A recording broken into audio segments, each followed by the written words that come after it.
Welcome to this meeting of East Cambs District Council Planning Committee. I'd just like to point, not all of you have been before, so I'd just like to point out a couple of things to you. Come and sit down.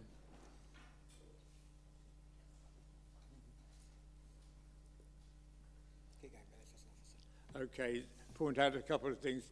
We would normally have a comfort break at about 2 hours, but if any of you want to make use of our facilities, you go out of that door there and turn left, or you go out of that door there and straight on. And please help yourself and come and go as you feel. We've also got, you may see this great row of people in front of you and you don't know who does what. The people sitting there, up to me, are members. We are elected and we will be making the decisions on the various items. The people sitting here are officers who will be presenting the applications or giving advice on legal matters, whatever. So we were clear there. Would you please make sure your telephones are turned off or onto silent? And if you are making a speech and you are questioned by members, that isn't an opportunity to continue the argument for or against the application. Please, I'd ask you to make the answers precise and quick, if you would. We are now just going to move to a file briefing from Patrick. Thank you, Chair. We don't have any fire drills planned, so if the fire alarm does go off, please can you leave by the nearest fire exit, which is here and to my left there. Please don't use the lifts, and the congregation point is in the car park at the front of the building. Thank you. We now move on to item number 1, so apologies and substitutions, please. Thank you, Chair. Yes, we have apologies from Councillor Christine Whelan, and Councillor Mary Wade is substituting for Christine Whelan. Okay, thank you. We now move to declarations of interest. Can you explain what it is? Yes, Chair. I have two things to declare. I have personal interest in item 6. Could you speak a bit closer to the microphone? Sorry, I'll go. I have a personal interest in item 6, which is my property, so I will leave the room whilst that's debated. And I'd also like to mention that item 5, the application at Kirtling, I was present at a committee meeting which discussed a previous application. I would just like to say that I am hearing this application afresh. Thank you. Thank you very much indeed. Alan Sharp. Thank you, Chair. Just to, similar to Councillor Colbert, I was present at the July committee when we spoke about the Wildlife Hospital, and I'm also the local member who actually called it into committee, but I come to this with an open mind. Thank you.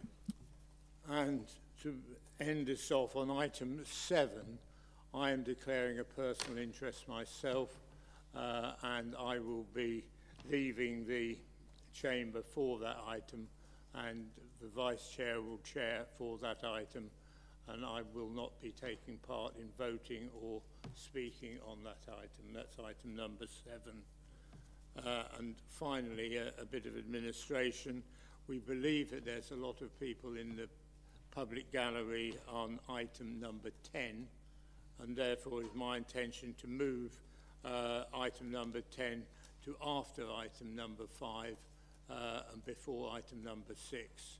So that should allow, well, should prevent some people spending all afternoon sitting listening to cases that don't concern them. So we now move on to item number 5, and can we have the officers present? I beg your pardon. Item number 3. Is there any reason why I should not sign the minutes as detailed from the 3rd of December.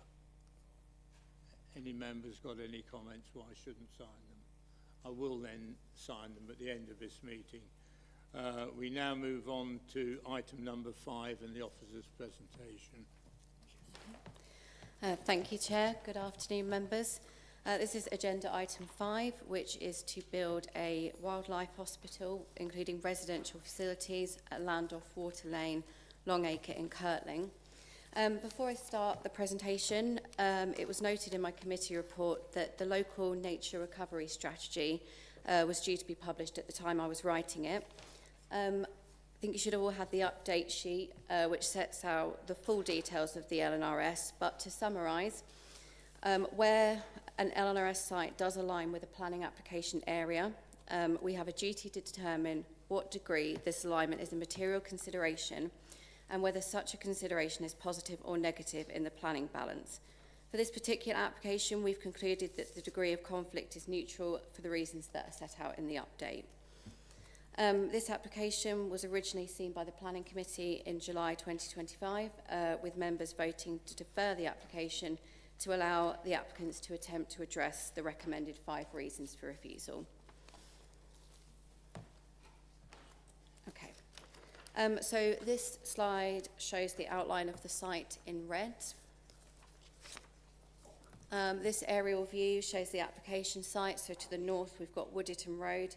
The development envelope is around the area labelled Kirtling Green on this map, which is here. The plan on the left is the proposed site plan, and the plan on the right is the proposed floor plan. These are included in the committee report, along with the elevation drawings, which are on this slide. Some site pictures. I think everyone's visited the site, but this is a picture looking towards the access and to the area where the containers are currently sited. This is a picture looking towards the south of the site. And these are the pictures of along Water Lane, to the north in the picture on the right and to the south in the picture on the left. So these are the main considerations of the application, and I'll address these in turn. So the principle of development. So Policy Growth 2 sets out that outside development envelopes, development will be restricted to the main categories in the policy, and may be permitted as an exception, providing there is no significant adverse impact on the character of the countryside. The proposal does not fall with any of those exception policies and therefore would be unacceptable in principle. Therefore, to depart from policy, there would need to be sufficient justification as to why the hospital needs to be sited in this specific location to allow a departure from policy. As noted in the officer report, a consultation was launched for the draft National Planning Policy Framework in December 2025. While that currently holds limited weight in the decision-making process, it is consistent with the recommendation being made to members as set out in full in the report.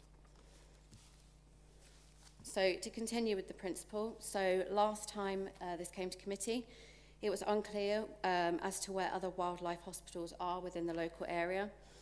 Clear information has now been submitted as to where the other wildlife hospitals are. It's considered that it's been sufficiently demonstrated that there are no other wildlife hospitals in close proximity, and we accept that there's a lack of these types of facilities and that there's a need for one in the locality. The applicant has provided a document setting out which alternative sites were considered. The assessment sets out that the site was identified as the most suitable location as it was considered to meet all of the essential criteria more effectively than any of the alternative sites considered, offering a balance of accessibility for the public while remaining secluded from major roads, residential areas and overhead power lines, and that this ensures an optimal environment for wildlife recovery. However, it is noted that largely land was discounted from the alternative sites assessment because it became unavailable or it was too far for volunteers to travel, rather than it being unsuitable for the animals. It was noted that one site was discounted partly for being too small, but it is larger than the application site. Another site of 10.5 acres was considered small but adequate. The land within the red line of this application is smaller than both sites. That suggests that the scale of the site at Kirtling may be insufficient and that further land may be required. The alternative site assessment also considers the whole size of this site, not just that within the red line boundary. It assesses the access as good when it actually needs significant upgrades to be acceptable for the use proposed. The design and access statement also sets out that in many cases, animals are returned to the same area once rehabilitated and ready for release, and specifically in relation to hedgehogs, states that all hedgehogs will be returned to their found location, and where this is not possible, a new location will be found, but they will not be released at the site due to the presence of the badger set. So in addition to this, the hospital includes residential accommodation. The justification that has been given is limited in detail, but states that it is related to the rigours of hourly feeds, the administration of medications at all hours, and positioning to respond to emergencies as they arise, and that the animals require continuous 24/7 care. While we believe there would be a need for someone to be on site 24/7, it is considered there is still insufficient justification for someone to live on site. It is not detailed as to why this couldn't be managed through shift work. Even just the feeding requirements require someone to be up all night and working.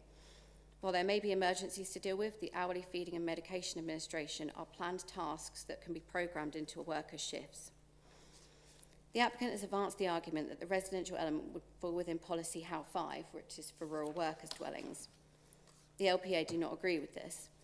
A proposal would only fall within the definition of an essential rural worker if it is for the purposes of attending the essential needs of a rural activity. Unless it can be demonstrated that the specifics of the business require it to be located in a rural location, then it does not meet the definition of an essential rural worker. We consider it has not been demonstrated that proposal needs to be in this location. Furthermore, the Council's ecologist has confirmed there is no legislative requirement for a wildlife hospital to have a countryside location. Even if we accepted that HAL 5 was relevant, it's considered it would not comply with the policy. It has not been demonstrated that a dwelling is essential to the needs of the business. It has not been demonstrated that the enterprise will remain financially viable. It has not been demonstrated that the dwelling would be unusually expensive to construct in relation to the income that the enterprise could sustain, and it is not cited to avoid visual intrusion. So to summarise, we don't think it falls into exception growth 2, and it's therefore unacceptable in principle. And there's not sufficient justification as to why the hospital needs to be sited in this location or why someone needs to live on site. Moving on to visual impact. So this slide shows 3D visuals of the front of the proposed building. And this slide shows the proposed development in context with the larger site. The location is marked with a red star on the map. So it would be situated on a parcel of land along Longacre and is visible from a number of vantage points, from Longacre itself, from the public right-of-way, which runs to the east of the site, and from Wood Ditton Road. The design of the hospital is of a much higher quality than previously proposed. However, the proposed building is still very large. It's considered that by virtue of its scale and location, that it would still result in a large amount of development projecting into the countryside against the general pattern of development. In addition, it includes a large area of hard standing to accommodate the access and parking, which would further erode the rural nature of the countryside. There is an existing tree belt to the north of the site, and tree and hedge planting is proposed, but landscaping cannot be relied upon to screen harmful development. In conclusion, the proposal would result in significant harm to the character and appearance of the area by virtue of the scale of development proposed, and is therefore contrary to policies ENV1 and ENV2 of the East Cambridgeshire Local Plan. Residential amenity. It's considered that the physical development, as in the building itself, would not result in harm to the amenity of neighbouring dwellings. Concern was raised at the last committee meeting about how the site would be powered, as this was quite ambiguous. It is set out that the energy source would be a solar voltaic array comprising 66 panels with integrated battery storage and 3 air source heat pumps. The Council's Environmental Health Officer has commented that these elements would fall under the controls of a noise condition. However, this condition requires that the specific noise level emitted from the site shall not exceed background noise level. Given the location of the site and that background noise is likely to be very low, it is considered that this could be easily breached. Officers consider that this condition would not be reasonable to impose, as it is unknown whether it could be complied with. As it is considered it can't be imposed, we would need to be satisfied that no adverse noise impacts would occur. No information relating to the noise of these elements has been submitted, and therefore it is not possible for us to make a sound judgment as to whether there will be an impact to the amenity of neighbouring dwellings. The submitted transport report has concluded that the worst case basis for vehicle movements would be 8 vehicle movements in the AM and PM peak times. Therefore, the remainder of the day would have more sporadic vehicle movements, and it is therefore considered that there is unlikely to be a significant adverse impact to residential amenity from vehicle movements.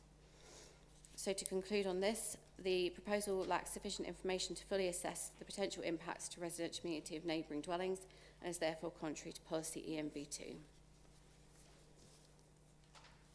So, highway safety. So the site would be accessed from Longacre. The access would be upgraded and the plans show that it would be gravel. The local highway authority considered that at the present time Longacre is inadequate to serve the scale of development proposed within the application by virtue of its restricted width, lack of passing places, poor geometry and width of its junction with Wood Ditton Road. They consider that the arrangement appears to be inadequate to facilitate two-way vehicular movements. To make the development acceptable, appropriate measures to mitigate the potential increased risk of highway safety issues must be provided, and the local highway authority have advised that this should include the provision of a passing bay along Longacre, equidistant between the site and junction at Wood Ditton Road, and the regularisation of the junction between Longacre and Wood Ditton Road to enable 2 vehicles to pass in the junction without hindrance. While these upgrades can be secured by condition, if the application were approved, the scheme would not be considered acceptable without these upgrades to the road. The parking provision is considered to be adequate for the use and operation of the site based on the information provided. So with the imposition of conditions requested by the local highway authority, the proposal is considered to comply with policies COM7 and COM8 of the local plan. Ecology. So initially, when the information was resubmitted, the council senior ecologist objected on the basis that there was an error in the biodiversity net gain metric due to the omission of a small area of the protected road verge, which is shown in grey on the map. But additional information has now been submitted with the full extent of the PRV included within the baseline. And the council senior ecologist has commented that they now approve the baseline and the application meets the legal minimum requirement for BNG. In respect of ecology, the senior ecologist has confirmed that they support the application with conditions. The conditions requested are that the mitigation measures in the ecology report are strictly followed, a species release schedule to be submitted to prevent harm to protected species, details of escape prevention measures and disease control measures, and a biodiversity enhancement schedule. The council's tree officer has verbally raised concern about the long-term viability of the tree in the courtyard due to the netting proposed above it. However, a soft landscaping scheme would be required to provide specific details of planting, and this concern could be addressed through that plan. So it's therefore considered that in respect of ecology and trees, the proposal complies with policies ENV1, ENV2 and ENV7. So moving on to other matters, the proposal does include some sustainability benefits. However, it's considered that these could be increased. Clarity around the drainage has now been provided. The submitted information states that the water supply would come via a borehole. The design access statement states that the precise location of this would be determined following a hydroecological survey. While this means there's lack of information available at this time, this element of the proposal may require separate planning permission and Environment Agency consent. There's been some concern raised that there does not appear to have been a sustainable business or funding plan. We wouldn't routinely seek these in relation to an application unless clearly relevant, for example, where financial information is a requirement of policy. There's also been comments received as to ECDC supporting hedgehogs through the adoption of the hedgehog SPD. However, this SPD is to inform the reader what the average developer should do, such as create hedgehog highways as part of the development, rather than express any type of support for development of this nature. So, in conclusion, there's undoubtedly been a lot of support for this application, as evidenced by the number of positive comments received both times we've consulted. There's also a number of positive elements to the application, such as supporting wildlife and benefits the proposal brings to those who volunteer. Letters of support have also been submitted from vets, other wildlife hospitals and charities, including the British Hedgehog Preservation Society. However, while there is a lot of support for the proposal, there have been objections received from residents who live close to the site. Weight has been given to the letters of support from vets and other wildlife professionals. However, there are no material planning considerations that outweigh the significant conflicts with policy and the resulting 3 reasons for refusal. When considering the material planning considerations, the proposal is unacceptable in principle, results in harm to the character and appearance of the area, and lacks sufficient information to assess the impacts of the proposal to residential amenity, and is therefore recommended for refusal. Thank you very much. We now have a speaker, Simon Goodenham. Is he here? Would you like to come up? And you have 5 minutes. I'd ask you to switch the microphone on before you start. You'll get an amber light at 4 minutes. And if there's 2 of you, then you're welcome to share the 5 minutes between you. So if you turn your microphones on. One of them at the moment. Okay, away you go. Good afternoon. I'm a resident of Kirtling and speaking as an objector to this application. I'm also speaking on behalf of a number of other local residents, some of whom are here today, who are also strong objectors. This objection is not about being against the support and care of wildlife.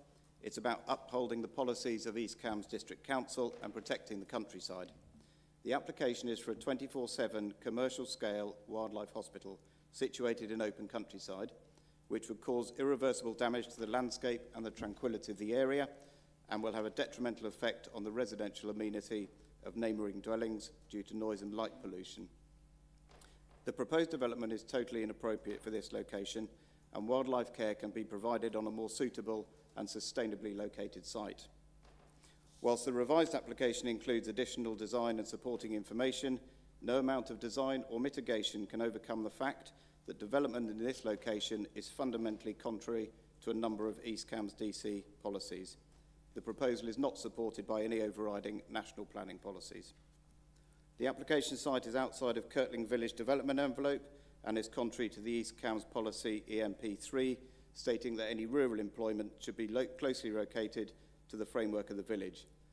The location of the proposed development is contrary to this policy. East Cambs policy growth has been adopted to prevent sprawl into the open countryside, and therefore the application is also contrary to the strategic objectives of your local plan. The proposed residential accommodation on site is unjustified and is contrary to East Cambs policy HOW 5, dwellings for rural workers, which, as we've heard, permits such housing only where there is a proven and essential functional need. The proposed shift pattern of workers at the site means there is no requirement for permanent living accommodation, and the need for such a facility is neither proven or essential. The assessment of alternative sites is inaccurate and misleading. There have been a number of suitable alternative sites available to purchase in the past 12 to 18 months in the locality, which would have much less harm and impact on the rural landscape. The development will result in the loss of high-quality Grade 2 agricultural land, and this type of facility should be situated on a previously developed site or on lower-quality Grade 3 or 4 land, or in close proximity to an established veterinary facility. In addition to being contrary to the above major policies, the proposal will require significant highway improvements, which will impact on a protected road verge, and the proposed development is located immediately adjacent to an active badger set, which will have a direct impact on this protected species. So to summarise, there are significant material planning considerations why this application should be refused, and there's no justification to deviate from the adopted policies in the East Cambs local plan. The very purpose of these policies, which are in place to prevent inappropriate development of this type in this location. We strongly urge the committee to uphold the recommendations of the planning officer and to refuse this application for all the grounds stated in the officer's report and this statement. Thank you. Thank you very much. You have some more. The committee will be aware that local planning authorities have a statutory duty to have regard to the development plan. Where it has been found that a local planning authority has failed to discharge that duty, it has been adjudged to be an error of law and the planning authority's decision has been quashed. Notwithstanding the revised plans that have been submitted, the planning officer has concluded that the proposal would result in a large amount of development projecting into the countryside against the general pattern of development in the area. This would result in significant harm to the character and appearance of the locality. As regards the operation of energy sources in what is a very quiet area, the proposal lacks sufficient information to fully assess the potential impacts to the residential amenity of neighbouring dwellings. The Highways Authority has observed that the scheme would not be considered acceptable without upgrades to the road. An engineering scheme for the improvement of Water Lane and the junction with Wooditton Road would therefore be required. It remains the case that insufficient justification has been provided as to why this facility needs to be located at this specific location, and there is no known requirement for such a facility to be in the countryside. There is still insufficient justification as to why someone needs to reside on the site, given the information provided about working patterns. Insufficient information has been provided about the building timescale, and the funding statement provides little information on the level of funding to be achieved. The Parish Council has expressed serious concerns regarding the financial viability of the proposal and the likelihood of its successful completion. Councillors believe that without clear and credible evidence of sustainable funding for both the construction and the ongoing operation, there remains a significant risk that the development may not be completed or maintained as intended. The fact remains that this is not a suitable location for this development, and there is insufficient evidence to demonstrate that more suitable and appropriate locations are not available elsewhere. I and others who live nearby would therefore urge the Planning Committee to abide by the development plan and the National Planning Policy Framework and uphold the Planning Officer's recommendation. Well, you nearly got it.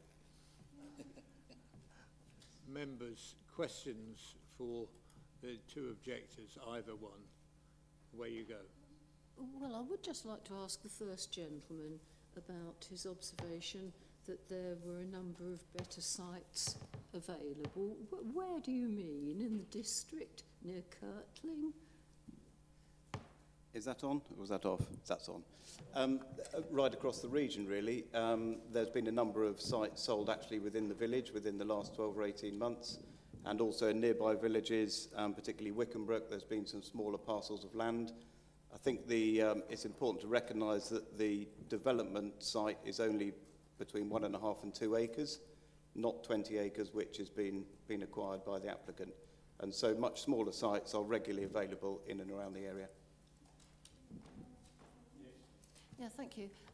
Well, the development site is only a small area within the large piece of ground which I understand the applicant owns or is in the process of owning, I don't know which. Would the sites that you're referring to be in reasonably remote locations? Because I would personally have assumed that wildlife wouldn't want to be next to an industrial estate or some other busy area. Apologies, sorry. They're in outskirts of village locations, so I'd call semi-rural locations. A number of them are well screened already by mature hedgerows and trees, so have minimal landscape impact. Okay, so one must assume that possibly economics plays into this. In what sense? In the sense that the sites that you're talking about might be out with the financial capabilities of the charity. Well, I would have thought the value of the sites, the smaller sites that have been sold, 1.5 to 2 acres, would be less than the 20 acres that has been paid for the application site. I follow your logic, but yeah, okay, thank you. Members, any more Can questions? do it if she asks me. No? Okay, thank you very much indeed. You may sit down back in your seat. And we now have the applicant, Angie Curtis, to speak.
You have 5 minutes between you, and you'll see an orange light go on at 4. So you...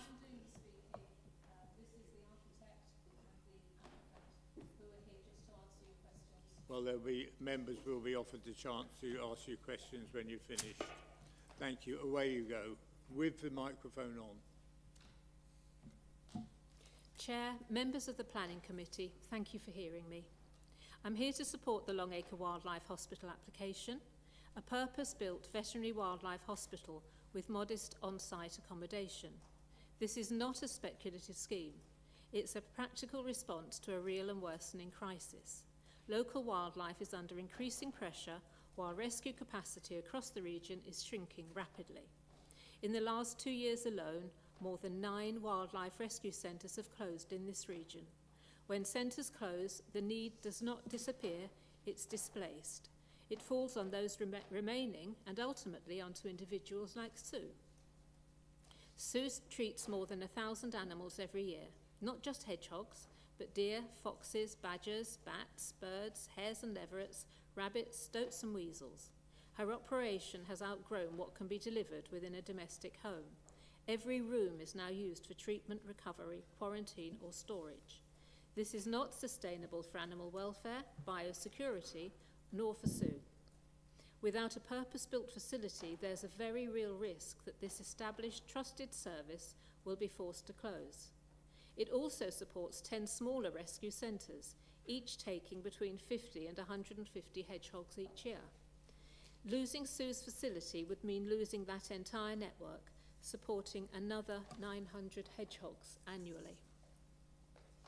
This proposal keeps the service alive with a proper clinical base. A concern has been raised that the on-site accommodation is a ruse for a house in the countryside. It is not. Sue is the founder, the key worker, and the person providing 24/7 care. Wildlife admissions are unpredictable. Juvenile and critically injured animals require frequent feeding, medication and monitoring, day and night. Emergencies can arrive at any time. Accommodation proposed is modest and functionally inseparable from the hospital. If members wish to secure this further, they can with conditions, standard safeguards that allow the hospital to function whilst protecting the countryside policy. This application relates to a defined 1.1 acre red line boundary within the 27 acre field, which will be managed as a wildlife meadow with native planting, habitat creation and ecological restoration of the land. The hospital is a contained, purpose-built facility within a much larger conservation-led landscape. It is not an urbanising intrusion. It creates a net gain for biodiversity. Sue is keen to engage with the Cambridgeshire Local Nature Recovery Strategy team with woodland and tree planting that aligns the site with county-wide nature recovery objectives. Sue has spent over 6 years searching for a suitable site.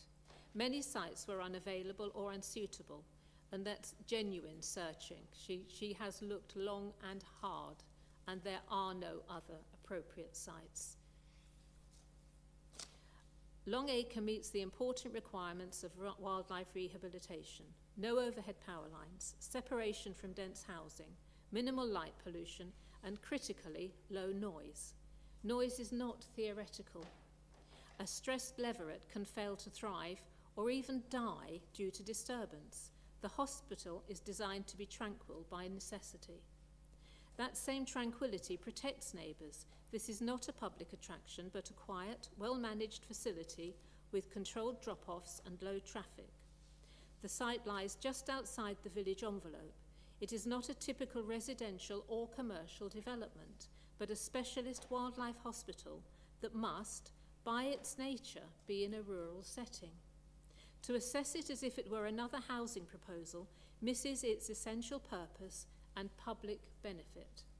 Most technical concerns have been answered. Highways and parking are no longer reasons for refusal. Visual amenity objections have been substantially conceded. Environmental health has not objected, and any residual noise concerns can be addressed by condition rather than refusal. Ecological matters can be resolved through engagement with appointed ecologists and the NRS process. At its heart, this application asks a simple question. When wildlife is declining, rescue capacity is shrinking, and a proven local charity is at breaking point, will we enable the infrastructure that allows this vital work to continue?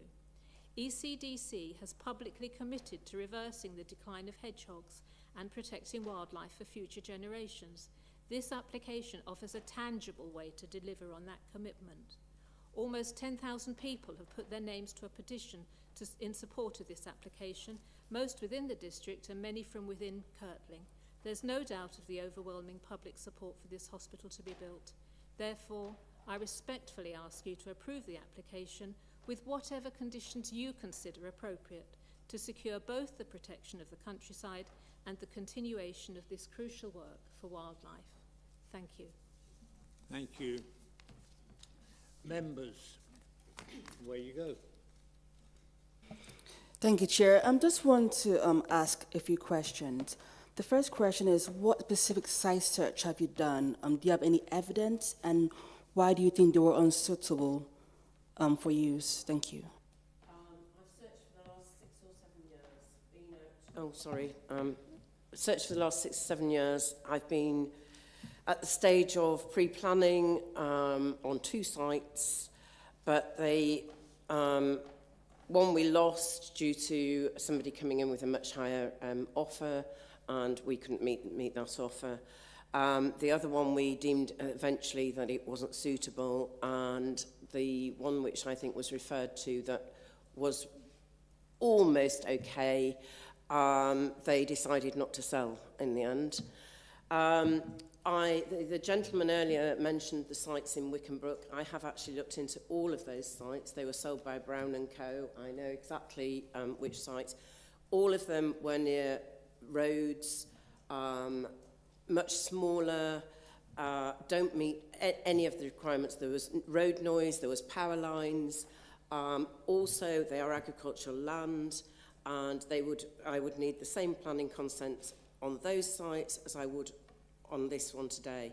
This particular site is... Excuse me, I did say at the start of this meeting that would you, people like yourself, being asked questions would restrict it. It is not extra promotional time. Sorry. So if you could finish and just answer Councillor Akinawi as quickly as you can. Yeah, I'm not sure. Does that answer your question? I have actually looked at many, many sites. Yes, that's fine. Thank you. And also as well, in terms of the accommodation on site, the officer mentioned earlier in terms of a 24-hour rota shift, so basically you have night workers versus day workers as well. So what is your operational case for having an accommodation on site? Is it necessary? It's absolutely necessary. At the moment, I have many animals that are needing syringe feeding. They're in my bedroom, they're in the bathroom, they are everywhere in the house. And we do not have enough staff, or you try getting volunteers that are going to come in at night and feed animals. Also, things like leverets, it's one person. I think I did make myself quite clear. Sorry, I Please. thought I was still answering that question. If you can if I can do explain, it very quickly. A leveret is a one-person job. So if you can't keep swapping from one person to another, it would die. They die of fear. So it's a very real need to have the accommodation on site. Thank you. In regards to the accommodation, let's say we approved it, or whatever, I don't know what members are deciding today, would it be okay for a condition to be attached to the accommodation to ensure that that accommodation is linked to a worker solely for the hospital use? I would be more than happy for that to happen, yes. Thank you. And finally, I'm just wanting to, what is your specific Growth 2 exception? Why do you feel that this application falls within that exception? Sorry. The Growth 2 exception, and the policy Growth 2 exception? Why do you feel it falls within that exception rule? Why it's within the exception? Oh, sorry. Because we can release directly onto the site, as it's been made aware that I own the rest of the land, the other 26 acres or whatever it is. And many creatures, I say a leveret or a hare, need to continuous care and care from that site directly out. They often die of stress by moving them from one site to another just to release. So that site is perfect. There's already leverets there. There's already stoats, buzzards. I am going to ask you Sorry. to just stop now. And I feel it's unreasonable to carry on like that. Councillor Sharp, first of all. Thank you, Chair. I've got a number of questions, but I may let others come in and come back. The first one is, which I know we touched on back previously when this came to committee and has been mentioned by one of the local residents, is the financial plan or lack of it. How are you going to fund this? Right. Sue is the founder. She has run this charity very successfully, very viably for the last 17 years. A build and an ambition such as this is huge. We have within us built a team of strategic fundraisers who can raise grants, who can outreach to corporate bodies, the PR, the marketing, all of those things. We have a campaign ready to go. Now, I don't need to tell you that we cannot go out there and ask for the build costs and the initial running costs, which are going to be in the order of £1.5 million. We understand that. We have some private donors who have made commitments, not unfortunately to £1.5 million yet, but we have a plan. If we get the planning, we're ready to go. And this is just an observation. We have all the media sitting there waiting to know whether or not to press the go button for our appeal, because everybody wants to support the Wildlife Hospital. So we have a plan. We haven't got the money in the bank because we haven't got your permission to build it. If we tried to raise the money without the permission, that would be fraud. Through you, Chair. Thank you for that. All I'd say, if I was putting a plan together, I would certainly have done an outline financial. Right, I'm an accountant, but I would have definitely done an outline financial plan. And I know the officer mentioned there was a lack of the plan, so I don't think that helped. Yeah. Yeah, sorry. That probably is an error of omission, not of actually having one. Obviously, we have one. We're running a charity that has significant outgoings now. It needs significant financial planning. We have a business plan. We have a plan. It's just that we haven't shared it because we don't know we don't know what we're going to be allowed to do. We have got a business plan. I'm a businesswoman. I have 40 years business experience running and selling businesses. I understand finances. I can do it. And I know we can build this and we can sustain it. Can I just add something there? This scheme wouldn't begin until the money and the funding was in place. So it's not a case of, I think the concern is that building work would start and then just stop, and that's not going to happen. Okay, thank you. I'll do two more and then I'll let others come in, Chair. The second question I've got is actually been prompted, I wasn't going to ask this one, it's been prompted by what Sue said in a response just now, where you were talking about leverets being released, as I understand it, being released into the wild in the other parts of the field, which is not part of the planning application, I don't think. So I'm a bit unsure what you're thinking about on that, or what you mean by that. We would release directly from the site, so, which is why we need the aviaries and the external runs outside, and the leveret, you put them into there, you feed them in there, so that they are acclimatised, they get used to the noises around, they get used to the smells around, and eventually you just open the gates and let them go. We have leverets and hares in the field already. I know exactly where they are, I know exactly where they sit, which is perfect to release more into. And that's, but moving them in a cage, in a van to somewhere else, they can die just by doing that. Okay, thank you. And through you, Chair, fine, I'll come back to the last one and then may come back later. In the drawings, when it came to us previously, you were looking at containers being the main building. It looks like that's totally changed. But on the drawing, there are still the containers at the top. No, so there are some existing containers on site. Is that what you're referring to? No, no.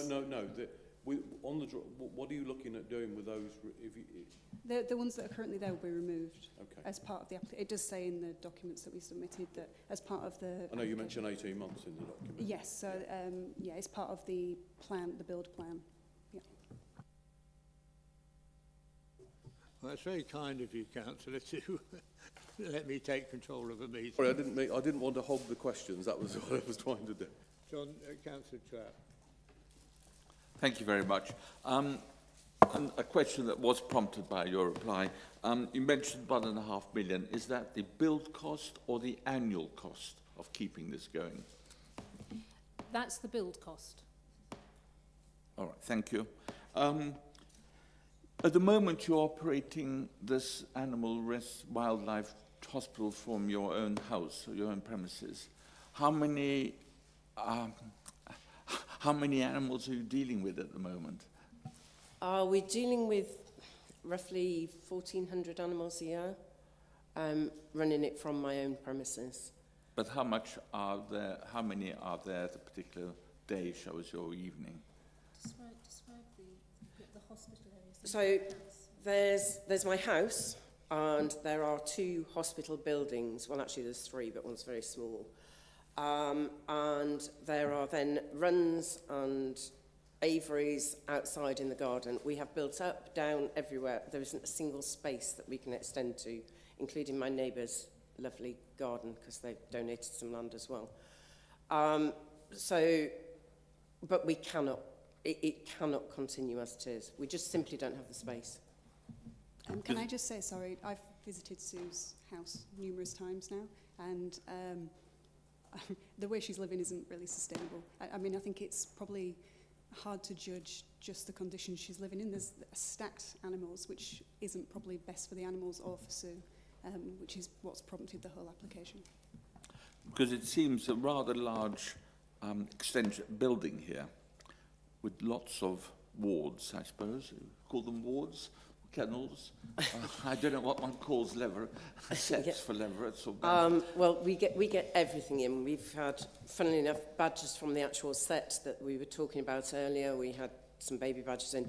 Foxes, deer, we have absolutely everything in. So they need space. And obviously they're predator and prey, so you don't want them anywhere near each other for a good outcome. We need a theatre, X-ray.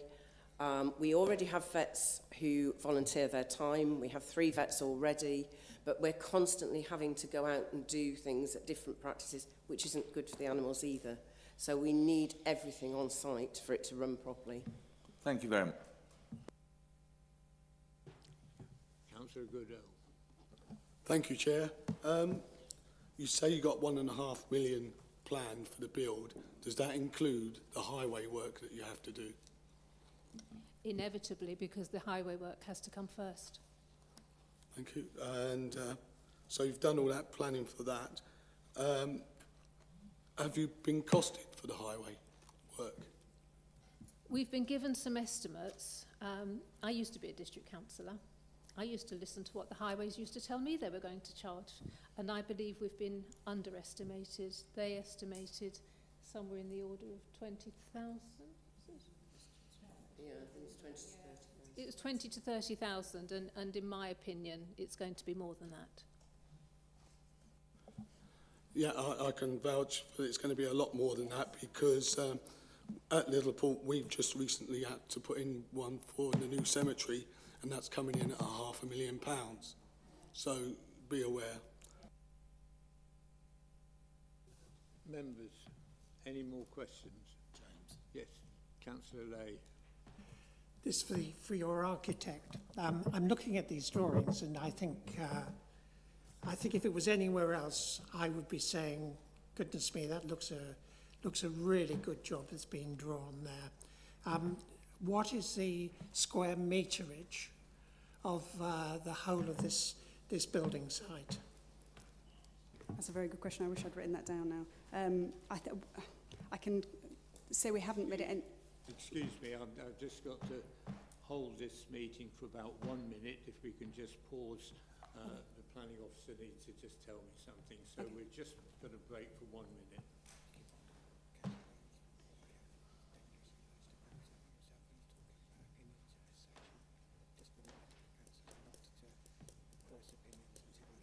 So what's he doing wrong?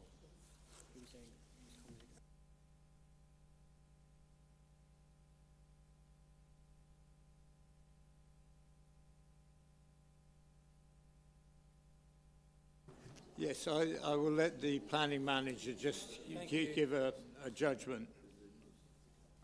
Thank you, Chair. Just a gentle reminder to members at this stage of the meeting, please don't say anything which is inferring an opinion or anything like that. Councillor Lay, I know you're dangerously close there to doing so, just reminding you that obviously if you want to be part of the debate or voting later on, you need to be careful not to predetermine yourself. Please keep this to questions, matter of facts and clarifications, because you should be determining the application on anything which is being submitted as part of our application, not subsequent to that. Thank you. Have you finished your question there? Oh, no. Continue. No, sorry, I was answering. So what was the square Apologies, square meterage of this? Off the top of my head, I can't remember, which is quite frustrating because it should be written down. Are we looking at 5,000? No, it's not square meters. No, Yes. In the region of 500? 200, less maybe. So what is your building cost based upon? Well, at this point, it was based roughly on square meterage. So how much? Square meterage, it was based on. Yes, how on much? Standard. How much a square metre?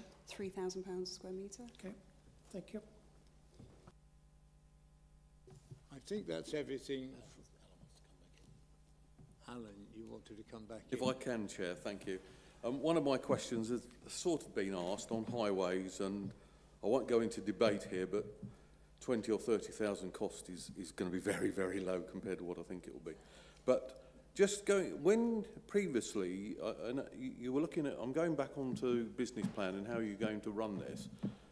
In the proposal, you're talking about having 8 staff, and previously you've mentioned that the vets practices locally and nationally don't train their veterinary nurses in wildlife, you know, 'cause caring for your pet dog or cat is different to caring for your pet deer or your wild deer, sorry. What are you, is that one of your funding mechanism? Because if it is, then I think it impinges totally on highways. No. Basically, we listened to all the opinions we had in July, which were, as you can see, enormously helpful, and we found the wonderful Rachel as well, which was even more helpful. But there were concerns about our plans for using it as an educational base. Sue can explain exactly how she intends to use the to provide some form of training for vet nurses, but essentially none of them are business centres. If you look at the business plan for this is on donations, on will receipts, all of those typical things that you get with a well-supported charity. We know from the work we've been doing in the run-up to this application, with things like the petition where we've got 10,000 names, with the letters of support on the website, all of those things, we know there is a huge body of support out there, as well as corporate support. So the plan is to harness that support and deliver a campaign. I'm actually currently, if I'm honest, I'm trailing the Canal Authority, because they have a very effective campaign running at the moment, and we're looking at something along those lines, as well as a couple of other campaigns that are going to underpin it for the long term. You know, it's the typical charity model, where it's not a business, it's a donation. There are things that Sue already does in terms of selling items, attending events, and raising revenue that way from sales. But in terms of actually... I have to interrupt, because I said at the start of this meeting, please answer questions from members briefly, straightly. And well, I was trying to be straight, but I was too long, sorry. With respect, through you, Chair, I asked the question, are you going to use it for training courses? No, sorry. And with respect, I've not... Have you any more questions? Could I that's the last one, yeah. I'll answer that, if I may. not to do training courses specifically, but Dick White's referral practice, they now have 150 vet nurses a year doing training. They will come to us as part of their training, to give their time as part of their training. Thank you very much. I think that is all the questions from members. So in which case we move on to, thank you very much, ladies, and you may resume your seats. And we now go back to any comments from the officer. Thank you, Chair. If you bear with me, I'm going to start and then I'll pass back over to the case officer. For me, it's just a couple of points of clarification for members, just to remind themselves you've been passed a summary document. Please note this document hasn't been submitted as part of the application, nor has it been consulted upon, nor put on our website. So please, just when you are debating, give it the according level of weight. My only other point is that there's been some comment talking about the existing business and the existing house. What we're looking at today is this site, this building, and whether or not it is policy compliant or whether or not there are reasons to overcome local plan policy. So just when you are debating it, please try to keep it to that focus to avoid any unnecessary challenges. Thank you. I'll now pass you over to the officer. Thank you. I just wanted to make it clear that this has not been assessed as a housing development. I hope that was clear from the report and the presentation. On the funding, in my presentation I said there have been concerns raised. That has come from others around the lack of funding plan, and we wouldn't ask for that unless it was specifically required by policy. And just on the highways estimate, the estimate they gave me was 35,000 to 85,000, but they said that was a conservative guess. Thank you. Thank you very much. We've now got members' questions to the officers. So, away we go, Councillor Kanawi.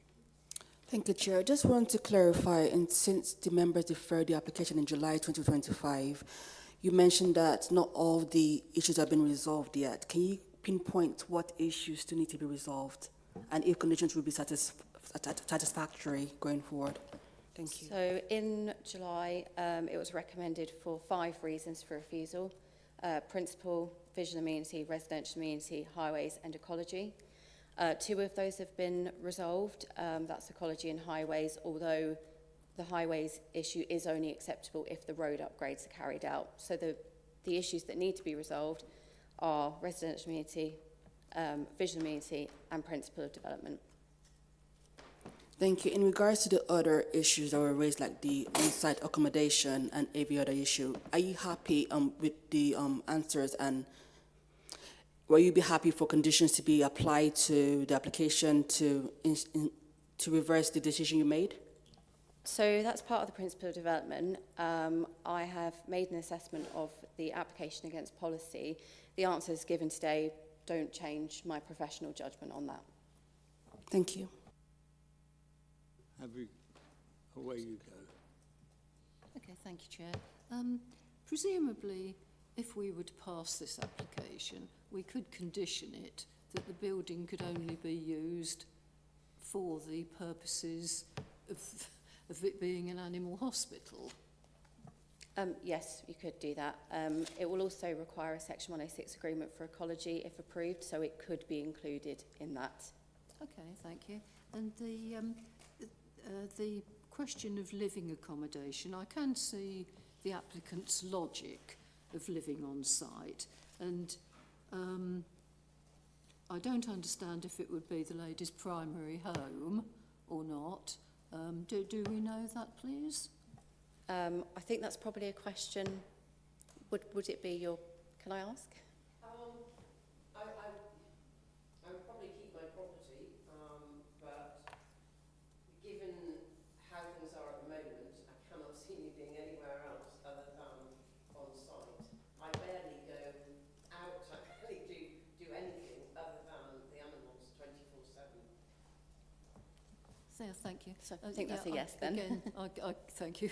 And I can again see the logic of that, because I can see that there does need to be someone there 24/7, and I can also see that in circumstances of adverse weather, volunteers going to the site might very well need to sleep there, and possibly for extended periods of time, depending upon the weather, because the creatures would need to be looked Councillor, after. we will be moving on to debate. I'm so sorry. This I've is- waffled. I apologise, Chair. Councillor Trout.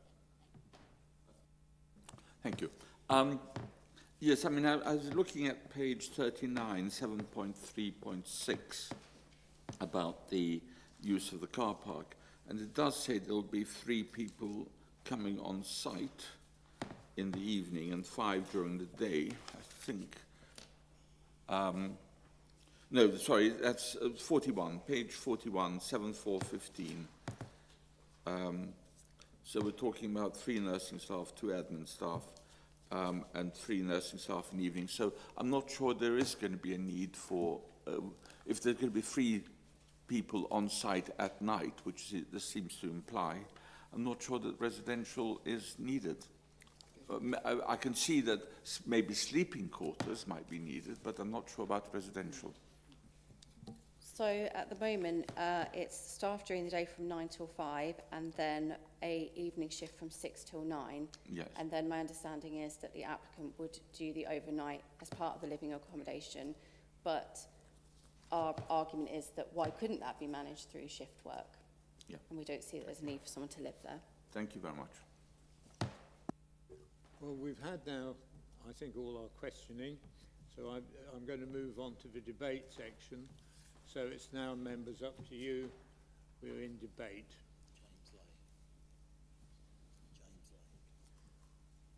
James is... I can say what I like now, can I? As we're debating. We have good Thank you. manners and various other constraints. Thank you, David, for your help. Look, my 7 parish councils within the Wooditton ward, which Alan and I stand in that ward, I don't think any one of them would be against a wildlife hospital. But I would have said to you that not one of those parish councils would be in favour of anything being built outside the village envelope. And as a councillor, I would support every one of my councillors on that very fact that I will always stand against anything being built outside the village envelope. So I believe that we have to stand fast and we have to support our officers regarding this application, because it is outside the village envelope on good agricultural land, and we shouldn't allow it to go ahead. Thank you. Thank you. Other members for debate? You don't have to debate it. Well, please come in again. Yeah, sorry. Well, you see, I've got completely the contrary view, Chair. If it were for anything else, I would agree with Councillor... So sorry, James, I've forgotten your surname. Lay, thank you. But because of the very nature of this being a wildlife hospital, I can absolutely see why it should be in as remote a position as possible. I can't really say further than that. Thank you. Thank you. You've made your point clear. Alan Sharp, Councillor Sharp. Thank you, Chair. Yes, I mean, I've got a number of points I'll mention, bring it into debate. Yes, it's against growth too. It's outside the development envelope. I mean, I've supported items within my ward and on committee that are outside development envelopes, and I look at each of them as they come. I am concerned about a lack of financial plan, although I hear what the applicant says. It's on grade 2 agricultural land. We haven't, it's mentioned in the papers, but we haven't discussed it, is the noise and visual impact. So it's against the MV2. I mean, I know it's my ward, one of my villages. I know the Water Lane very well because I drive down there quite often. Well, in the summer I do, walk the dog down there in the summer, not in the winter. I don't tend to go down there. So I know the area very well, and it does concern me as well about the highway changes in what is a very rural, it is a very rural area. And you will see, I mean, I'm drive back from parish council meetings in that area, from Kirtling, from Wood Ditton, and you'll see, I've had, well, a few weeks ago, a badger running up the road just in front of me, deer quite often. So it's a very, very rural area. So from my point of view, where I stand, I've got sympathy with the application, but I think the application is in the wrong place, so I would vote against it from my point of view. Councillor Trapp. Thank you very much. I think we've got to separate out the emotive element from the actual factual thing here. And I think it's in the wrong place. I think it's quite large. It's quite intrusive. There's no hollow there to lose it. And I don't know if anyone else has been proposing that we should refuse it, but if there hasn't been a proposal, I would like to propose that. Well, should you be proposing that, I would be delighted to second it. Thank you very much.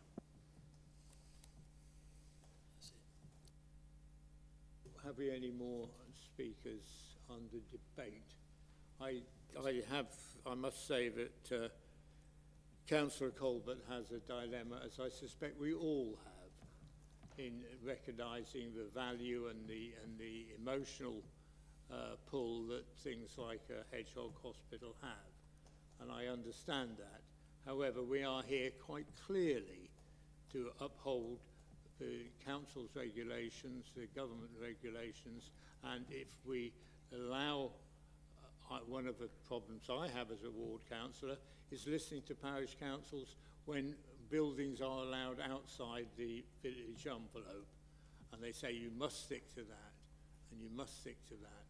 So I will be seconding. We will continue the debate if members want to debate more, and then I will be supporting Councillor Trapp in his proposal. Christine Ambrose-Smith. Councillor Ambrose-Smith. Thank you. I would support much of what Councillor Colbert said and other members. I have great sympathy, but I do understand the feeling about our rigid lines around our communities. On a personal view, I wouldn't agree, but you sometimes have to toe the organisational line, don't you? So I would support the recommendation by the officer. Thank you, Chair. I think it's an across-the-board feeling I'm hearing that none of us are against a wildlife veterinary hospital. I think it's great. And in many ways, I think the applicant and her team have got a catch-22, because what they need to find is somewhere that's remote where buildings are allowed. There aren't many places left that are remote where buildings are allowed. All of that said, I have real concerns over the build costs and also the time to raise the fund versus the planning window. If this was granted planning permission today, I think you've got 3 years ahead of planning. Is it 3 years that planning permission's in place? You've got to raise and build within three years, 1.5 million. That's tight without knowing what the budget is for your highways element.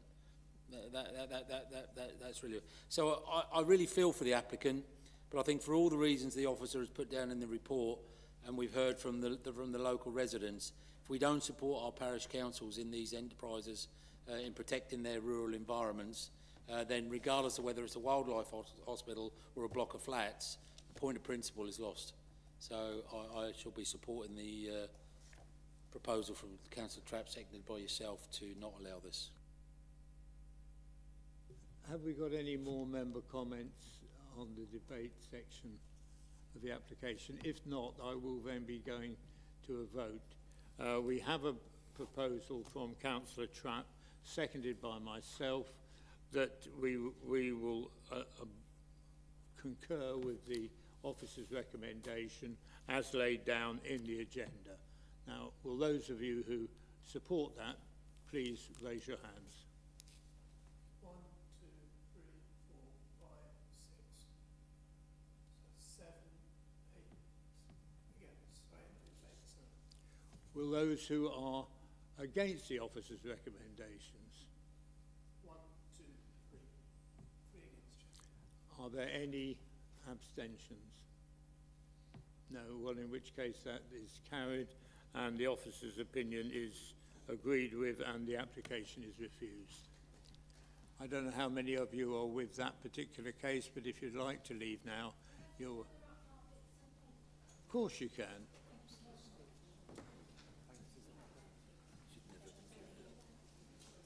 I think you should keep one. I need to keep a copy because it needs to go on the website. Should have been 9. I couldn't see Mary's. Sorry. I've written 9, so... It was 9, you're right. Can I hold on to that? 'Cause we need to put it on the website. What was... That was 9-2 or something, was it 9? 8-3. 8-3. It's in the camera. It was 9. Right. 9-3. There were no... Yeah, it was 9. It was 9-3. 12. Thank you. And you made... And I didn't hand Christine Colby's letter. So I was going to give to her. Pull your microphone. Chair, turn your mic.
Right, we now move on to item number 10, and we're getting into the officer's proposal.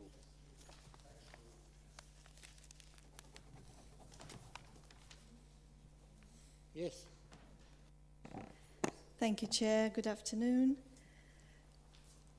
Before I start the presentation, I just wanted to note that a local member for the parish of Reach, Councillor Kane, opposes the application. She submitted her correspondence this morning after the public speaking deadline, but the points have been addressed on the report and, as you see, on throughout the presentation and on the report itself. In the update sheet that has been circulated as well, you see that item 10 has some updates. One of them is in relation to the local nature reserve recovery strategy, which has been published, as my previous colleague had informed. And our recommendation on item 10 does not change in relation to since the publication. We also had, since the preparation of the report, the publication of the draft NPPF, which, as you will be commented on, reinforces the need for renewable energy in the country and positive policies in relation to the development that is currently proposed by item 10. We also have a few corrections in terms of plans and the planning history, noting that a screening opinion for the environmental impact assessment has been carried out, determining that the scheme was not EIA development. We also note some corrections in terms of comments from third parties, including Reach Parish Council. I'll move on to the presentation now. Sorry. So item 10 is for the erection of a battery energy storage facility, BESS, and the associated infrastructure. The site is located at southwest of Highton Drove in Bowell, and the case was prepared by my colleague Harmet Means, and who would not be able to be present today.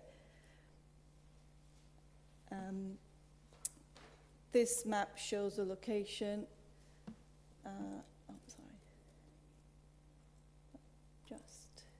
So this is Hightown Drove, this is Weir Drove, as you know, and Bowell Village is to the east or to the right of the image on the site. This is a solar farm existing, constructed according permission. This is an image of the site, which is this one. As I said, the solar farm is located here, Bowell Village to the east of the site, and Reach Village further south. This is the proposed layout. In green are the actual battery storage compounds with inverters in between. These are the sort of black rectangles, if you like, and a smaller substation within the site with site access, the main one, which will remain here in yellow, and the temporary access for construction in this grey shaded entrance here, and some other elements which are the auxiliary infrastructure.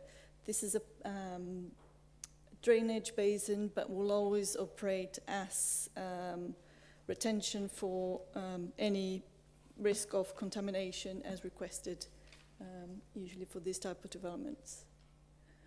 The landscape scheme at this stage is indicative, although the principle itself have not been objected by tree officers and ecology officers.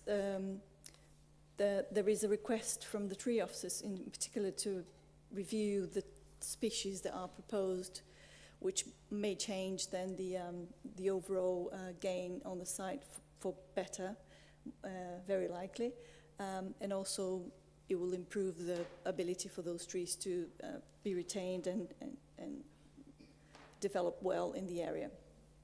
So you will see that two conditions have been proposed, one of them for soft landscape and the other for hard landscape. This is a detail of the battery units, or the green rectangles on the plans. This is a plan showing the site in context. So this is the site here, and you will remember that's the solar farm that shows in the image directly or in close proximity from the application site. This is another solar farm approved with permission granted by this committee in November, another battery site next to it, and another solar farm further north in Bowell. The location of these facilities are obviously, or are expected, as given the proximity to the Bow substation itself, which is part of the national grid, all of those developments surrounding it will connect to the substation to provide renewable energy directly to the grid. Some of the site photos. As you can see in the image, there's a context of infrastructure with the pylons in the background and the substation in Bowal as well. The main considerations are the ones listed on the screen. The principle of development is highly supported by national policies, ministerial notes in the policies including, but also our development plan when you apply Policy Growth 2. The proposal is part of a renewable energy infrastructure, which is also recognized as renewable energy provision nationally in the policies, and therefore it will fall within policy ENV 6 of our local plan to be assessed by. As I said in the beginning, the draft policy W3 sets out substantial weight to be given to development that improves energy security, supporting economic development, moving to a net zero future. However, we are giving limited weight in this application, given the status in draft for consultation of the new NPPF at the moment. In terms of visual amenity, we acknowledge there will be some impact of, from the development, especially given the types of species that are likely to be accepted for planting in the surrounding, which are not going to be in significant size and scale, and therefore not fully hiding, if you like, the development as such. However, the elements on the site, the built elements are no more than 5 meters high, and the structure ones no more than 7, and the compounds themselves are not taller than 2.5 meters height. So we acknowledge the impact, as I said, and it's balanced against the temporary use of the site for 35 years. And the fact that it sits in a context of other renewable schemes already permitted by us. In terms of residential amenity, the issue of noise have been brought up, in particular by the parish councils as well,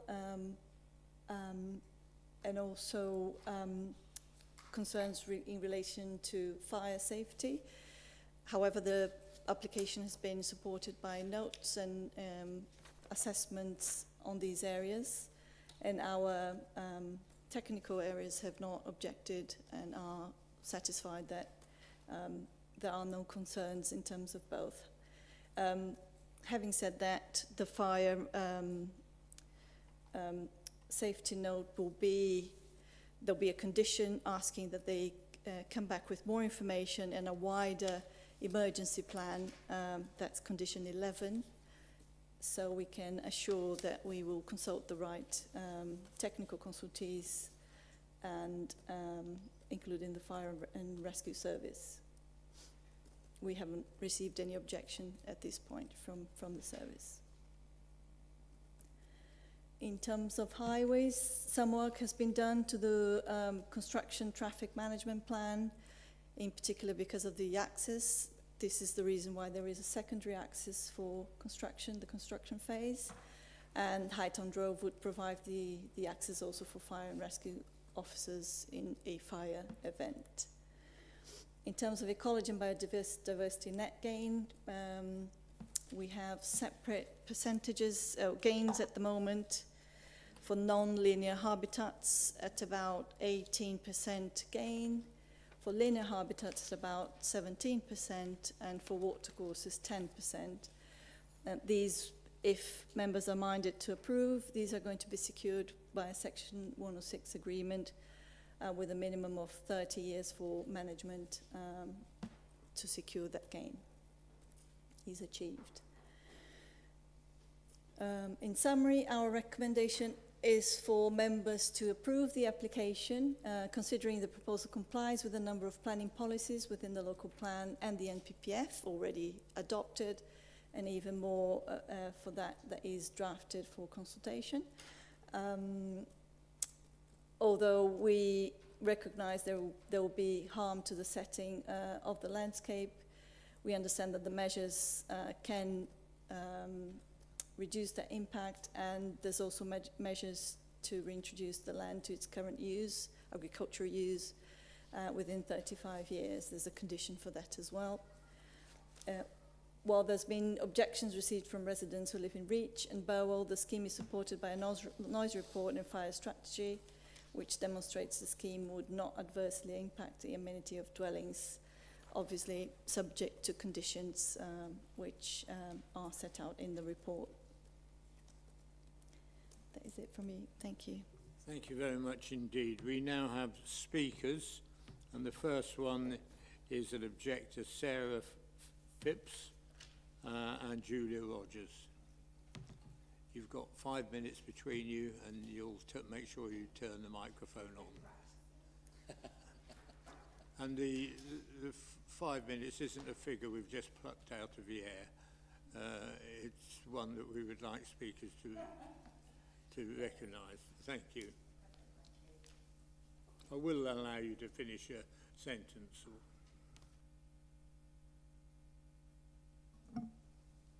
Chair, councillors, my name is Sarah Phipps. I am the Secretary of BEAT, Burwell Energy Awareness Team, and I speak on behalf of our group today. BEAT formed in October last year. We exist to make Burwell residents aware of energy developments in our village. We are a community group comprising of Burwell residents who, for example, are engineers and physicists with direct industry experience. We're also just residents. We recently carried out a technical assessment of the Weirs Drove BESS using only publicly available documents from the ECDC planning portal. Our assessment was based on resident concerns and lessons learned from battery storage failures worldwide. We tested whether those concerns were properly addressed by the approved planning documents. Our findings are stark. Across the areas assessed, 67% were rated red, meaning there was no visible evidence, there was missing information, or evidence of poorly, if any, quality controls applied. Last week, this assessment was formally passed to the ECDC planning team, to David Moran, via our district councillor, David Brown, and this is now with ECDC Sophie Brown, who is currently investigating our findings. These unresolved issues highlight serious weaknesses in how battery storage sites are regulated, monitored and enforced, creating potential risks to public safety. We raise these points today to ensure that the same failures are not repeated at Hightown Drove. Our statement is clear. Robust planning is not about approving infrastructure. It is about ensuring it operates safely for the lifetime of the development. It is about ensuring conditions of planning are implemented and that they are followed through. We therefore ask that the consideration of the Hightown Drove application be paused until these issues are fully addressed, and that they are built into robust and enforceable planning conditions and applied consistently to current and to future battery storage development in and around Burwell. We have a lot. Our key concerns are fire safety conditions, fire water containment and environmental protection, noise, and an emergency response planning. Although planning documents reference an emergency response plan, we can find no evidence of an operational plan shared between the operator, the council, and the fire and rescue services. Local residents have no guidance currently on what to do in the event of an incident. They need guidance directly and or facilitated by our parish council, ASAP. I've just added a small section. The lady referred to condition 11.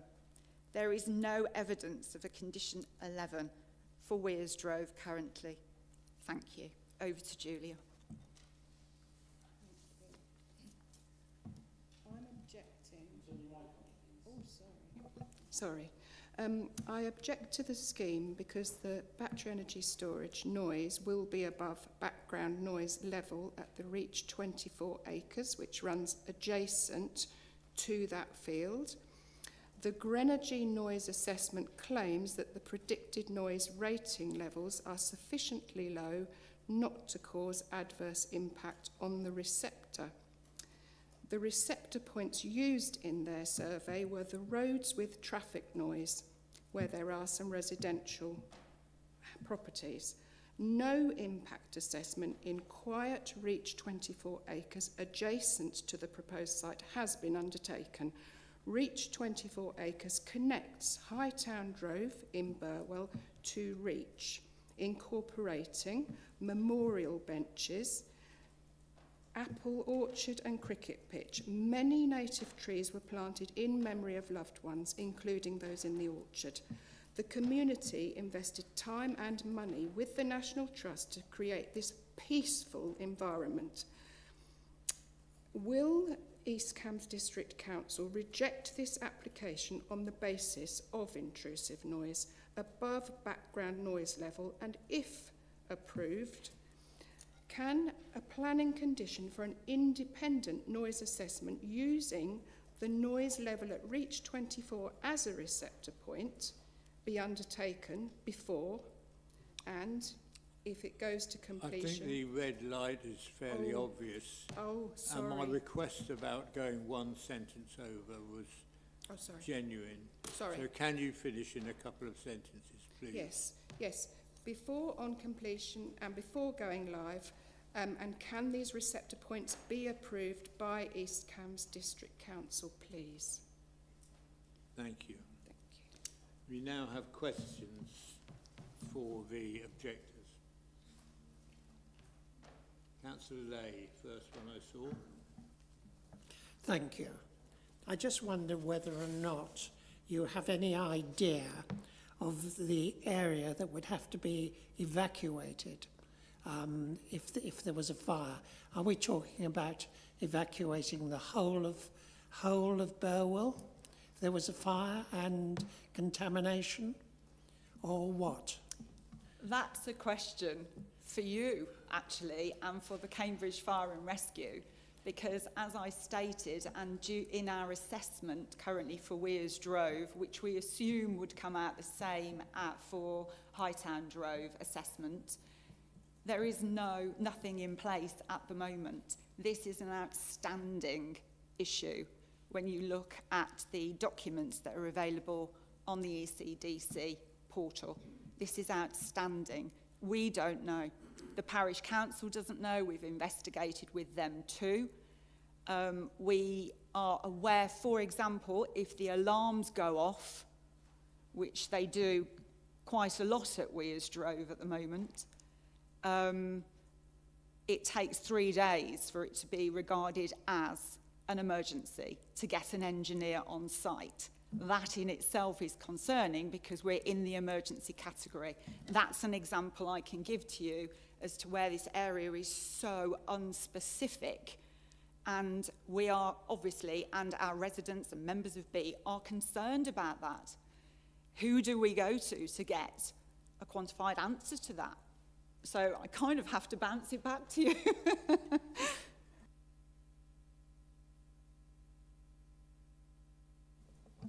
Thank you, Chair. My question is about the battery storage site itself, and you mentioned the noise levels. As it's a non-moving item, it's static with no moving parts, what sort of noise are we talking about? Right, we've got the noise from the fans. So I live near the battery energy storage in Burwell. and I have land in Reach, and I'm very involved with Reach 24 and spend a lot of time there. I'm saying this because I hear the noise from the fans in my garden, and that sound noise impact assessment went through fine. And many people are disturbed by the noise from the fans, apart from all the noise from the inverters and things. So we are suffering from the noise from the battery energy storage system at Wearsgrove in Burwell. And this wildlife site, which is cherished by the community for its peace and calm, and it's an escape from the industrialisation of Burwell, will suffer from the noise. It's undoubted that this will happen, and that's why it needs an independent assessment. Could I just add to that for Wearsgrove that there is no evidence that the annual noise testing, which was set as a condition of Wearsgrove, has ever happened, and Wearsgrove has been operational for 4 years.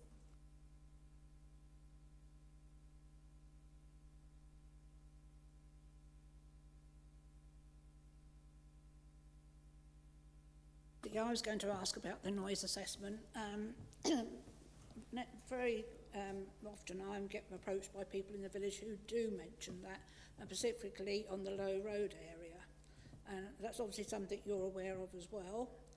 And also the risk of fire and contamination to all the nearby neighbours, which is going to be sort of up to 90-something lodges built 2 fields back from that. Oh, you live there? I didn't know you lived there. No. So that is that's obviously a concern for you. Yeah, I mean, it is in a very high density population area. You know, the Wearsgrove one is pretty much on somebody's land, in their back garden. And that's why we're concerned. There is a park home development on Wearsgrove itself, which is actually next door to Hightown Drove. We're probably closer to this than we are to Wearsgrove, and we have enough concerns about Wearsgrove as well, with noise, pollution, and again, coming back to it, the fire and safety evacuation procedures. So, yeah, I answer your question. I think also it should be noted that there is a lot of record on the ECDC portal about people complaining about the noise, because the conditions of Wearsgrove were put in place. Those annual tests should have happened. You are answering a question. Yes, I am. Yeah, I am. It is actually quite specific, because we were happy to see the conditions of the annual noise report to be conducted, but it hasn't been done, or we can find no evidence of it. And I think that's what's really critical to this. We need to see evidence that what is happening or hasn't happened at Wearsgrove will not be repeated as far as Hightown Drove is concerned. We have an excellent example here.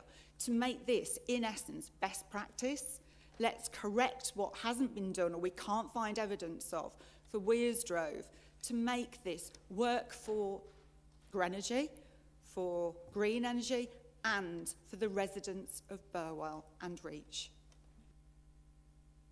Councillor Trapp. Thank you, station. This is quite close to... Wearsgrove? Yes. It's opposite. It's literally a road away. I'm quite surprised it wasn't mentioned on the maps that were shown to you earlier, because it is literally across the road. Yeah, I've seen the thing. It's actually so small. We have a request from the planning manager, so I'll let him come in. He's got something. Yeah, Wearsgrove, if you look on the plan there, it's where number 2 is. So it's a green site so there. it's tiny compared to what this is, and it's right next to the village, so really it could be subsumed. Okay, fine. I'm surprised about the noise not being measured. And that should that be done annually? And it isn't. How long is Wearsgrove? No, that was the condition of the planning. I don't know whether David has more information on it, but certainly in our assessment, we couldn't find any evidence. And yes, that was the condition of the planning 4 years ago for Wearsgrove, that there would be. And this is pretty standard to best storage sites of whatever size, that they are annually assessed. Thank you. What are the working amendments? I'll Okay, well, that's that section dealt with. We now move on to the applicants. Thank you. We have Tony Hilton, Narome Carpanile and Jonathan Cooper. I apologise for not pronouncing names correctly. There's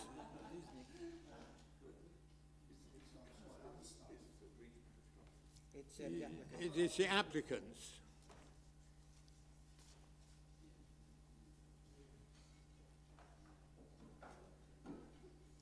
Right, you have 5 minutes between you, and you can take them up as you wish. And then after you've finished your 5 minutes, which I'll ask you to observe as best you can, and when you do have questions from the members, I'd be obliged if you could answer the questions, but not just consider it as extra promotional time. Thank you. Please turn your microphone on. Thank you, Chair. Good afternoon. My name is Naomi, and I am here on behalf of Grenergy, the applicants behind the proposal before you today. Over recent years, the UK has made impressive strides in expanding energy, with wind and solar now forming a key part of our electricity mix. But these sources are intermittent. Without a way to store excess energy, we end up wasting it. In fact, in 2025, Britain spent close to £1.5 billion curtailing wind power, essentially paying to switch off turbines because we couldn't use the energy when it was generated. Instead, fossil fuel plants were turned on to meet demand. This is where battery energy storage comes in. Facilities like the one we are proposing store clean energy when it's abundant and release it when it's needed. These systems could save British taxpayers up to £40 billion by 2050 by reducing waste, cutting emissions, and enhancing grid reliability. Concerns regarding the safety of this technology have been raised, so I wanted to provide some reassuring information. There is a plethora of legislation, regulations, and guidelines that are in place to ensure that developers build their projects to the highest standard. The industry is constantly innovating, and we are seeing more efficient and safer battery technologies coming out each year. Globally, the number of BESS facilities and total installed storage capacity is increasing rapidly. Conversely, the number of BESS fires is decreasing. The incident rate fell by 98% between the years 2018 to 2024. Improvements in manufacturing, design, and battery chemistries have resulted in this decrease in fires. Cambridgeshire Fire and Rescue Service has been and will be consulted at all stages of the project. We can also confirm that the project follows the latest guidance. In the unlikely event of a fire, the approach is not to try and put the fire out, but to carry out boundary cooling, where the unit resulting in thermal runaway is left to controlled burn, whilst water is sprayed on adjacent containers to ensure they remain cool. The entire site is designed with a closed-off drainage system where the water will run off into a lined basin to ensure that any fire water does not seep into the local fluvial system. The second point I wanted to raise was about the concerns relating to the impact this project would have on the Wicken Fen Nature Reserve and residential amenity. We have had confirmation from all the statutory consultees that they are satisfied with our methodologies and findings, endorsing our view that the proposals will not have a detrimental effect on nearby residential receptors or to the wildlife in the area. In conclusion, we have carefully designed this proposal to meet the highest environmental and safety standards with minimal visual and local impact. It is a clean, quiet, low-traffic facility that will support national goals and deliver real local benefit. I will now pass to our agents who will briefly cover planning policy considerations. Thank you. Good afternoon, I'm Tony and I'm here to support Grenergy as their planning agent. Hopefully you've had the chance to visit the site and understand the project. We appreciate the support from the officer, which is an opinion shared by the Planning Inspectorate, whereby 80% of appeals for renewable energy installations have been allowed. Growth 2 accepts renewable energy projects in the rural area on the basis that proposals accord with policy ENV6. Therefore, the starting point is that the principle of development is acceptable. ENV6 requires that renewable energy proposals should be supported unless there are significant adverse effects, listing 7 considerations. 3 of these can be discounted as there are no protected views, there are no airfields or heritage assets that would be affected by the proposal. The proposal is in excess of 450 metres from the nearest residential property, and in consultation with the EHO, no concerns with regard to noise have been raised. It is considered that the proposal will not cause harm by way of noise, disturbance, loss of light, and as such the amenities of the neighbours will be maintained.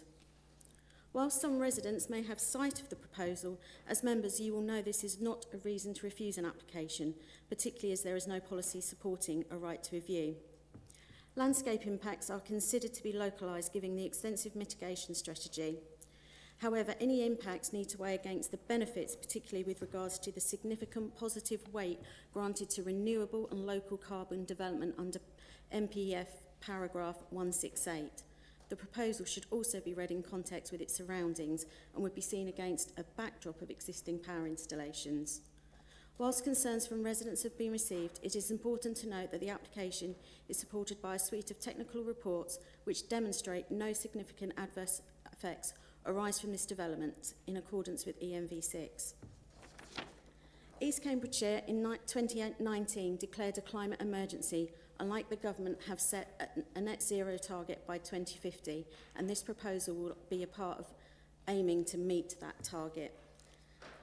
It is hoped that members see the benefit of the scheme, aiding the council to meet its own net zero by 2050, locating the proposal in an area where a connection can be made, set amongst other power installations, and it can deliver a significant increase in biodiversity over and above the 10% required by the local authority. Thank you for your time. Thank you. Well, that's your presentation. If you'll just sit down and wait for a second, see if we've got members having any questions. Councillor Goodall.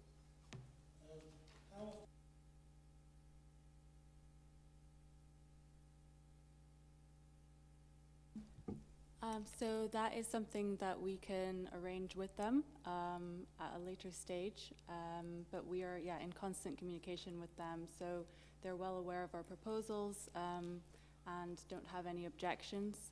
So yeah. No, my concern is that any other industry that has high risk of pollution or danger if there is a fire are annually inspected. So why aren't these? I mean, that is something that we can condition if that's required. We wouldn't have any objections to that.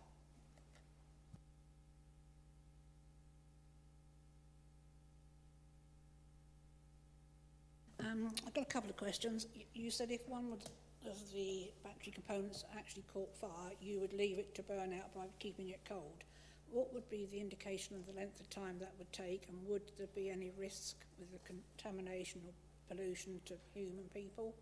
And the other one was, where did the panels come from, and what will you do with them after the 35 years?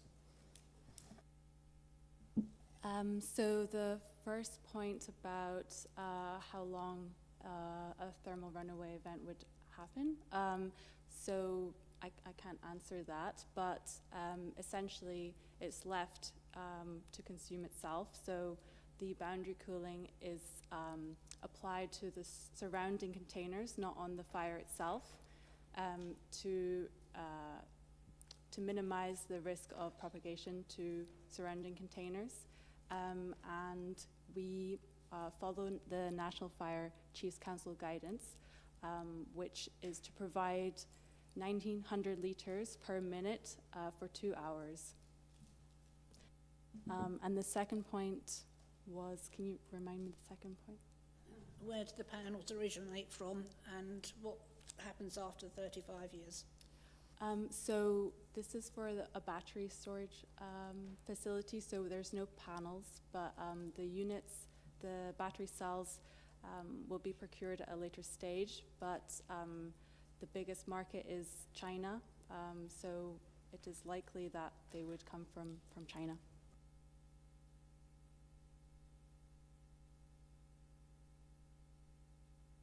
Thank you, Chair. Got a couple of questions. You've partly touched on two of mine, more than two. in answer to Councillor Edwards' question, you're going to allow this fire, you're going to allow the battery to burn. What danger of pollution into water, into ditches that gets into the load and things like that? What work have you done to quantify what you said? So we have a closed off internal drainage system.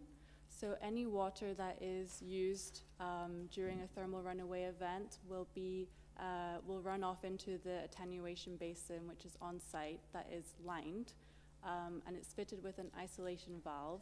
And this can be remotely or manually operated. So if a fire were to occur, we would close this isolation valve so that no water could seep into the local fluvial system. And then we would liaise with a local water management company to then take away this fire water to be treated off-site. If I can come back on just on that item, so what testing has been done of battery units in the situation of the fire to actually say that the outcome that you've just said actually works? Sorry, could you just elaborate? Testing? Well, you said that you're going to block off the water. It goes into an attenuation pond, and therefore there no contamination in. But then you're going to talk to the water authorities afterwards. I just wonder what you've actually done to actually test that that works. So the water that is going to be used won't, because it's not going to be used to directly put out the fire, and it's just to be sprayed on the adjacent containers or any vegetation, that water likely won't contain any toxic chemicals, but nevertheless it will still be in this attenuation basin, and then testing will be locality of the proposal. A, how do you quantify that? And B, there was talk about a 10% increase in biodiversity, which if you're putting loads of battery items over grade 2 listed grade 2 agricultural land, I may be missing the point, but I don't get that. So our agricultural land classification survey has come out to say that the land is grade 3A. Just wanted to clarify. And in terms of the harm to the local area, we've made the conclusion that there wouldn't be significant harm due to the fact that no statutory consultees have objected to the proposals. So they've reviewed our technical reports and essentially agree with what our consultants have proposed.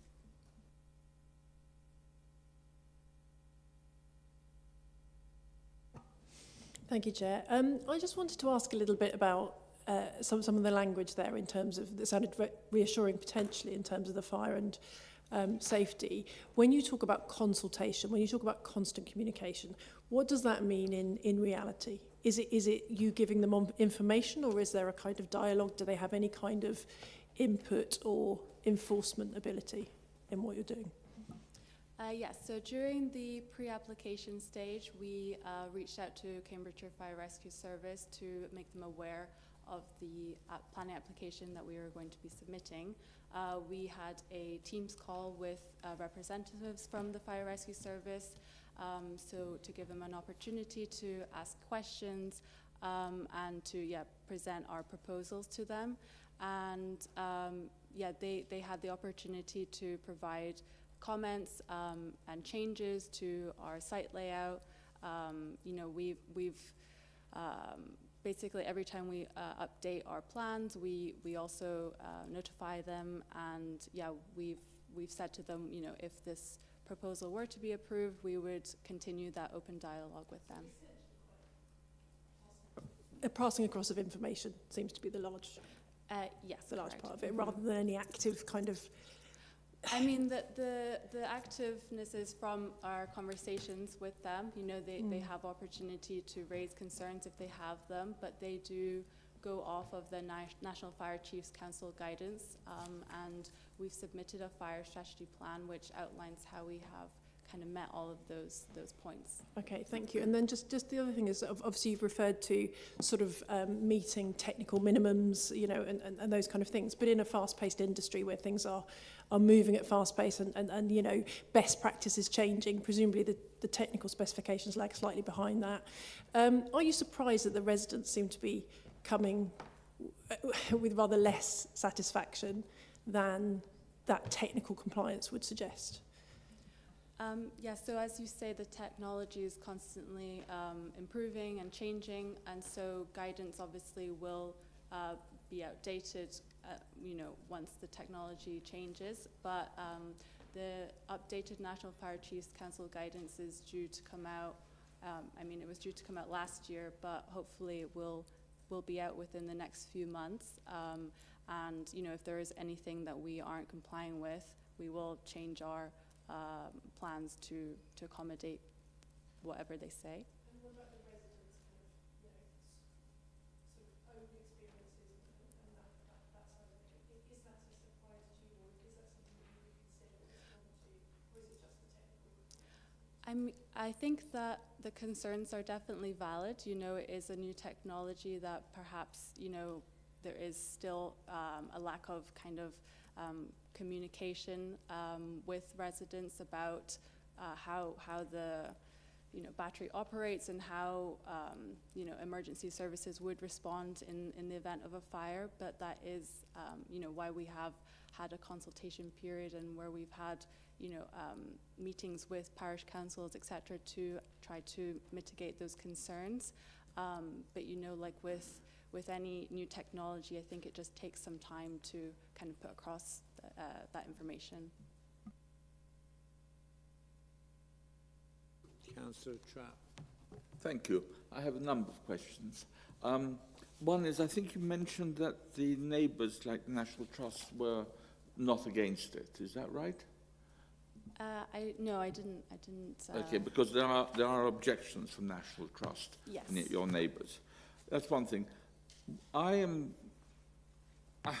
think this should work, but I am really concerned about one aspect of this plan, which is that the overhead power lines are actually very close to the north tip of it. And if there were a fire, I'm sure that the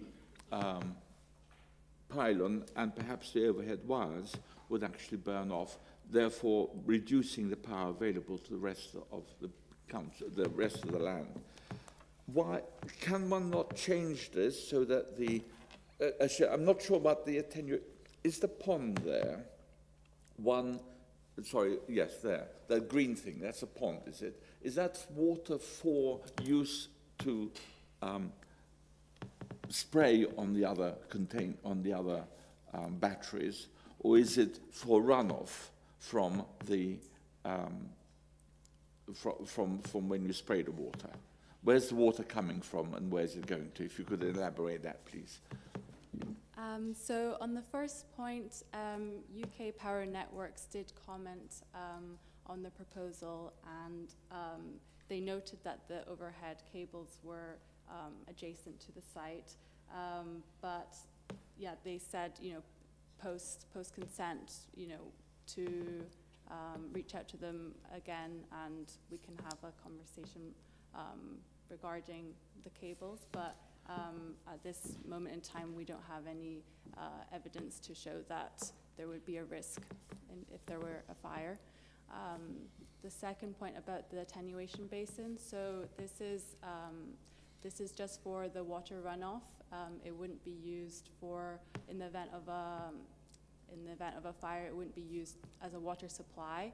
We have proposed 2 fire hydrants on the site, and post consent, we would reach out to the local water authority to make sure that the water pressure was sufficient to provide the 1,900 litres per minute for 2 hours.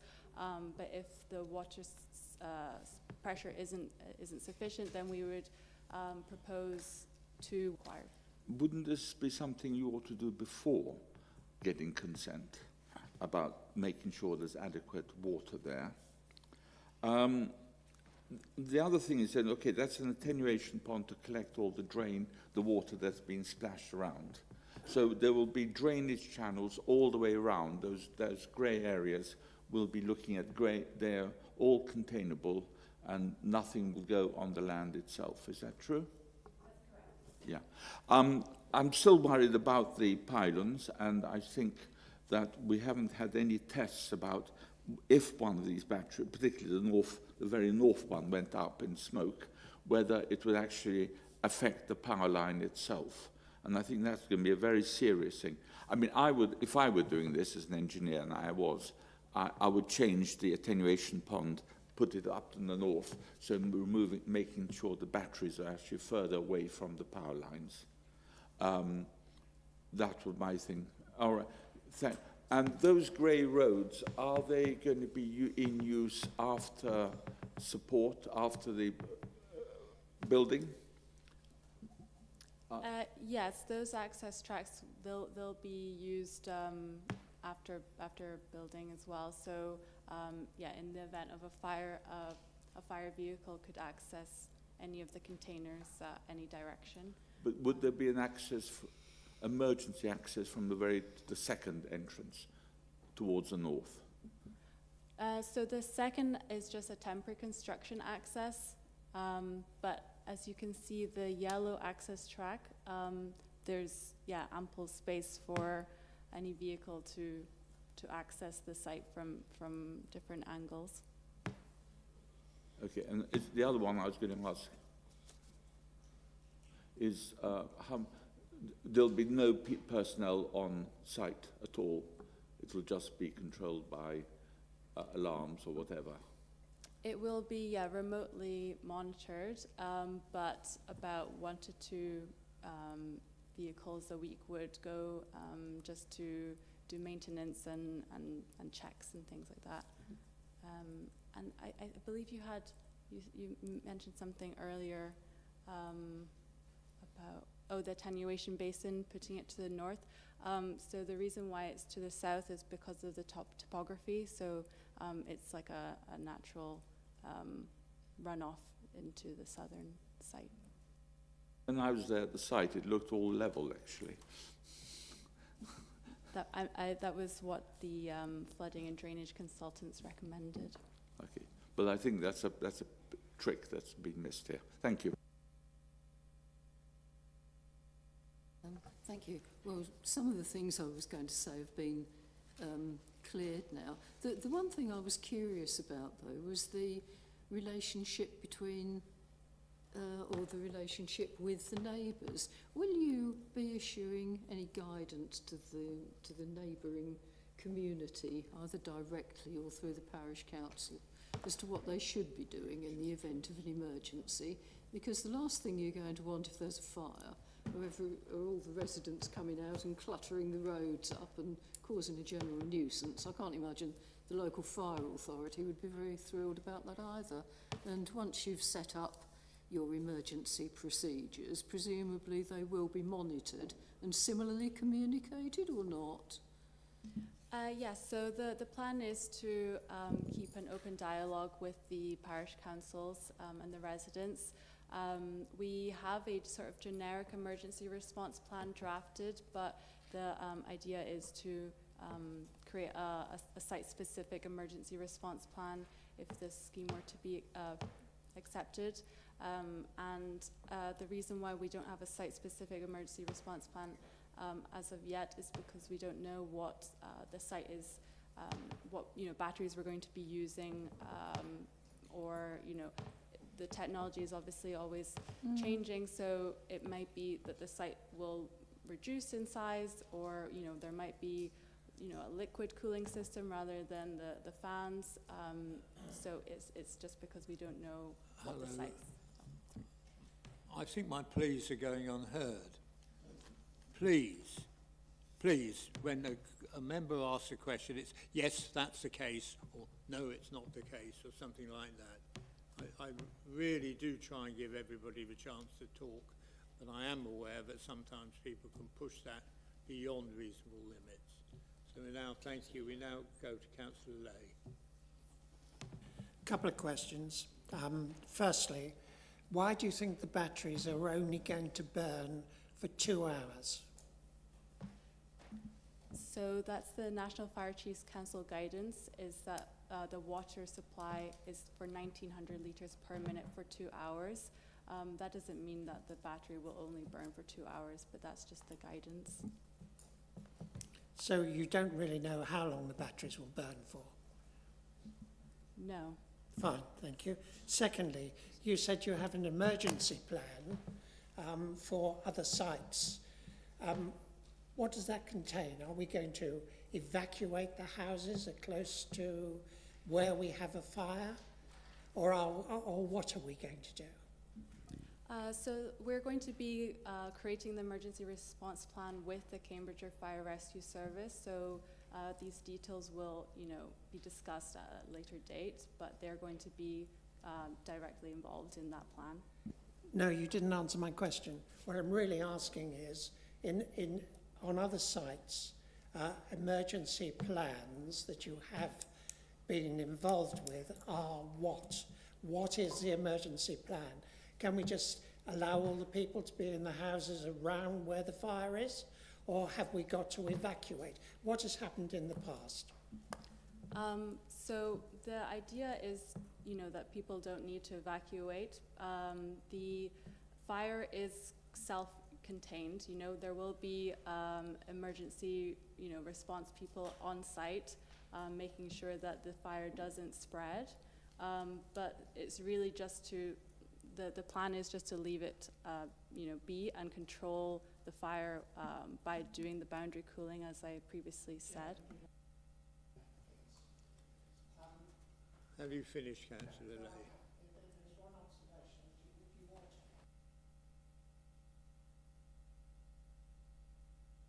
In Red Lodge, which isn't very far from here, it's just the other side of Newmarket, they have battery storage, but they also have a plan to evacuate the 500 houses in Red Lodge should there be a fire. Now, what I'm asking you is, you've talked about your emergency plan.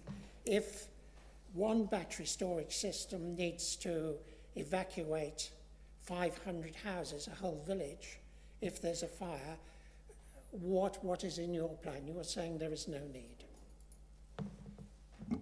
I mean, this is something for the Cambridgeshire Fire Rescue Service to comment on.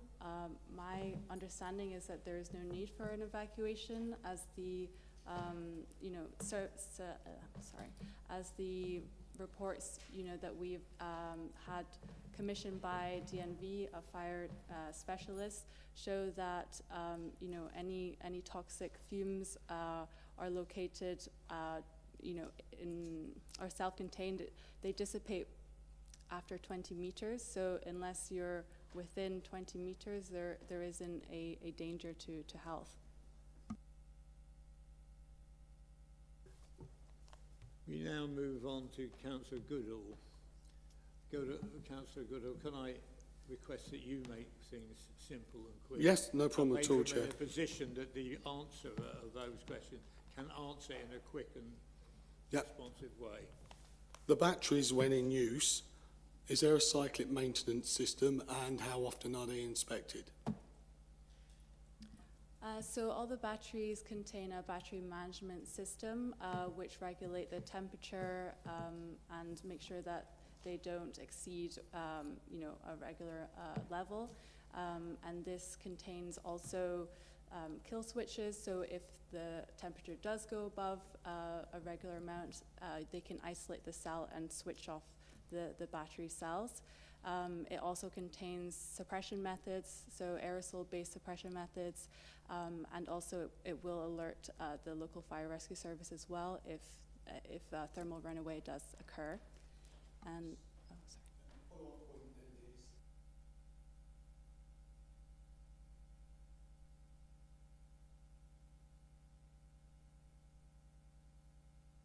Sorry, we've all talked about the runaway of water and liquids and how you contain that.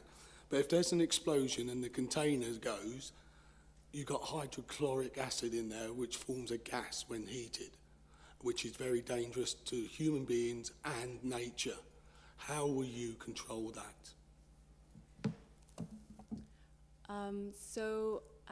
As I said before, or I don't know if I have said before, but all the containers do have like deflagration vents, and yeah, the chance of an explosion is very minimal.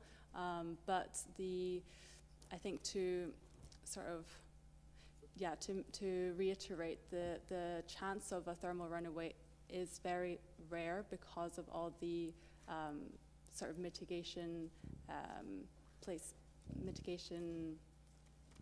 what's the word? Implementation, basically, to prevent a thermal runaway event. It is rare, but it has happened, so we must plan to do something when it does happen, and that's why we're worried about the lack of evacuation plan. And I think, yeah, just to go back to my previous point, it's something for us to sort out with the Cambridgeshire Fire Rescue Service with their expertise. I've got a very factual question you'll be pleased to know. First of all, if there's a fire breaking out on one of these, are you relying on the fire service to throw water at the others, or is there going to be sprinklers there? And have you asked the Cambridge Fire and Rescue Service how long it will take for them to respond to an emergency? So the first point was, sorry, from to spray these things? Yes, so that would be the Cambridge Fire Rescue Service would be spraying the adjacent containers with water. But they would have to come out. I mean, each container also does have sprinklers within the containers. So that would be, I guess, the first stage, the sprinklers. But then the fire rescue service would spray more water on the adjacent containers. And so, how many fire engines would you need to do this? That is something for the fire rescue service to comment on, but I'm sure you should have done that planning first, actually. But as I said before, the National Fire Chiefs Council guidance suggests 1,900 litres per minute for 2 hours. So, per unit? Yes, per unit. Thank you. That seems an awful lot. Apologies, correction, that's for the whole site. That's for the 1,900 litres per minute for 2 hours is for the whole site. Now, I'm sure everybody's going to earn this. I'm going to close the meeting at now at 10 past and open it again at 20 past. And I hope by then people will have managed to think and discuss. If things have been answered already, please tick them off your list for things to be asked second time. So with this period of cooling off, is it the 1,900 litres? No, we're having a comfort break for 10 minutes, and it's going... Excuse me, we should see that other people who wish to speak in objections. I've tried to give everybody, the time to express themselves. I've pleaded with people to be brief, and that hasn't happened. Unfortunately, some people will need to have a comfort break now, and that's why I've made it only 10 minutes. I'm sorry. Yes, we go straight back on. Yeah,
okay.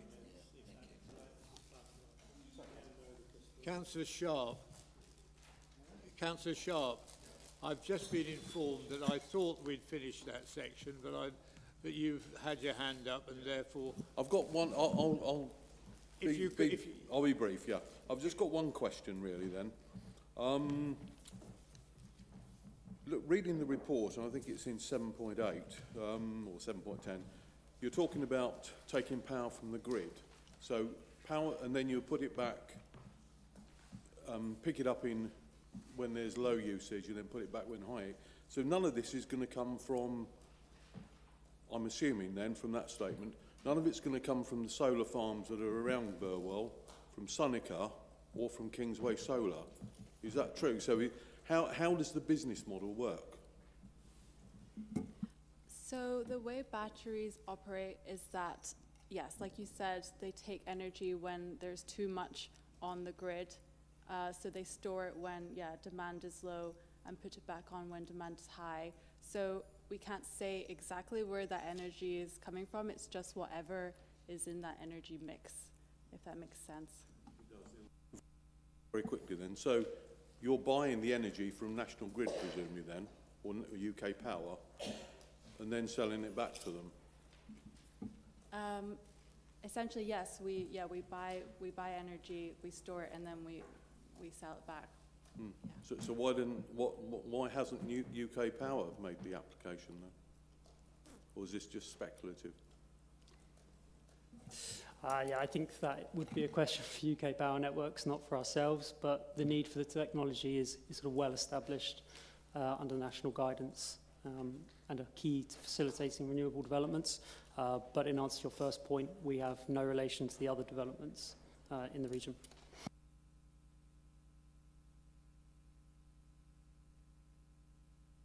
Is that it, Councillor Sharp? Right, so I can close down that section. I can relieve you from your responsibility, and we can move on to the National Trust.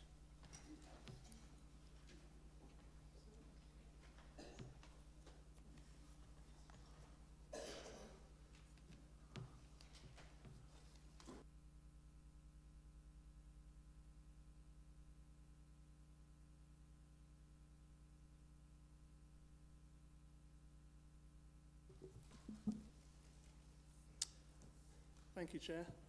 I'm here on behalf of the National Trust, and we've objected to this application. Our role is to protect and care for special places so that people, nature and culture can thrive. We fully recognise the need to address climate change and the importance of reaching net zero. However, we believe that this transition must be achieved without causing avoidable harm to landscapes and habitats of significant value. Turning to the application, I'd like to raise a couple of points. First, the wider Wicken Fen vision. The proposed development sits within an area recognised in local policy as strategically important for biodiversity. Excuse me, sir, I'm really sorry to interrupt. Could you possibly bring the mic a little bit closer to you? Our thousands and thousands of people that are watching this online the millions. Can't quite hear you. Is that better? Is that all right? Yeah. Not used to microphones. Used to shouting. This landscape is already under pressure. Its long-term recovery relies on connectivity and expanding habitats. Fragmented habitats is causing some problem. Connectivity is essential for wildlife movement and hydrological function. In the lowland fen edge environment, remaining habitats are scarce and scattered. Infrastructure such as deer fencing, security lighting, and undersite drainage risks creating new barriers, undermining both existing and potential wildlife corridors that are vital for nature recovery. Noise. The site lies next to Reach 24, which you've heard about previously, a project managed jointly by the National Trust and Reach Parish Council to connect people with nature and create habitat for various species, including turtle doves and other protected species. But it's a big project about getting people into nature and connecting them with the tranquility that's out there. Access paths we've created are just a couple of 100 metres away from the proposed development. Even a low continuous humming sound, which would permeate the areas that are visually screened, would seriously affect the tranquility that defines this space. Planning noise thresholds are based typically on background levels that are more of an urban environment, not places that are specifically valued for how quiet that they are, introducing industrial noise here would be intrusive and inappropriate. Visual impact. Policy ENV1 of the East Cambridgeshire Local Plan requires the development to conserve and enhance landscape character. Introducing an additional built form into an open rural area would noticeably affect the landscape character and reduce visual amenity for people who are walking and cycling nearby. It's not reasonable to argue that this development will simply blend into the adjacent solar scheme. Containment is essential. Without it, incremental expansion becomes indefinite, and the character of the wider landscape is gradually lost.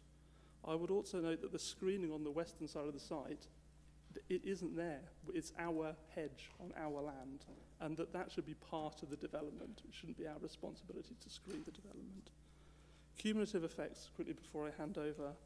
If you look within 4 kilometres of Wicken Fen, 6.9% of land is already committed to solar development. With the ones that are currently in the schemes that you've seen on the screen, that rises to 8%, on average a UK of 0.1%. We're already at saturation point, and further development would intensify the cumulative effects we've been talking about. Thank you. I'm a neighbour. I'm actually a resident living in Reach on Burwell Road, and I represent other neighbours there. A lot of the points have already been made. I think the biggest thing is this isn't NIMBYism. We live next to a large regional substation. We have solar plants. We already have battery storage. We can see all of that. But back to the National Trust points, that we are encroaching on the nature that we have. Fenland is very flat, and any additional buildings put in there block that. Now, there is only 2 fields between our road and the rest of the substation. With this development going in, you've taken another field out. There's a load in there. The animals get funneled. There's a lot of deer and lots of other animals. They get funneled into one very small space. That's going to become a problem. But as residents, we're concerned about, no one's talking about smoke coming off of these. We talked a lot about runoff and water, the smoke and the evacuation stuff that's been highlighted. They're big concerns. It's very windy and very flat. I know, I live there. We get that. That would blow through us constantly. I think the bigger thing is, if we could get the other picture with the nice little red line, this, on the bigger site, this site is over a line. Hightown Drove is a cut-off. Nature is one side, all of the developments are the other side. This is going over that line. And, it's the bigger site one. We'd like to protect that. That line's already been drawn. As you can see, every other development's behind that. This could be the straw that breaks the camel's back. Do we need the capacity in this area? Yes, nationally. In this area, maybe not. Thank you. Thank you very much.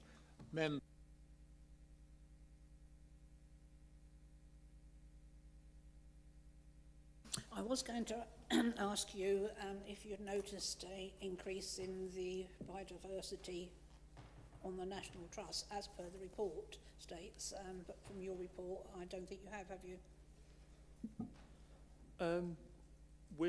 We've got a species recovery project on the field next door, so we should see an increase because we've been doing a lot of work there, independent of what's going on elsewhere.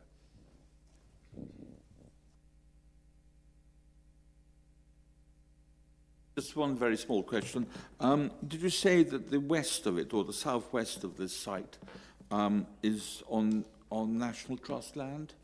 But something about the hedge you mentioned. If you could show me the map, I'll show you what I mean with the... Yeah, if you look on the left as we're looking, if you go to the next map you got up, which has the trees and whatnot on it. Keep going. This one? Yes. You see all the batteries, yeah. And you look to the top left, there's no screening in that area. It just says existing recently planted hedgerow. This will do. Well, that's our hedge. Why isn't that included in the red line of the site, that level of screening? Right, so is that north-west part of that, which is... That bit, yeah, you got it. Yeah. So that's our hedge on National Trust land that we've planted. Yes. And I'm suggesting that the screening should be with, the site should be responsible for its own screening. Shouldn't be reliant on Right, because you can take down that hedge we if might you want want. to lay it or do what we want to it as time goes Yeah, on. burn it. Oh, sorry, no. Sorry. Yes. Councillor Trapp, if I may, just for members' clarification, the plan on screen is an indicative landscaping scheme. There is a landscaping condition that has not been agreed what is on screen. It's just indicative as what could come forward. Thank you very much. There's another condition. I'd like to ask you, you mentioned just now there's a danger to what I thought you said was Reach Road. Did you? We're talking about Reach Road is the bottom left of the site, and it's because the rivers are high in that part of the land and the landscape shrunk, it provides a barrier between two different sets of fen and a corridor for nature to travel through. It makes a distinctive feature in the landscape. No, I'm not proposing that this providing a danger to the load. No. Members, any more questions? Well, congratulations. And we now move on to Nick Acklam. Thanks, gents. Thank you, gentlemen.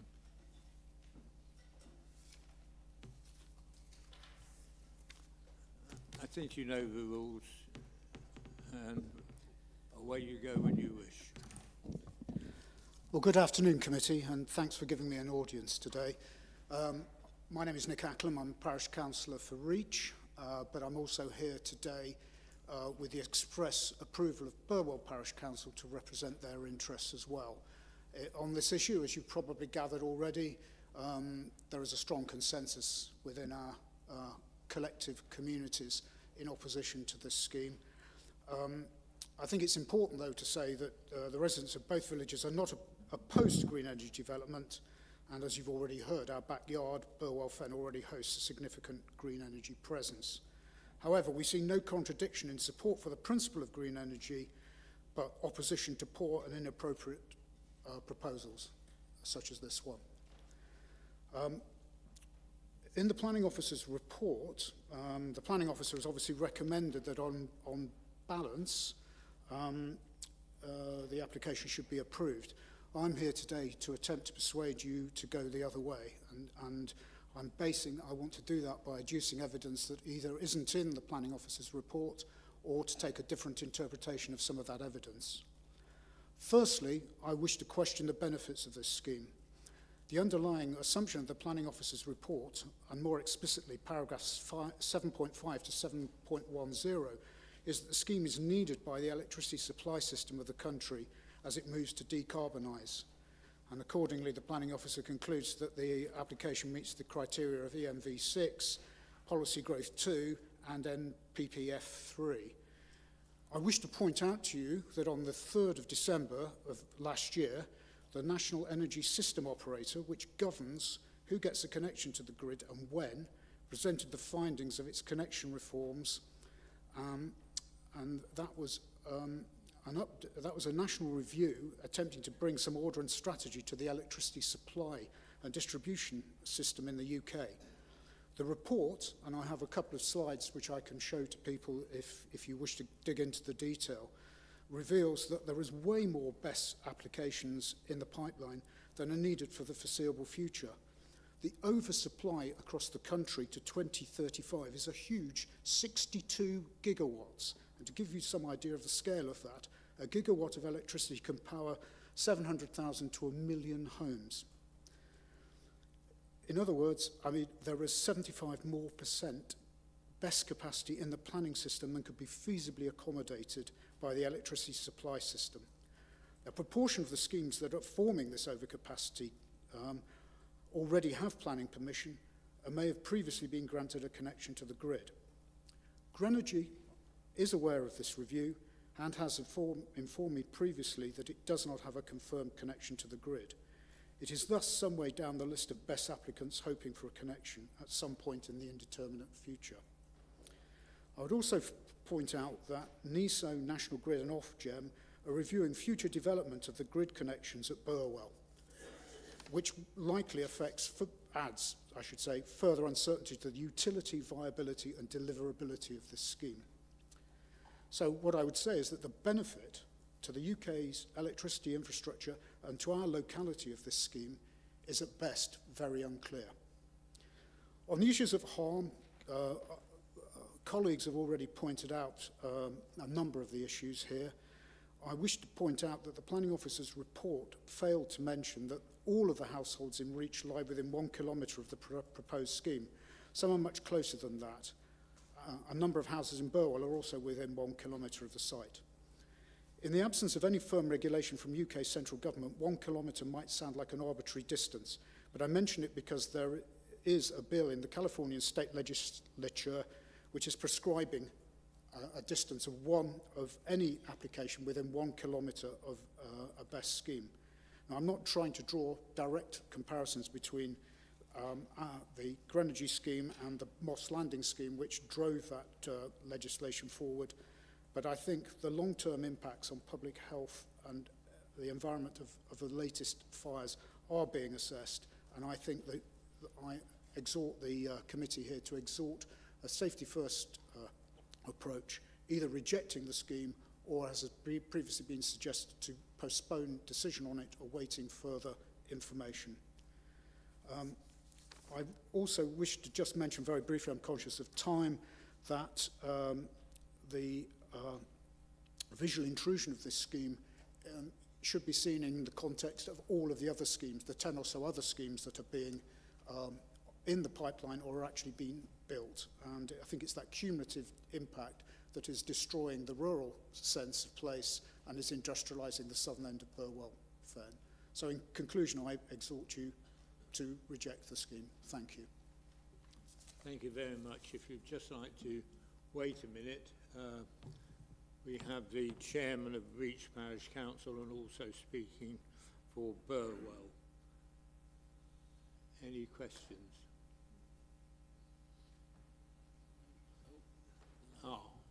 Councillor Lay. Yes, perhaps you could explain to us why the closeness between the battery storage and the houses at 1 kilometre is important. Is there a relationship between safety and how close it is to the houses?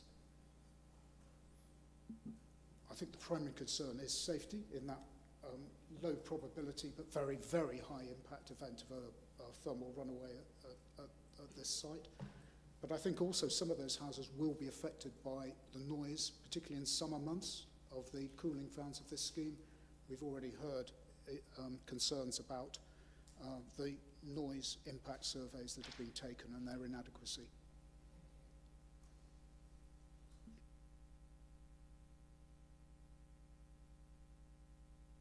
Thank you very much for allowing me to do this.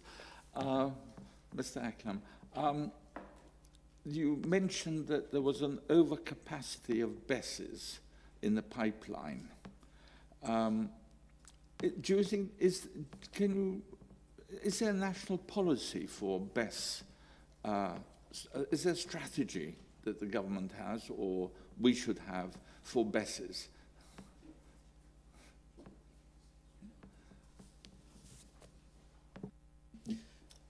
I think what we're seeing with this NESO review is a sort of emerging policy. I think there's been a realisation that there's been a lot of piling up and enthusiasm for green energy, but there hasn't really been a strategic overview of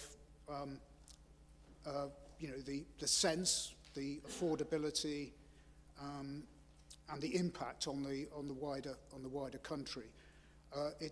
BESS is prominent in the flaws in the previous system, but you will also see from those graphs that solar energy is also in a similar position where there is oversubscription in the planning pipeline for solar PV energy. There's just way more than can be accommodated in either of those two areas. Thank you very much. We'll fall foul of the chairman if we carry on too long.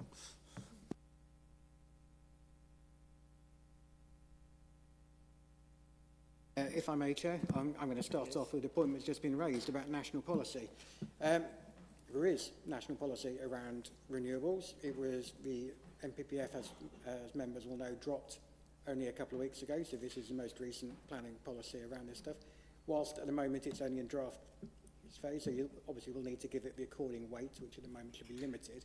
I think what I'm about to read out to you should give members guidance as to the direction that government are looking at going in with regards to these matters. So if you'll bear with me for a second, I'm just going to read through the fairly short paragraph that relates to renewable and low carbon energy development and the electricity network infrastructure. And that's something to note that the NPPF has now been widened. Previously it just talked about renewable energy, now it talks about renewable energy and the electricity network infrastructure, of which BESS is an identified part. So in considering proposals for renewable and low carbon energy development and electricity network infrastructure, substantial weight should be given to the benefits of such development for improving energy security, supporting economic development and moving to a net zero future. The next sections are not relevant, so I will move along to those. But the contribution that small-scale and community-led renewable and low-carbon energy projects can make towards reducing emissions, along with their associated economic and social benefits. And most importantly, applicants should not be required to demonstrate the need for renewable or low-carbon energy development and electricity network infrastructure. So there is no requirement to demonstrate need or requirement at all within legislation. In fact, quite the opposite. There is a clear positive statement there. Where proposals for this form of development come forward outside of areas which have been identified as suitable for them, they should be acceptable when assessed against the national decision-making policies in this framework taken as a whole. Members will know when I talk about tilted balance, what this has done is it's tilted the balance very significantly in the most recent NPPF towards such development. Members should be aware of that and obviously give it the according weight. Thank you. Okay. I've got a couple of other things I was going to work my way through. Sorry, but there's so many things that have been raised. In relation to BNG from Councillor Sharp, just a reminder to Councillor Sharp that the BNG is not talking about agricultural land or the quality of that. So what we're looking at there is what is the current habitat on the site, how is that scored using the metric, and then Biodiversity Net Gain is looking at effectively adding additional units on top of that to bring you to the required improvements on that. So it's not necessarily, it won't be scoring particularly highly if it's agriculture when we're looking at actually the biodiversity level of that. Another thing here, again from the new NPPF, it talks a lot in there about how in planning we should not be considering things which are covered by other regimes. So things like fire safety are generally the purview of the fire safety and the fire brigade. We have obviously had consultative responses on those with no objections. So just be aware that when you're considering those areas that is the current position of our statutory consultees. Lastly, there was comments made about other best sites. I can confirm that we have received the communication, and I know that Sophie has gone back to yourselves. We will respond outside of this meeting because quite a lot of those matters relate to enforcement, which we don't generally do in the public domain. So don't feel I'm ignoring what you're saying. I hear what you're saying, but we can only look at what we've got in front of us for this application. Yeah. And those matters we will clearly liaise with you in the appropriate manner. Yeah. Thank you.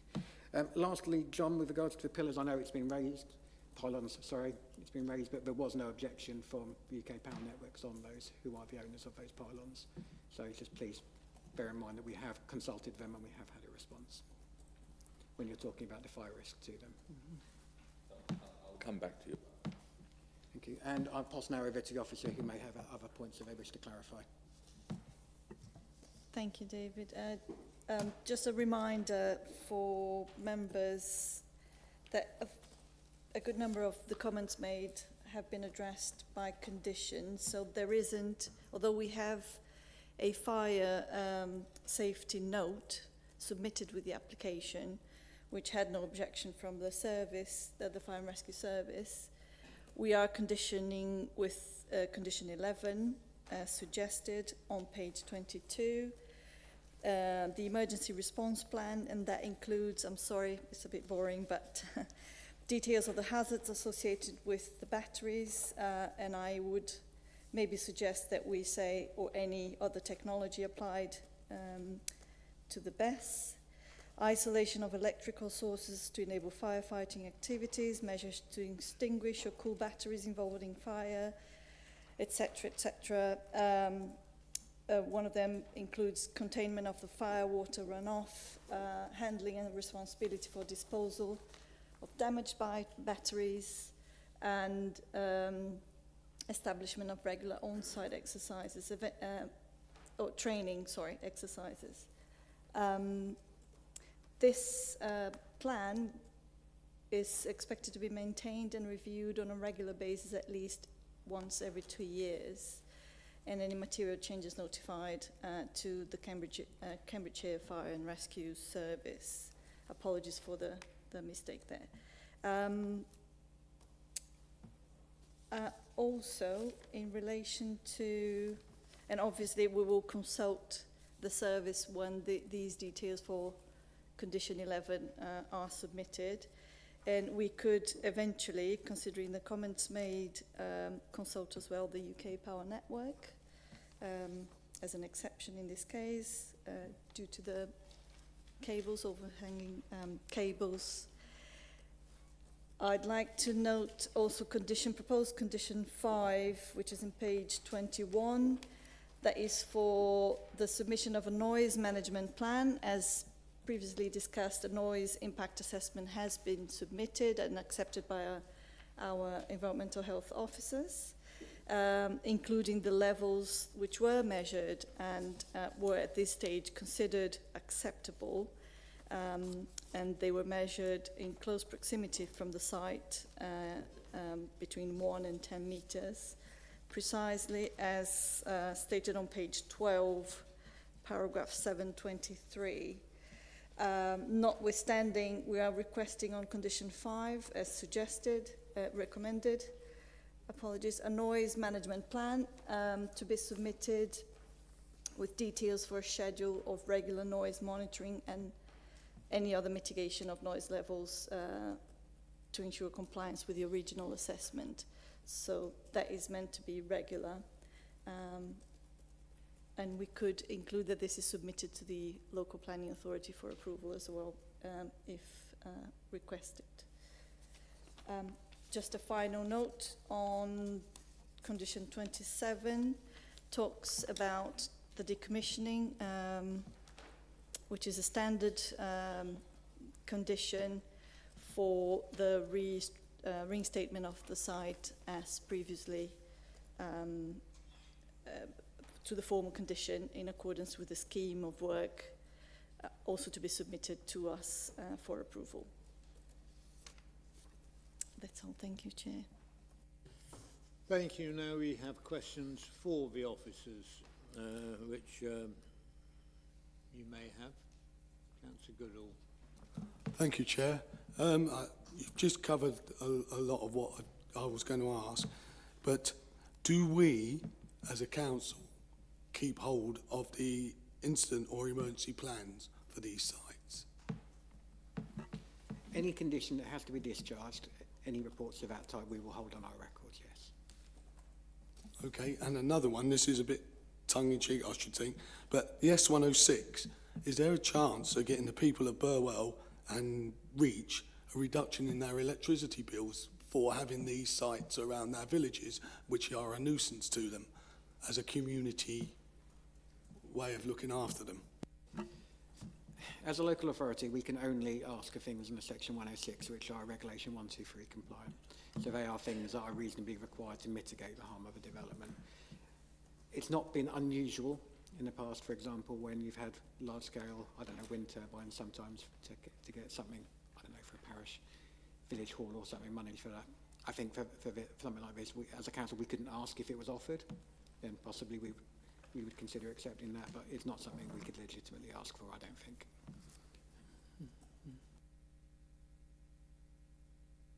Thank you very much. 713 on page 10 says an attenuation pond is proposed to collect rainwater and surface water for use in a fire event. But we've just been told by the applicants that this is going to be used for runoff water. So there seems to be a little misconception here, I would have thought. That pond and basin will act as a flood pond, but what it will have is, as the applicant rightly said, it will have a valve on there which allows it to be open or shut. While it's open, water will come in, it will be used to attenuate any additional water, surface water that comes into the site. It will then sink through and leave. Well, it won't sink through because obviously it's lined, but it will go through that valve and it will leave. However, its primary reason for being there, so the reason it's been requested and the reason that its primary function is to be there to collect water in the event of a fire, but it has a useful secondary function on its day-to-day life to attenuate. So the valve there will be off, will not be releasing water. I mean, if you're going to have the valve which actually releases water into the ground. So if you have a look at condition 11, so we've got condition 11 on page, he says, on page 22. Well, it's not condition 11, then, is it? It's Measures to minimise environmental impact. Not 11. yeah, there's also a condition here about retaining water as well. So we've got condition 26, which talks about surface water drainage scheme and maintained, along with a flood assessment report. My understanding, and if you also look at, sorry, bear with me, there's so many conditions here. I had seen another one which related to water. So there is part of it contained in condition 11, but that's talking about the storage of it for fire water. Yeah. My understanding of this is that whilst in normal day-to-day operations, that valve will be open to allow for the water to leave, because there's no good reason to hold that water on the site. But going forwards, if and when there's an event, then they're able to shut it and use it to hold that water back. Okay, who will be shutting it? It'll be down to the applicant, it'll be under their control. So there could be risk of runoff going into the ground if the valve has not been shut off. That's what I'm saying. And that's why you've got condition 11 there, which is the emergency plan, which... Yes, okay, but the plan there as well, there's no risk to residents there. There's looking at minimising environmental impact, establishment of regular on-site training exercise, but nothing about which the parish councillor from Reach said is about evacuation or what happens to residents in the event which is less than less than 1 kilometre away. Well, so we ought to add something about residents there.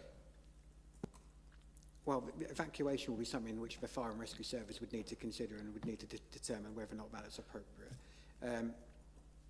What we've got here is we've got a condition that outlines some of the broad areas that we would expect to see in that plan. Now, bearing in mind, this needs to be signed off by the Fire and Safety Authority. Right. But I think in other areas, in other planning applications, we've actually had an officer from relevant authorities coming here.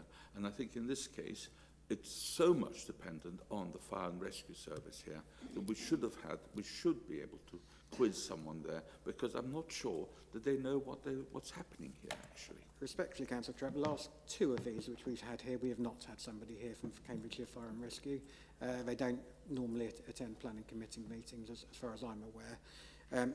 We do consult them on all of these. They are aware. We do meet regularly with them. We have a inter-council best group, for example, that talks about these sorts of sites in which Fire and Rescue Services attend. So they are aware of these applications coming to committee and they have commented on it. With our concerns that we've raised here? Well, they'll have been passed the report, which would have been provided to us as part of this application and determined it on its merits. Okay.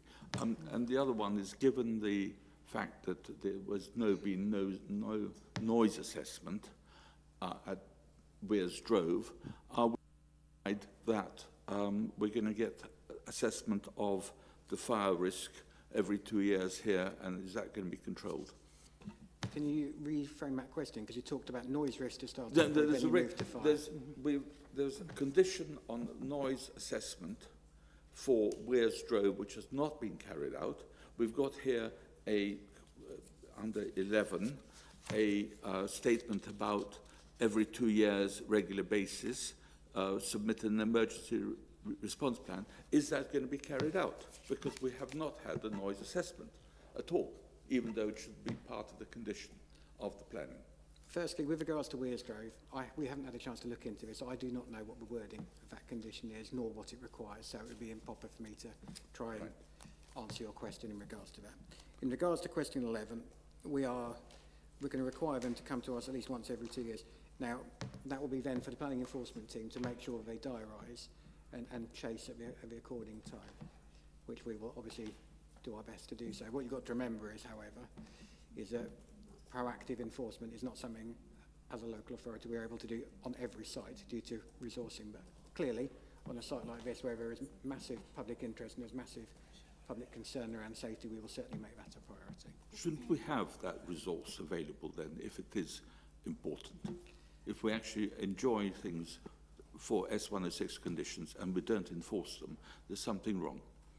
Well, this isn't a Section 106 matter, so let's not conflate that. It's a planning condition. And resourcing is not a discussion to be having in this committee, I'm afraid.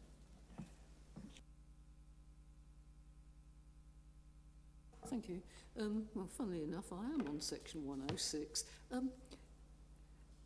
The problem of noise, as I understand it at the moment, we've got planting beside the site to screen it. Can we not require the applicant to either make more money available or actually arrange some extra planting of trees and hedgerows which would break up the sound and make things presumably a little more quiet and pleasant for the surrounding residents? So we have a condition which talks about landscaping, so there is a landscaping condition. However, we've had a noise impact assessment. The Council's Environmental Health Officer hasn't required any additional planting to be done as part of that. Clearly, any additional planting will help. But what we will be looking at primarily with regards to any landscaping scheme is how it affects and how it mitigates against a landscape impact rather than against noise. Right, okay, it looks like I'm not going to get my way with this, but yeah. Yeah, just to follow, I know you said you need to look specifically at the particular, the wording around the condition. Had there been a wording around condition, would you expect that a wording around a condition to measure noise at a certain, annually or whatever, would you expect those readings to be in the public domain at this point? If it was from a condition and we were expecting a report to come in, yes. Okay, thank you. Thank you. There appears to be considerable opposition locally, whether through fear or whatever cause. I do wonder, though, if we were to go against the officer recommendation to approve, is this decision likely to be overridden by some government minister or something in the near future? Is that a possibility? I know also that we have had references to other sites. Well, if other sites, local residents put up similar opposition, then this can is going to keep getting kicked down the lane. At some point, we have got to have some sort of facility here. Do we need to make a decision about this?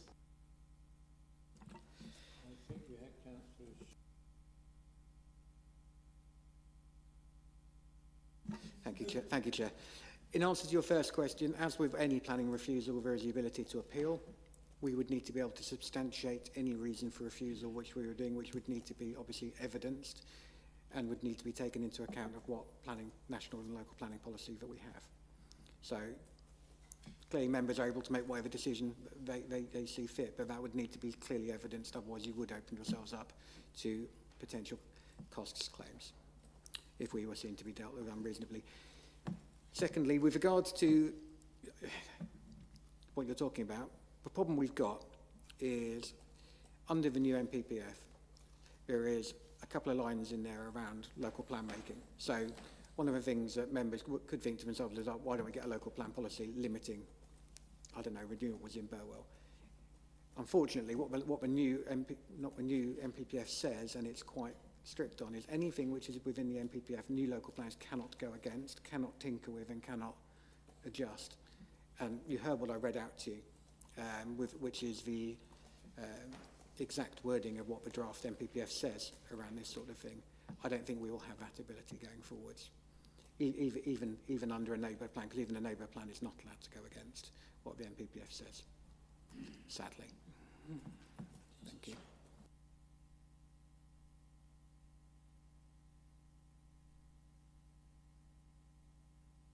Thank you, Chair. I've got one question, and I say this very tongue-in-cheek here, because we're being asked to look at this temporary use of the site for a period of 35 years, and I've expressed this comment in previous applications about. I find it absolutely farcical that it's a temporary use, because anybody who actually believes that it's going to go back to that in 35 years, well, what are we able to put in place as a planning authority if we approve this? And I'm not saying well, I'm not going to the debate yet. What abilities have we got in place to make sure that Grenergy Renewables in 35 years have actually got the resources and the inclination to put this back to grade 2 land, agricultural land, after 35 years under a battery storage? What powers have we got? The powers we have are the normal enforcement powers that we've got. So members are aware that the reason that such sites are considered to be temporary comes from an appeal decision a few years ago. But it is also now doubled down in the MPPF, and the MPPF even talks about time-limiting developments and what we should do, which we have followed by putting that condition onto this application. The powers that we have are limited, if I'm honest with you. So we would be able to serve a breach of condition notice against any landowner, but then the next step would be for us to go and do the works ourselves and then to place a charge on the land. Those are the powers that we have on that. So we're unfortunately, there is no sort of specific ability to go after a company if it's gone bust, but what you could do is put a charge on the land and do the work yourself.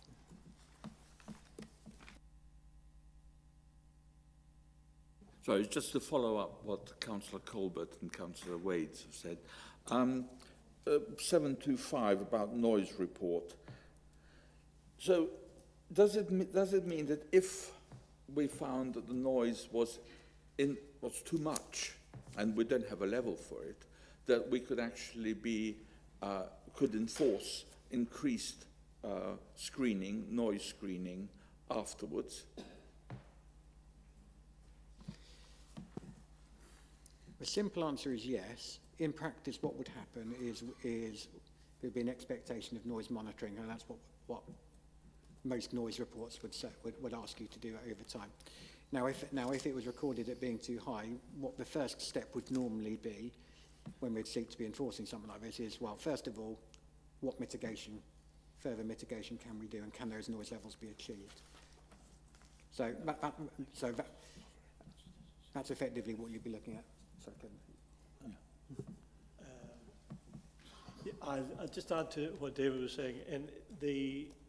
From what I'm reading in condition 5, proposed condition 5, to me that looks as if it covers it, the noise aspects and the noise concerns, and allows enough flexibility for change as the project progresses. So from a legal point of view, I don't see that those concerns are addressed by that condition. Thank you, Chair. The only problem is what is considered to be a safe or unnecessary level that we'd, is it 80 dB? Is it 95 dB? That's something which we would normally defer to our colleagues in environmental protection for them to consider what the appropriate level is on any particular site. The officer's report does cover off their comments in regards to that and what they consider the situation to be. Thank you. We now move on to debate, and well, we have an applicant. I've been patient. I haven't asked any questions, so I hate this. This is like the Wild West. We've got a gold rush of would-be companies coming forward to opportunities to make green energy money. Nothing wrong with them doing that. Fair play to them. I'm not here to stand away against commerce. It's just where it is. We've got centralised legislation for what's still a bleeding-edge technology coming into our rural landscape. just for the benefit of our good friends from Burwell and Reach, I live in Isleham. I've been very active in the Seneca campaign. So I came to this open-minded and I've listened very hard today.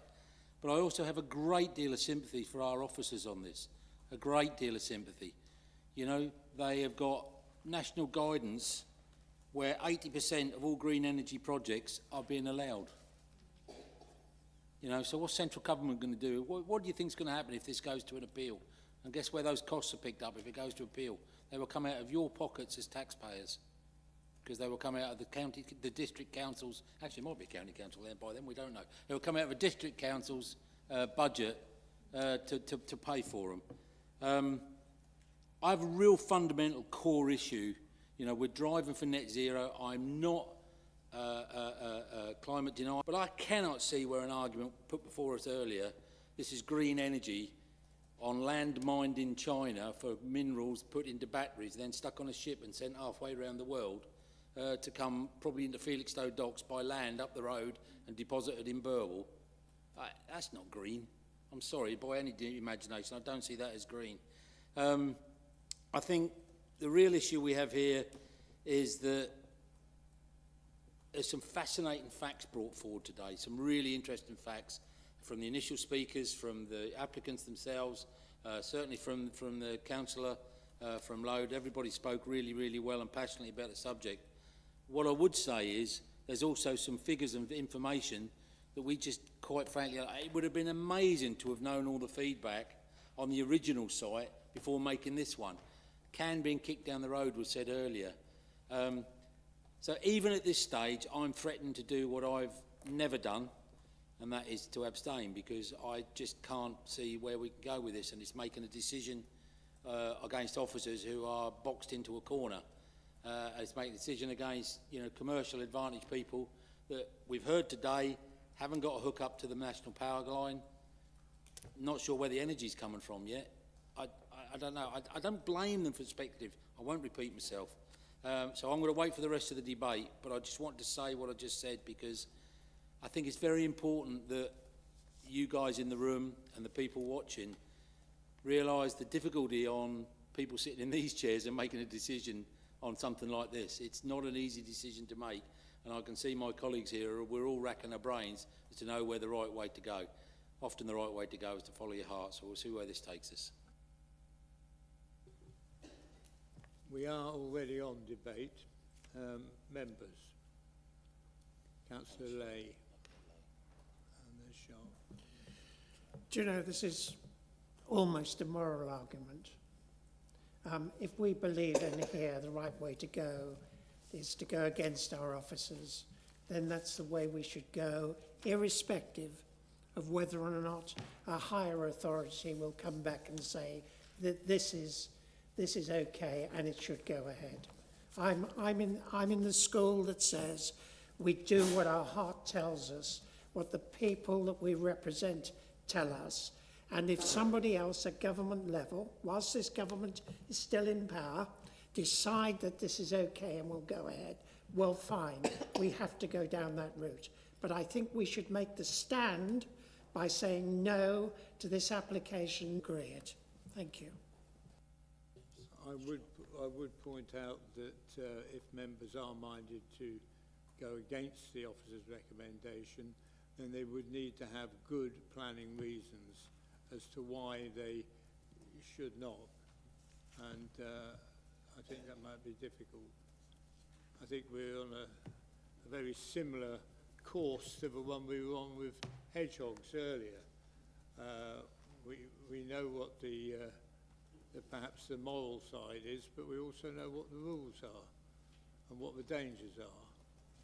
So I will continue to listen to the rest of the debate. Councillor Sharp.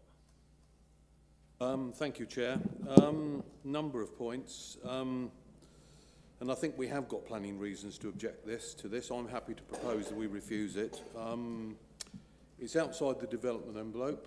We had a debate 2 hours ago where we turned down, one of the reasons was we turned down the wildlife hospital because it was outside the development envelope. This is outside the development envelope, and this is a bigger monstrosity, in my opinion, than a wildlife hospital.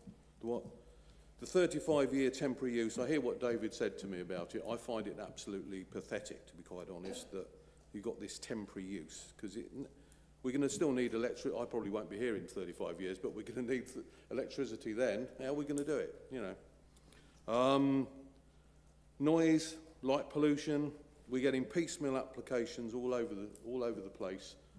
And it's like saying, okay, we're going to have, it's like Forest City, this sort of thing that is being put forward, and I heard it on the radio today, between Newmarket and Haverhill. It's like building 100 houses every 6 months there, because what's happened here, we've had solar panels sites built one after the other until it's all, and my ward fronts onto Brinkley, and I've got Kingsway Solar over there, which is encircling 2 villages, West Ratton and Western Colville. The batteries are coming from China. China built 43 new coal-fired power stations last year. India, 60% of their power comes from coal and oil. Yes, we want to be green, and I've got to be very careful what I say, but shall we say, I don't agree with the Secretary of State for Energy. I'll leave it at that. But we're trying to do our bit, but we're only 0.16% of the energy within the world. And we're trying to do our bit, and we've got basket cases like China and India who are just absolutely doing whatever they want. I think in terms of reasons, certainly growth too, certainly health and safety issues, and certainly noise, light pollution. So I will be voting against the application. Thank you, Councillor Sharp. Am I assuming that's a proposal? I'm happy to propose it, yeah. And you will be working on the reasons while the debate carries on, I assume. Okay, we now have Councillor Trapp. Thank you. I actually would support this proposal, except for the fact that I don't think it's been actually, the preparation's been done well. It's all supposition about emergency responses. We haven't tested them. We have not actually, this is, what, 40 times the size of Weir Drove, battery storage. We have not, so I would actually second what Councillor Sharp has proposed, but for the reasons that I don't think there's been adequate consultation and preparation, which is a very serious matter of risk here. And it is too near some communities. If it was further out in the fens, that'd be fine, but it's just too near these communities, and we have not had enough evidence that this will be contained. We don't have anything about response times. We don't have anything about anything here. So I would actually be going against the officer recommendation, because I don't think there's enough detail here to show that we would. I would support it otherwise. There's no doubt about it, but I don't think the preparation has been done sufficiently thoroughly to justify this particular proposal. And I would probably have a 3 month, like we did with the, whatever it is, the Wildlife Veterinary Rescue Service, maybe have a 3-month delay as things like that are progressed and actually sorted out. But at the moment, if it's what the proposal is at the moment, I'm not going to be voting for it. I'll be voting for seconding Councillor Sharp. Thank you, Chair. Yeah, I mean, I think I agree. And I think I agree with Councillor Sharp's point that actually we were being asked the same thing. We've been given the rules. The reason it's here is because the recommendation either way is contrary to the rules, and then there are reasons behind that, I understand. But I think it is within our right to say no to this because, you know, applying the same principle we did, as Councillor Sharp said 2 hours ago. I think the thing that concerns me, I think the broader arguments about green energy, about how we need it and all of that were very articulate. What was missing was any kind of local focus or real engagement with the community that would would be affected and their, you know, experience of relatively new technology. And for me, you know, the reason that people are here to present is so that that is part of our decision making. And I think there was, you know, a considerable amount of, you know, lived experience that got brought forward. There is a question mark over whether conditions that have been put into applications of this nature in the past have been able to be enforced or have been real. And if we're relying on conditions for this application, combined with a real lack of engagement, I felt, with anything but minimum technical expectations or compliance, that doesn't give me, you know, a secure basis on which to vote for the proposal. So I'll be joining the against. Councillor Edwards. I was going to offer to support second Councillor Sharp's proposal. There's no way I can accept this with all the... Yeah, I was only going to volunteer to second Councillor Sharp's proposal to reject the officer's recommendation.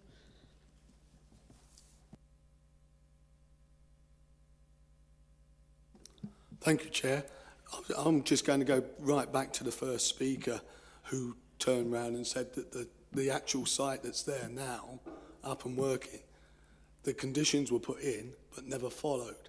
So I cannot go with this one for the same reason. If their conditions are put in and not followed, i.e. the inspections and the reports going back, and most importantly, being open and given to the community that it affects. So at the moment, I cannot vote for this either.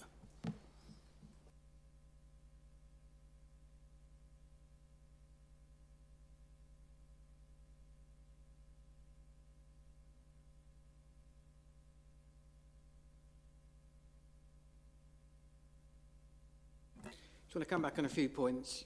I'm not trying to influence decision now, but I need to make sure that members are focused for us even to consider, let alone hang a reason for refusal on.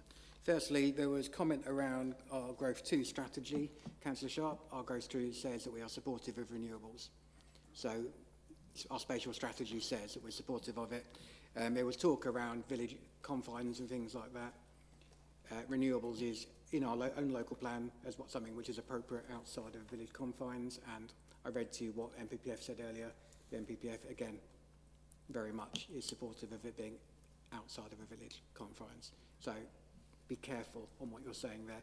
What the policy that we do have is ENV6, which is renewable energy development, and our own policy states that proposals for renewable energy and associated infrastructure, for which this would be classified as, will be supported unless the wider environmental, social and economic benefits will be outweighed by significant adverse effects. So there is an expectation of that policy that we would need to be able to quantify and identify what those significant adverse effects are for us to have any chance of any decision to stand up at appeal. Okay? That cannot be remediated and made acceptable. So that last statement basically says that it cannot be controlled by condition. So when we are granting planning permission, the idea of conditions is to mitigate and to control those elements which are potentially harmful, and the point of a condition is to put things in place to try and control that. With regards to Councillor Goodall's previous comments about other sites, we should not be considering other sites as part of whether or not we approve or refuse this. It must be determined on its own merits. Yes, please do, Councillor.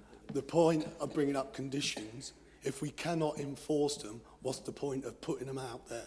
That's why it's important about this conditions for this task. If we haven't fulfilled them in previous tasks, why are we, as a council, allowing them to get away with it? That's a different question, and shouldn't be conflated with whether or not we approve or refuse this planning application. The test for a condition, it used to be under, many years ago, there used to be a circular, and there was 5 tests. That circular no longer exists, but those tests are still commonly held. And one of those things on those tests is enforceability. Now, all of the conditions that we have in that report meet those tests, because that's something that we go through.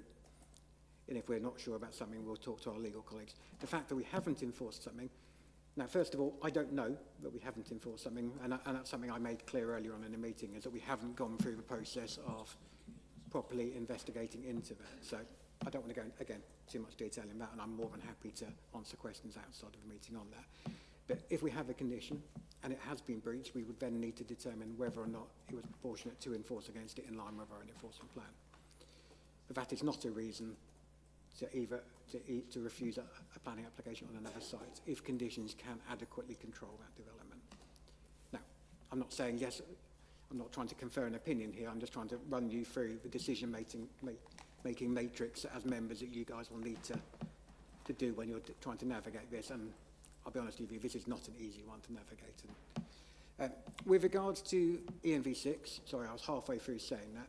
So the areas it talks about that you should be considering is in relation to the local environment and visual landscape impact, impact on the character and appearance of the streetscape and buildings, which in this instance there aren't any, so you wouldn't be looking at that. Key views in particular of Ely Cathedral. Oh, apologies. Protected species, residential amenity, safeguarding areas for nearby airfields, again, not particularly relevant in this case, and heritage assets. Those are the areas which our own policy says that we should be looking at and considering. I draw you back to the comment I made earlier about other legislation and other controls. Safety being one of those things. We don't, if members are leaning to refuse it in that direction, what you need to remember is if that is controlled by other secondary legislation, that is not something as a planning committee or as us as planning officers we should be seeking to unduly control. Sorry, I'll pass it back to the chair.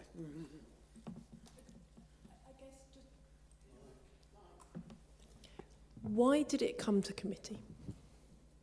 Because our constitution says that renewable schemes of this nature should go to committee, and I believe this one was called in anyway by Councillor Kane. Okay.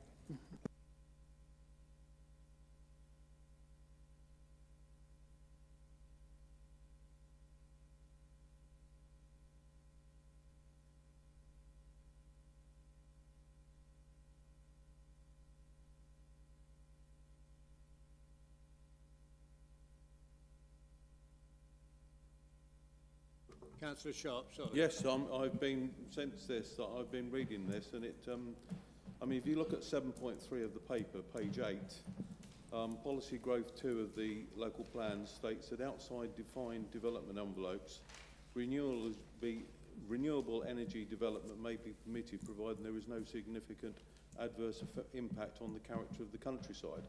So it's not a given that we automatically, and that other local plan policies are satisfied in accordance with EMV6. We go on to EMV6 on page 9, and it talks about, yes,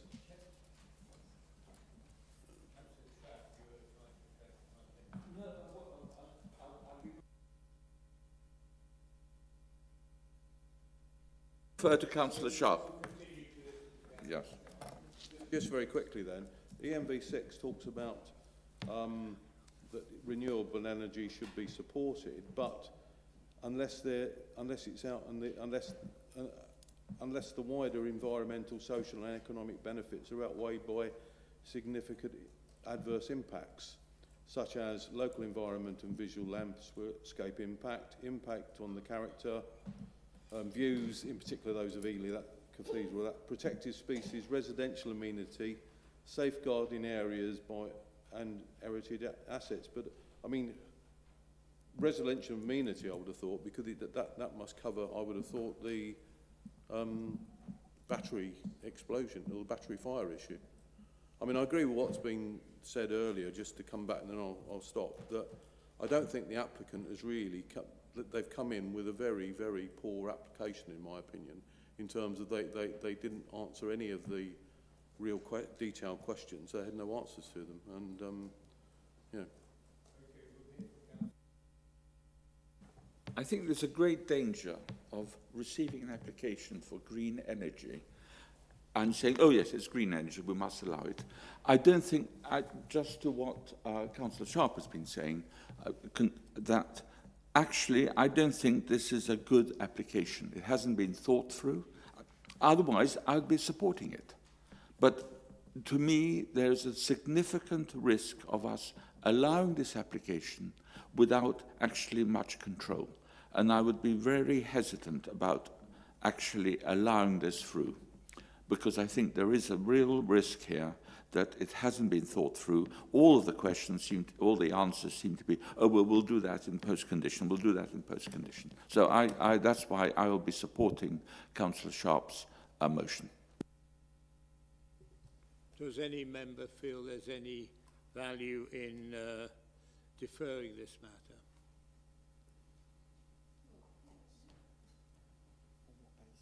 On the basis of what Councillor Sharp's having reasons for refusal. Well, that, as it seems to me, I've been keeping a record, it seems that if and when we go to a vote, it will be turned down. Yes? Through you, Chair, David, is there an actual definition of green energy? And are we 100% sure that this application as it stands, that has no buy-in to buy and sell the energy, and has no agreement to look in, qualifies as a green energy project? Because the reason it's here and the reason that we're debating this is against the government guidelines for green energy. My argument is, I've got a battery in my garage back home. It used to go on a bike. Is that green energy? So I'd like to know what the definition of green energy is, to know whether this is actually truly a green energy considered project. I think the use of the words green energy is probably a bit of a misnomer. When we talked about the MPPF earlier, if you remember, I ran through the different things and it was talking about the critical infrastructure. When we're looking at Growth 2 and ENV 9, again, it talks about associated infrastructure as part of renewable energy. These BESS have been held in law. There's been a ministerial statement relatively recent on it, again, which makes it clear that BESS development is considered to be renewable as part of that renewable energy infrastructure. And critical. And critical, yeah. So when you look at I think the best way of emphasising that is when you look at the wording of the new MPPF, so policy W3 in the new MPPF, it talks about all of this sort of infrastructure. It's been widened. So the previous MPPF just talked about renewables in a very sort of blankety term. Now it's talking about, because obviously it's moved quite significantly since the last MPPF was written, it's now been talking about the whole infrastructure of the grid and the importance of all these different things to that. Since we're in debate, it's appropriate that I give an indication as how I might vote. And I'll bore you with the fact that 21 years ago, when I decided to stand as a local councillor, my old mum said to me, "What on earth are you doing that for? You'll get very little out of it and you'll be criticised." And I said, "Well, Mum, what I want to do is try and stop bad things happening to my patch and make good things happen." And she said, "If you do that, you'll be dead on it." I am going to back the proposal which is against approving this, and we will be going to a vote very shortly.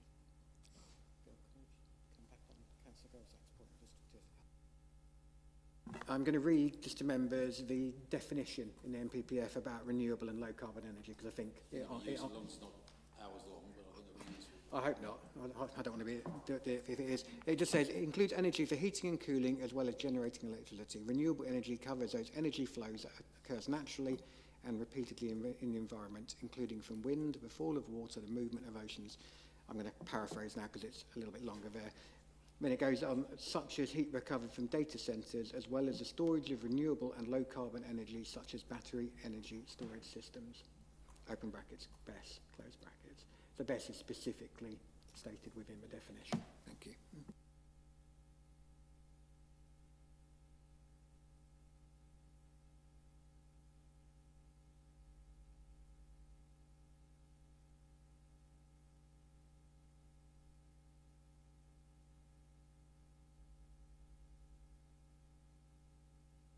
The ones I've got, I hear what David's saying about Growth 2, but I still think that should be included. ENV 6,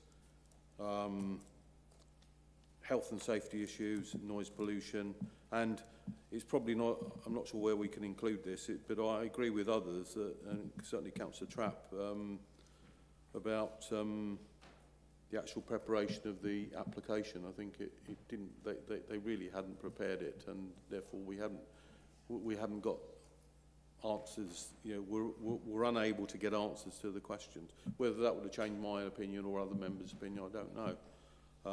I don't know how many of those are planning reasons, though. That's my problem.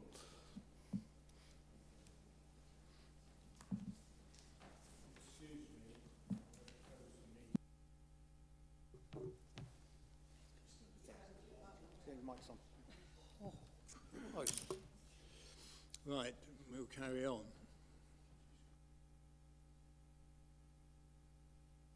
Well,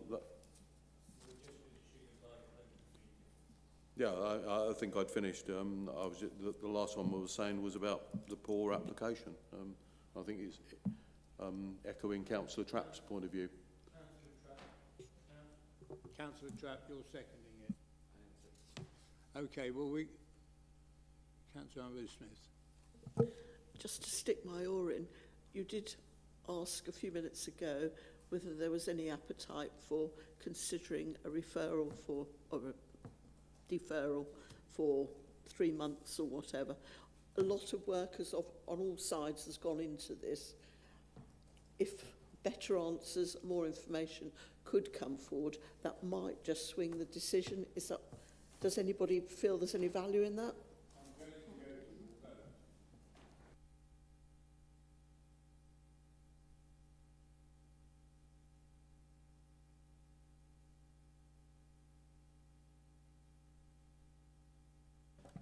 Thank you, Chair. Just at this particular point in time, I think there needs to be some reflection about the consequences of a vote against the officer recommendation. In other words, members deciding, as a part of the debate, that and coming to the conclusion that this is not an acceptable proposal in planning terms.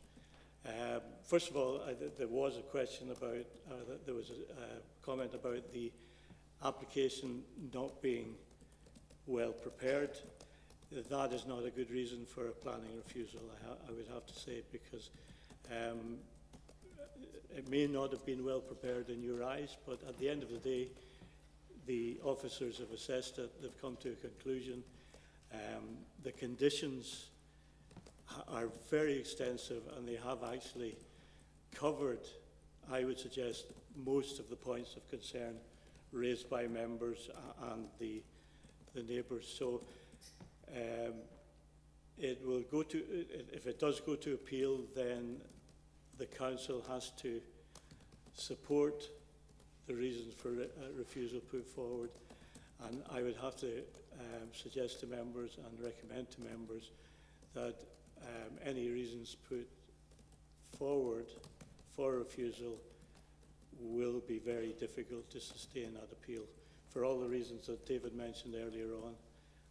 So my recommendation and advice to members is to think very carefully at this point about the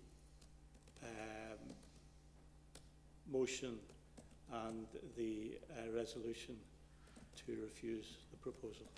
Thank you, Chair. Councillor Goodall. Thank you, Chair. Can I come back to the officer there?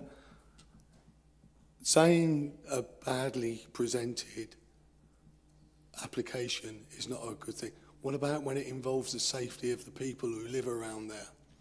Surely that must be taken in consideration if that's not been considered correctly by the applicant. So, as I alluded to earlier, we have consulted with the relevant bodies. Those relevant bodies have come up with no objection. If we are going to turn around and say it is unsafe, we need to quantify and elucidate why we consider it to be unsafe and why we consider that the fire brigade are wrong in their comments. So, and that is what will be challenged at appeal. With your permission, Chair, I'm not challenging that. What I'm challenging is they couldn't answer any of our questions about safety in a manner that accepted by the committee, rather than the people who were consulted, when they were questioned by us, they didn't have the correct answers or good enough answers for us to let this go through. Respectfully, questioning during committee really shouldn't be something that you are basing your planning decision on. You should be basing your planning decision on whether or not A, the development is acceptable or not in principle, so compared against the national and local planning policies, and whether or not any of those areas where the sufficient information isn't available at the moment can be controlled adequately by condition. It is not a usual custom and practice, having experienced these up and down the country, to be questioning applicants, and we should only be considering that information which was contained within the planning application submission when deciding whether or not we are granting or refusing planning permission. So just to clarify members' minds. Sorry, I must say that I feel really conflicted as a member now. With the greatest respect to our legal officer at the end here, I feel like we've been given a fait accompli. I feel like do this or else suffer the consequences. And then what they mean by suffer the consequences is not us individually, but us as a district council. I'm not accusing you, officer, of being a bully, but I'm accusing the rules and regulations around this of a bullying intent. I'm not prepared to be bullied. I've gone from abstaining to being against this. I think we should stand up and support our communities. I understand what you're saying, David. This is not going to be easy, but I don't think we could look people in Burwell and Reach in the eye if we don't stand against this.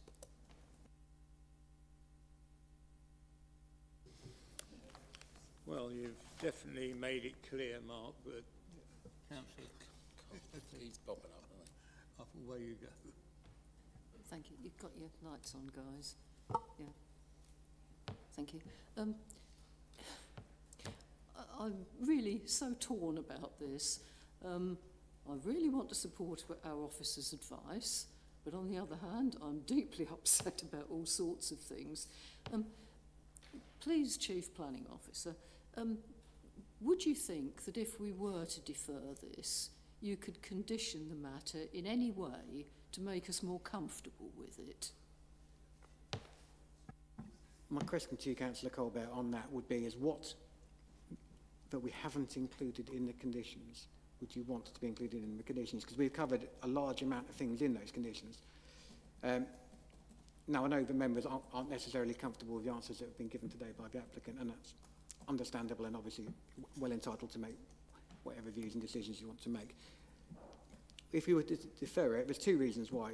Well, there's one reason to defer it, and that would be to try and give us time to formulate the reason for refusal. It's not something I would suggest that we should be rushed into, because it is something which is going to be difficult to formulate, and it will need to be quite tight when we do it.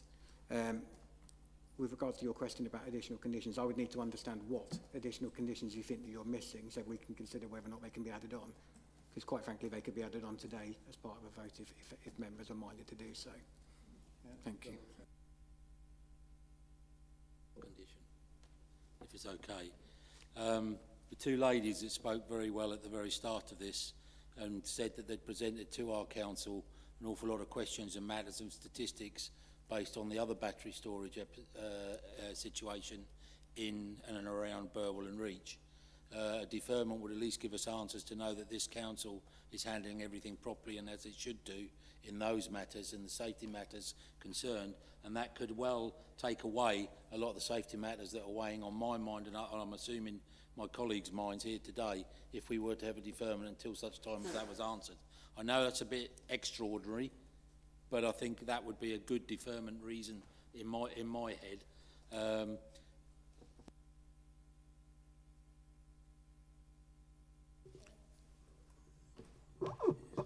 Councillor Wade. So I agree with the general sort of direction that you're saying, but we're kind of talking here within planning law and within reality or planning. So we're being asked to look at something and just, you know, the stated sort of rules say a condition in place is enough. Whether that condition is enforced or not is not kind of the question. So we could do that, and we could find out whether the condition has been enforced or not, but the people who are judging us will say the sheer fact the condition is in place is enough, don't they?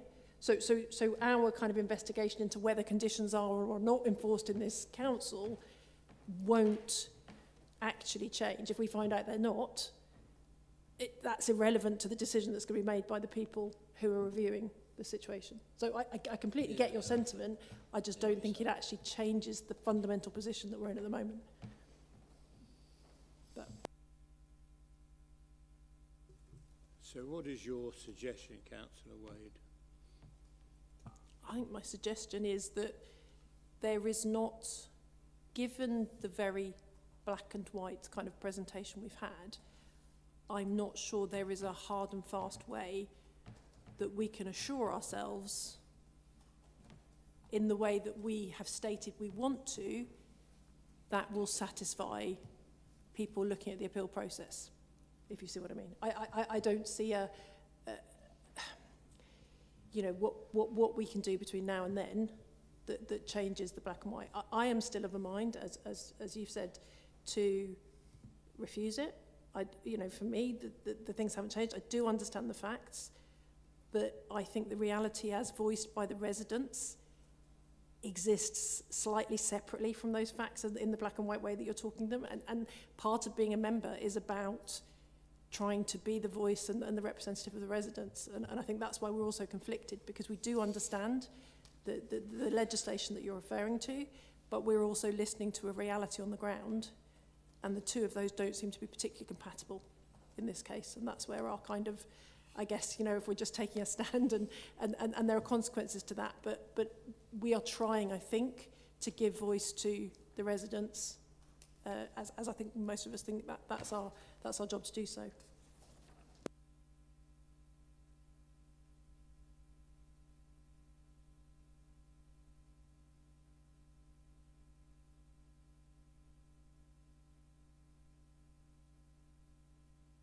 The seconder is John Trapp.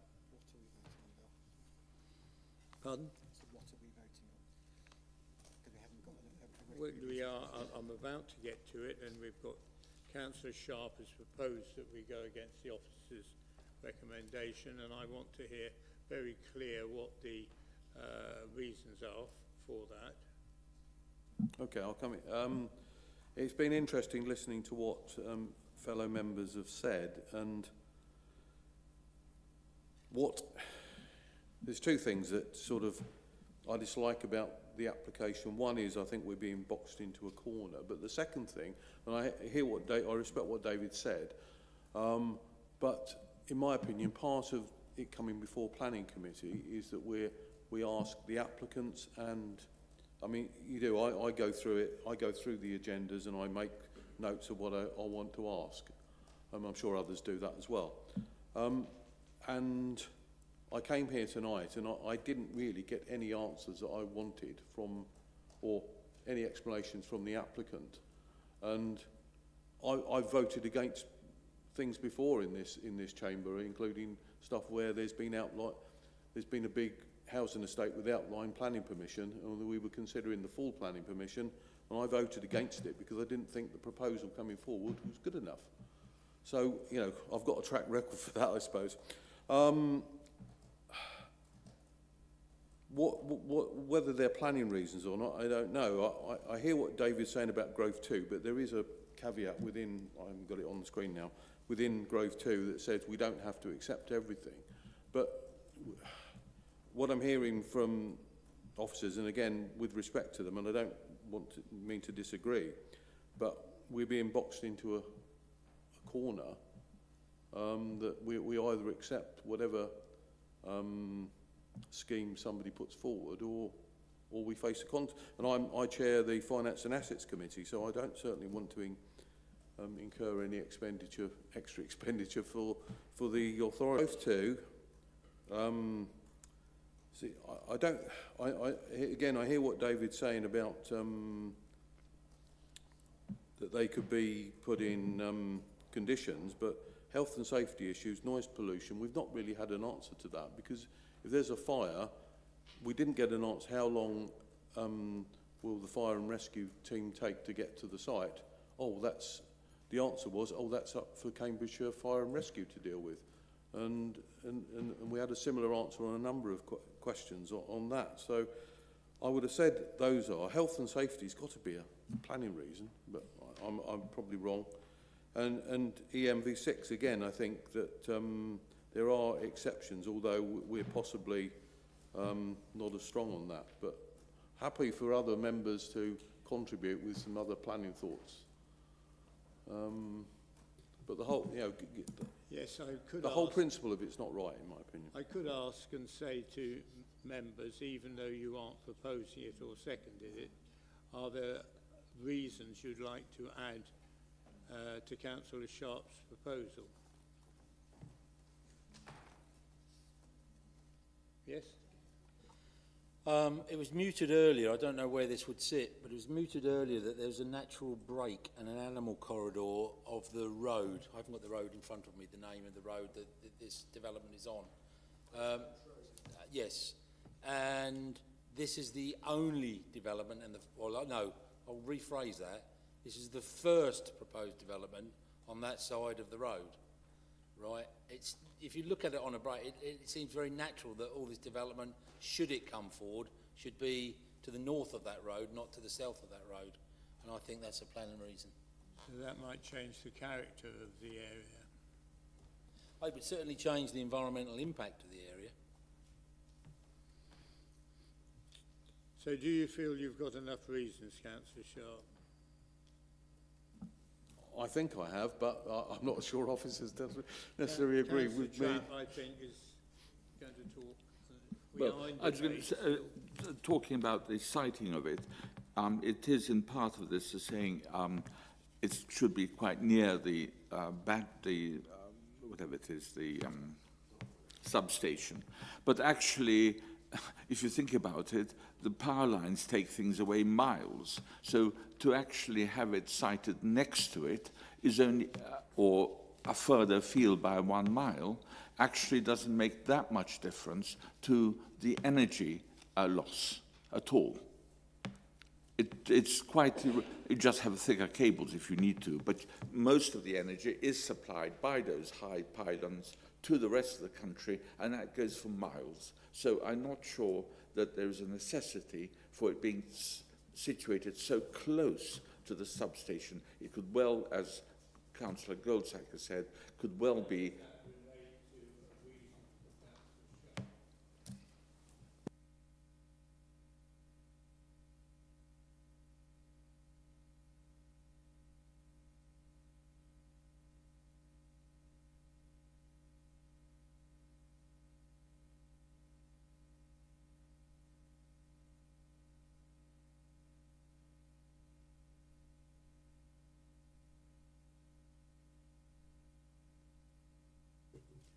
So,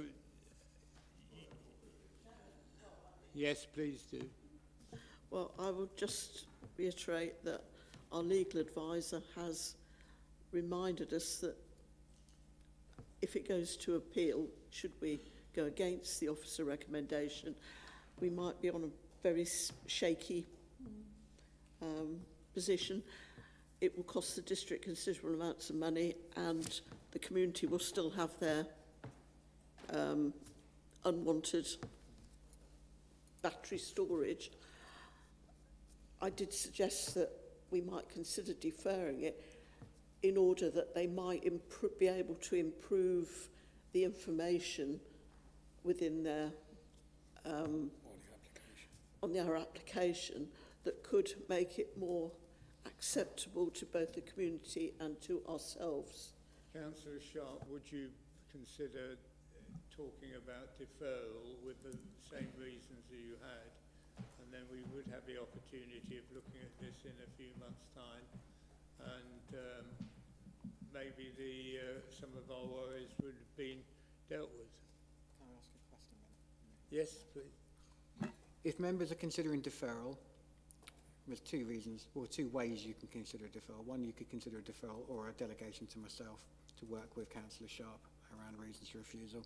However, as I've said a couple of times before, we need to be able to quantify what that harm is and why we consider there to be harm. So when we're talking about it's the wrong side of a road, well, we'd need to have a bit more detail as to why that is important and why that overrides what is said in national and local policy. Give me 1 second, Councillor Lay. Point 2 is if you are minded to defer because you want the applicant to go away and do something, it is prudent for it to be clear today what the applicant is expected to do when they go away and do something, not just a vague, they need to improve it. We need to give them clear guidance as to how we want them to overcome what members are saying it needs to be done. Otherwise, all we're doing is we're setting them up to fail and we're delaying their project and not allowing them to appeal. Or we're opening the door for an appeal for non-determination. So I'll let members go away and consider those points. Thank you.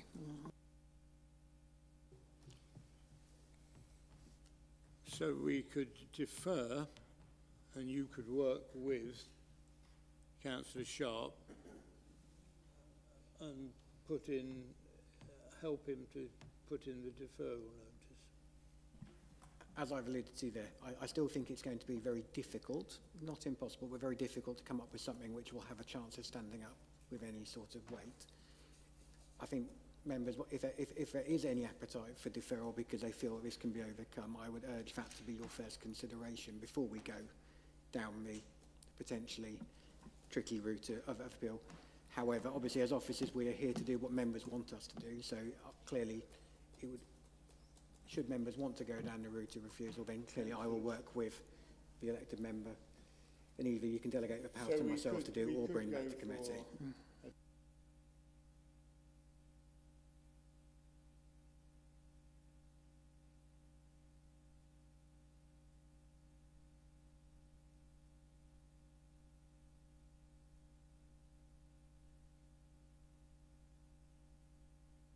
Chair, we have an expert in our midst, David, and David has heard all the reasons why at this point in time we would vote against this application, and I just wonder whether David could put together the reasons why we should. You've heard all our voices. You are our expert. Yes, but I would say that if a member was working with an officer, that would be fine and that would be a reflection of our views. But I think just to hand it over lump sum and barrel to an officer would be not the best way.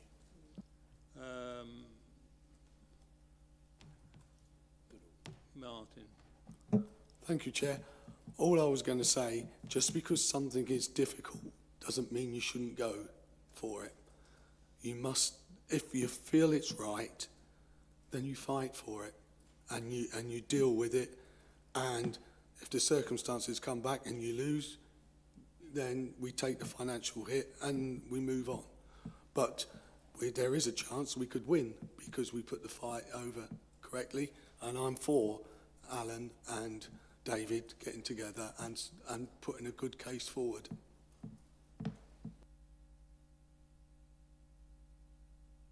Yes, I'd like Alan and David to work together and put a case forward. One thing I'd particularly like to see is a condition of an ongoing plan, working with the parish councils, reporting to them in respect of safety, any changes in the industry which might require different ways of monitoring the safety of the facility. Yeah? I'm confused, Councillor Colbert. You're talking about a condition. If we're going to refuse, that's irrelevant. No, I'm not talking about refusing. I'm talking about deferring. Oh, so the conversation about deferral and myself working with Councillor Sharp is around a refusal, around a reason for refusal. What I suggest, what the other option I suggested, which if members are minded to do so, was for a deferral with a clear strategy for the applicant to then come back to us at a future meeting. Yes, that's what I'm talking about. Okay. Requiring the applicant to work with you to produce. Yeah.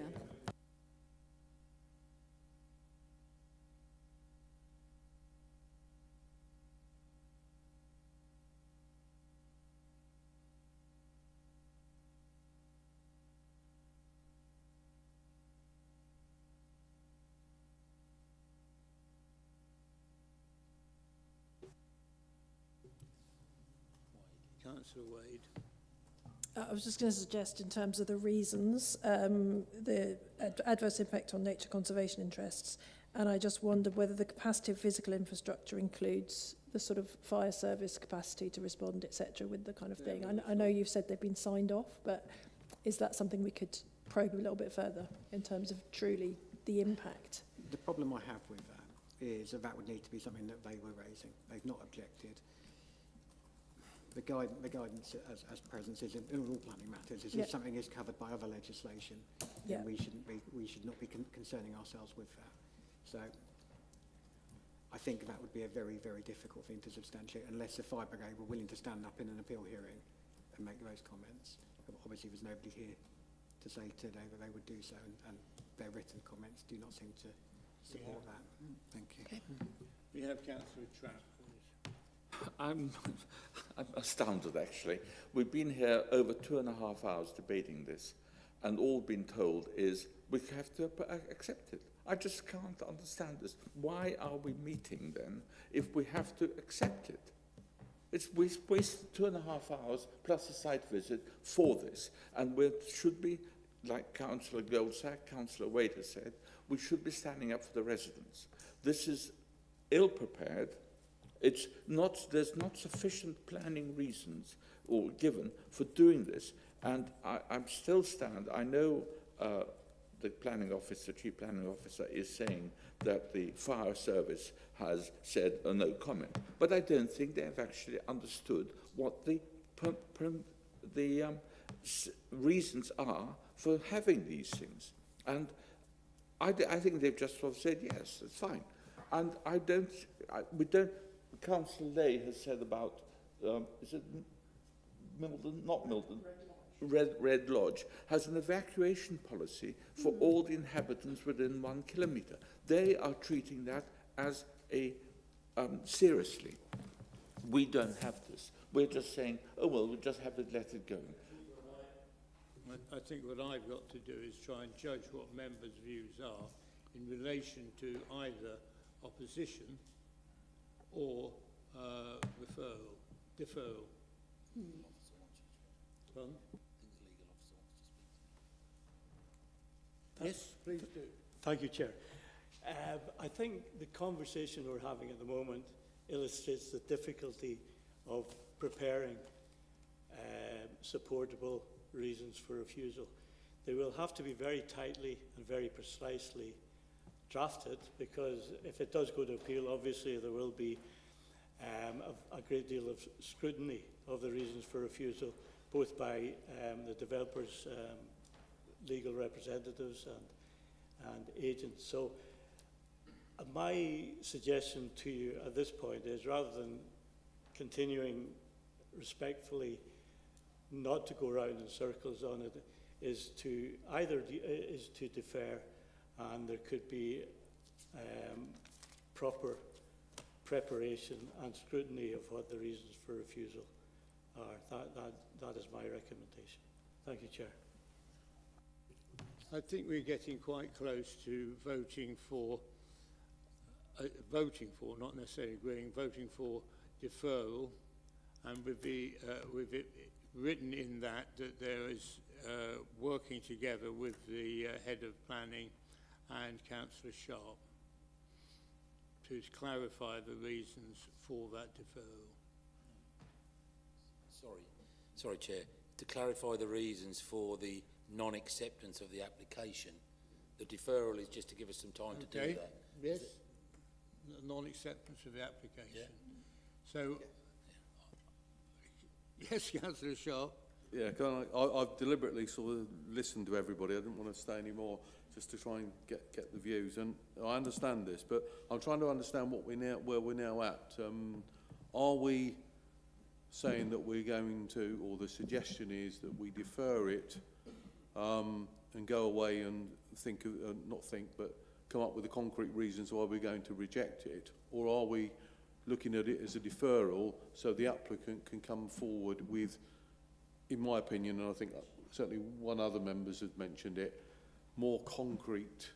I would say we've got more to concrete, things to back up their application, because as it stands at the moment, The members, if I haven't got... will Sorry, decide Chair. when it comes back. I mean, you and David will put forward the reasons and the concerns that we have, and they've been adequately expressed, and then members will decide in 3 months' time or something. Does that sound... I mean, I'm trying to get members on board here. And May I, Bill? 'Cause I think yes, please. two things here. One is if we're looking to delegate it with the prime reason for being myself and Councillor Sharp to come up with reasons of refusal, it will come back to the next committee, because I'm not sitting on an application for months when it is something like that. However, that's why I wanted to mention it. However, if members are minded that they feel that there are things that would tilt the balance, to use the planning terms, then that's something that members really need to consider today and decide on what they want this to be deferred on. Do they want it to be deferred on additional information, or do they want it to be deferred on, no, we're going to refuse this, we want you to come up with a reason for refusal? So if I was to urge members to focus their minds, obviously through the chair, that to me seems like the sensible consideration to have today. And then the consideration also for members is, if you want it refused, do you want it to come back to committee, or are you happy to defer it to me with the agreement of Chair and Councillor Sharp? Because that's your other option to avoid it coming back for a committee. That's what I said, delegated to myself, but with their agreement. Thank you.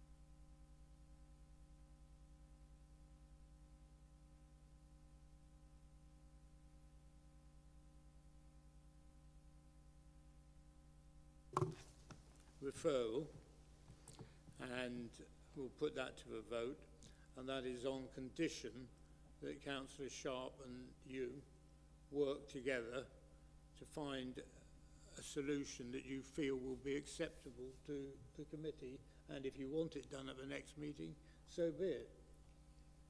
Well, what I was asking for consideration of is, do members want it to come back to the next meeting, or are they happy to delegate it to myself to get the decision issued? But what I was suggesting that members first of all considered was what they were deferring it on. Dealt with by David and Alan. Hang on.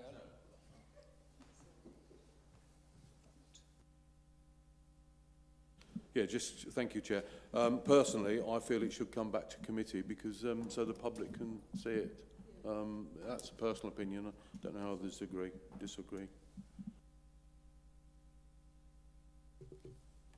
I think you're right. Oh, we've still got Christine Ambrose-Smith. So. Very briefly, a lot of the dissatisfaction, I think, across the members here is because the information that was put forward under various headings wasn't fully there. You know, they need to buckle down and get the information to expand the application, to make it more acceptable, to show that it could be a safe application. I personally feel it should come back here, because we shouldn't be doing things. We've got members of the public and they should be able to see and hear what's been going on. And I know it's maybe ties their time up, but I think it's only right in a democratic society that you know what's going on and you can hear it and you can be sort of listen to it as you have done now. And I think it's the way to do it. I think it should be, so it would be a proposal to defer and come back at the earliest opportunity. And I've got Councillor Wade again. Yeah, it was just a question on this tilted weight. I think you referred to it, and I know we've talked to that in the context of legislation. Presumably that's also, there's something here about greater weight being attached to issues that have evidence. So if we're spending some of that time looking at the evidence of some of the things that the residents have been talking about, for example, noise levels, would that also be something that would be considered tilted weight, or whatever the expression was? I think we're leaving Councillor Sharp and David Okay. a free rein to come up with a proposal that the committee can make a judgment on. Yeah, okay. If I can come in, Chair, Yes. I would welcome all members coming forward with their, Councillor Wade and others, with their suggestions, even outside, even if it gets we end up with it getting deferred and David and I go away. If we pass this today, then it will be clear that you can as part of your consultation, you can send an email to all the members here and say what you want and what facts you know, what information you want, and then members, I'm sure, will reply to you. So are we clear to go to a vote, to defer, to have ongoing conversations, and then when a route has been decided, it will be heard at this soon as possible. If David can get it in a month's time, yes, but as soon as possible at a meeting. Sorry, Chair, can I ask you to clarify your wording on that? So are we deferring to come up with a reason for refusal, or are we deferring to allow for further negotiations to take place with the applicant? I think we need to be clear so that the applicant understands that if they decide to submit more information to us during this time, but we're moving to a reason for refusal, under our current negotiation protocol and our current policies, we would not normally accept that. But what I don't want to do is leave this open. So we need to decide now, are we going for that refusal, or are we leaving that door open? So I'll leave that for you to discuss with members, but I think that needs to be really clear today. I think we leave the back door open. Thank you, Chair. Councillor Good. Thank you, Chair. Reason for it coming back to committee is then we can debate what was decided, and then we could also vote for deferral for the applicant, if needed, at the next meeting, surely. That would fly in the face of speedy decision making and all of that, yada, yada, yada. My advice to you would be to make a decision today as to whether or not you're open to further information coming forwards. We would have to be open to further, if they alter the setup, we have to be open. We can't say we're going to think no, whatever the facts are. What we want to see the facts. Councillor Trapp. I actually won't be voting for deferment. I think it should be refusal. But I think if it is going to be deferred, and it looks like everyone wants to defer it, except for me, I think there's two considerations that ought to be put in hand. One is, I do still think, as an engineer, and a former engineer, that there's a grave risk of, if a battery actually started a fire, that the overhead power line is near enough, and I'd like to have the factual thing about it, instead of people saying, oh no, it's, because I don't think that has been considered. But you will be then replying to Councillor Sharp's email, and you will be contributing to their discussion. Yes, all right then.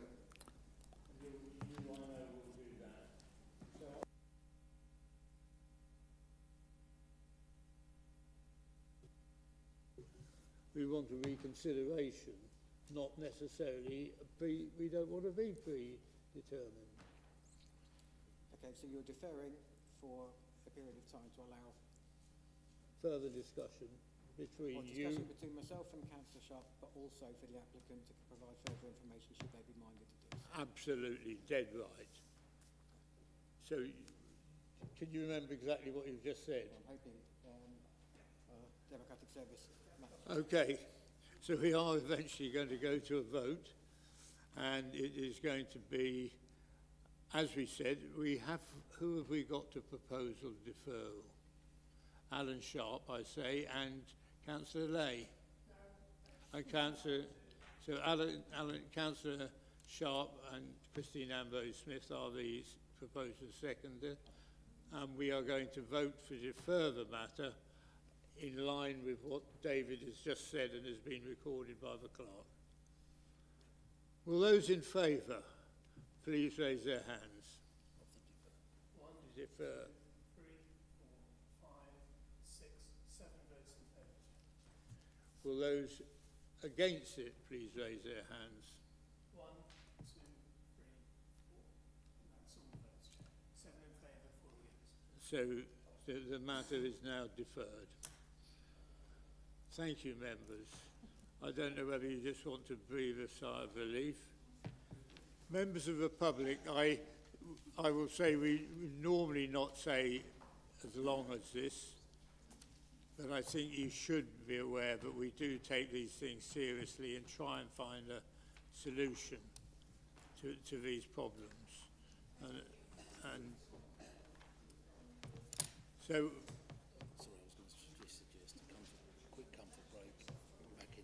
Yes, 5 minutes. Do you want me to do that? Yeah, you do that.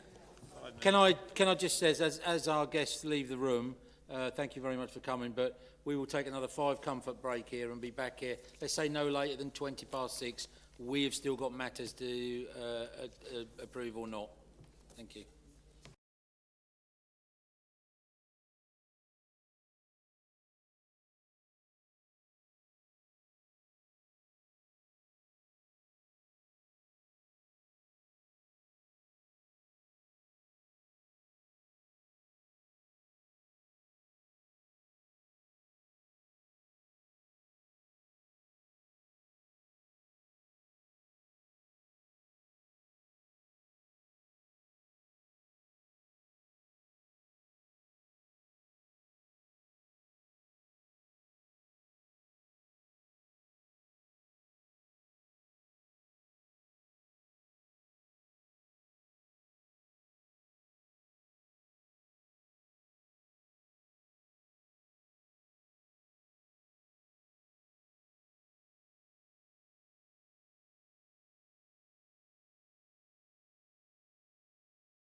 And now on item 6. Item 6, and we are looking for the officer introduction.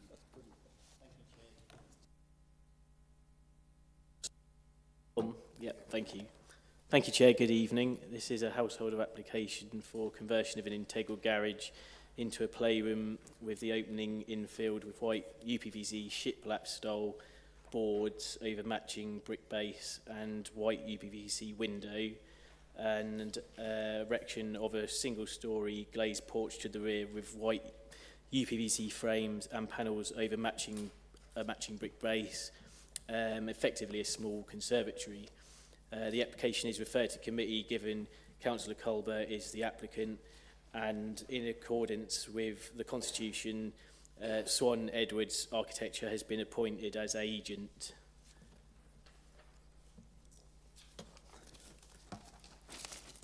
So the proposals need permission because PD rights, permitted development rights were removed for enlargement or alteration to the dwelling to protect the character of the area and the amenities of adjoining occupiers.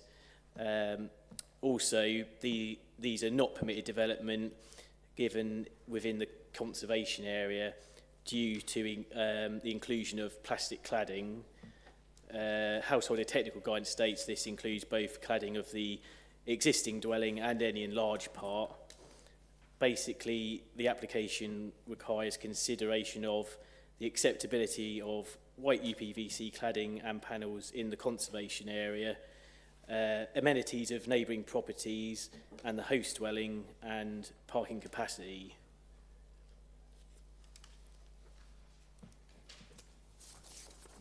So the site location is north of West End and south of West Fen Road to the west of the city centre, as shown by the site location plan.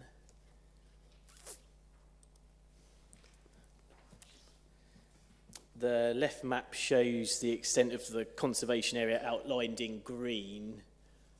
Hopefully you can see. It might be a bit faint. The right satellite image points out houses with similar cladding.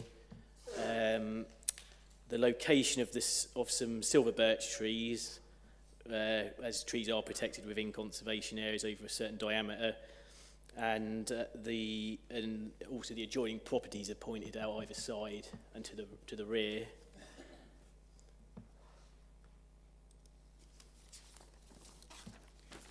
The site photos here compiled show examples of dwellings nearby with similar cladding, the adjacent properties either side and behind, and the silver birch trees to the rear, which are at the far end in proximity to the rear boundary. Regarding the examples shown, the dwelling itself has existing white UPVC cladding in the side of its front projection and the gable over its first floor windows. There's first floor windows in the front and the back with a gable with this cladding. The adjoining dwelling is a semi-detached. The application site is to the left and the adjoining neighbours to the right. And that is a mirror image and also has white PVC cladding in the side of its front projection and get the gable over its first floor windows.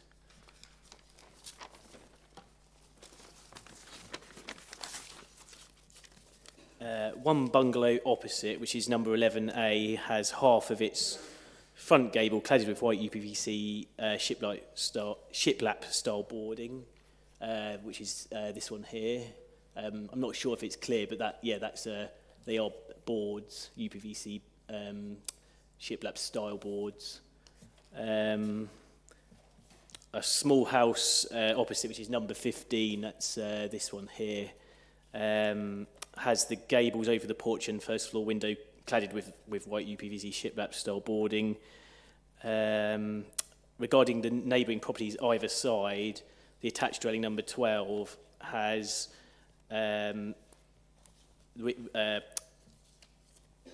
has an existing rear white UPVC frame conservatory. There it is in this image here. You can see that's the attached neighbour there of the conservatory. And that extends beyond the proposed porch. And then the detached bungalow, there's a detached bungalow on the other side. That is this one here. And that's the front of the neighbouring bungalow. This is the taken from the rear garden of the application site, so that's the back of it. And you can see that, you can just see there that's got a rear extension, and again that comes further out than the proposed porch.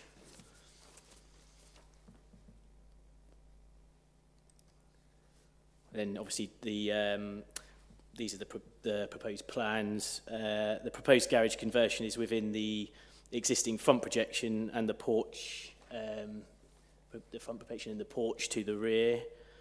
The block plan shows the built form of the attached dwelling with the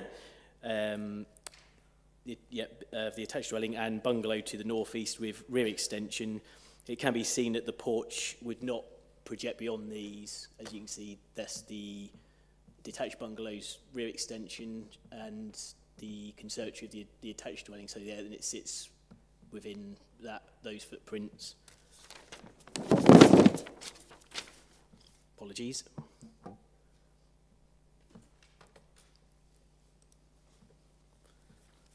So the main considerations for this application are its impacts on the character and appearance of the area, the amenities of the neighbouring properties and the host dwelling, the biodiversity of the area, the significance of the Ely conservation area, parking provision, and consideration of local policy EMV4, which is energy and water efficiency and renewable energy in construction.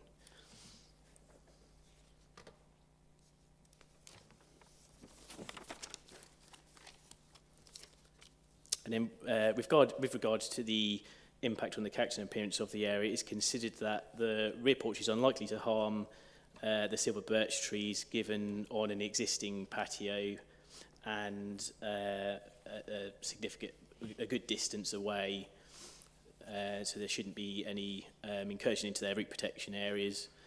The scale form and massing of the proposed porches is sympathetic as a lean-to structure, and there are similar materials in the area, as detailed earlier on with the site photos. This is subject to conditioning specified materials just for the avoidance of doubt. And then to conclude, I consider no significant detrimental impact on the character and appearance of the area, and the proposals I consider comply with local plan policy MV2 on design.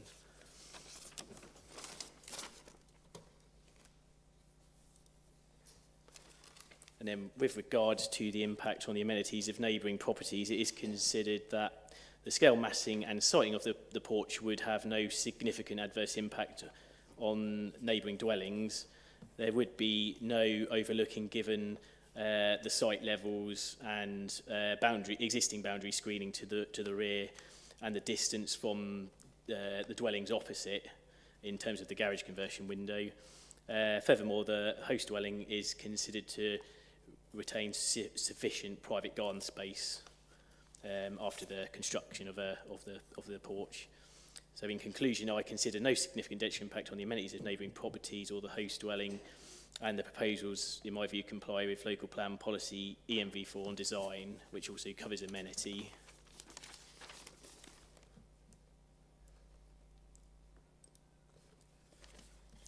With regards to the impact on the biodiversity of the area, it is considered that there would be no significant impact on biodiversity given the location and nature of the proposals.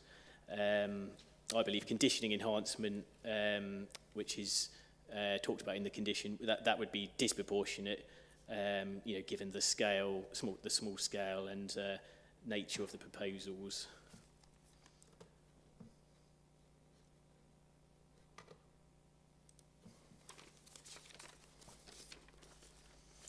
And then with regards to the impact on the significance of the Ely conservation area, it is considered there would be no harm given the property is located in between character areas specified in the conservation area appraisal.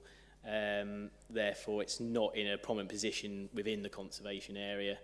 The character areas are mainly West End and West Fen Road, and this sits between those. So it's like an infill part of the conservation area between two main areas. There are examples of similar materials along Little Lane.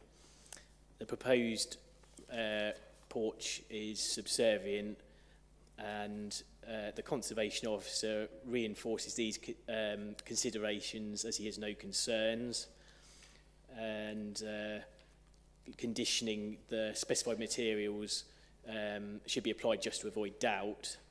And in conclusion, I consider the proposals would not harm the significance of the conservation area and would comply with local plan policy ENV 11 on conservation areas.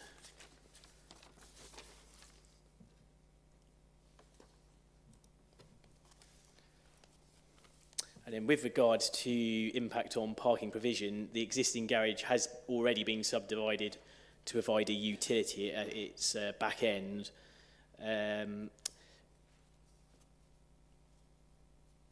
So because of this, the garage is too small for parking. Its width is less than 3 metres, which is the usual standard for to open doors within the garage. So it's actually about 2.8 metres wide, and it's less than it's far less a metre, but it's about 4 metres in length. So it's below the 5 metre standard. So you wouldn't get a car in there. But there are an existing free parking spaces in front on a brick weave drive that's been laid across the front garden, and that complies with the parking standards specified in local plan policy COM 8. So I consider the proposals would have no detrimental impact on parking on the property, and the proposals therefore comply with local plan policy COM 8 on parking provision.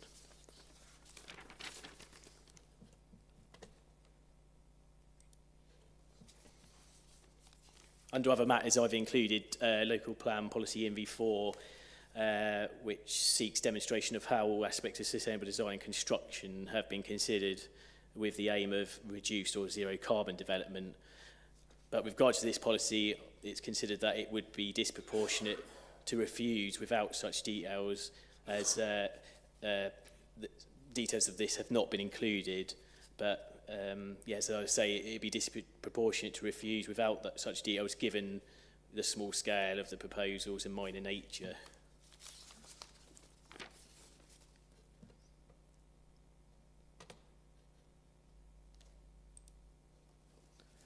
So in summary, it is considered that the proposals accord with all relevant local plan policies and material considerations do not indicate otherwise. Therefore, it is recommended to approve this application in accordance with local plan policy Growth 5 on presumption in favour of sustainable development. Well, Thank we you. haven't got a great amount of speakers, have we? No. And so I think we can go to, has any members got any additional questions to ask the officer? Mr. Trapp, what a surprise. Well, one feels one ought to ask a question. Presumably it's just the garage door which is being replaced. Everything else remains the same.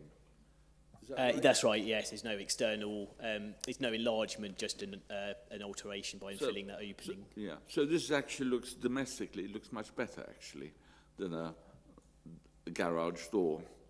In design terms, yes, because it's at the moment it's an integral garage, so yeah, normally it'd be better as an adjoined building rather than integrated. There you go. Chair, I'd be delighted to propose that we accept the officer's recommendation. We hadn't actually got to debate, and I was actually going to just say that, bearing in mind the fact that the officer has made three perfectly good reasons why it should be built, and that the various people of influence in the City of Ely Council, ward councillors and consultees, other wards in parish, and the conservation officer, only one has replied, and that's the conservation officer, and he's in favour. I believe that it would be correct to, if you want to propose... Sort of jumping the gun, but... Yeah, it would be, and there should be some debate about it. But nevertheless, if you're proposing it, I'll second it. And it will be, members are recommended to approve the application, and for those reasons. And I'm now going to put it to the vote and say, will those in favour please raise their hands? Yes, that's unanimous. That's a surprise. I'm now going to hand over to Councillor Goldsack. On your way. Yes, I will. Thank you. She's having a coffee in the corridor, I think.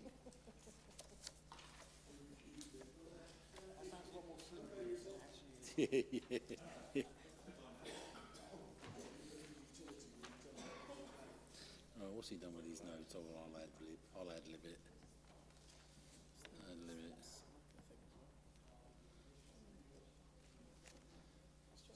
Christopher? Christopher? Is it Christopher or Chris? Okay. Okay. In that case, that's what I'm glad I asked. Okay. Right, ladies and gentlemen, we've still got a couple of items to get through. I've just stepped into the chair. Oh, okay. I apologise. It could be the deciding matter in this one. Christine! Bill was going to look for her.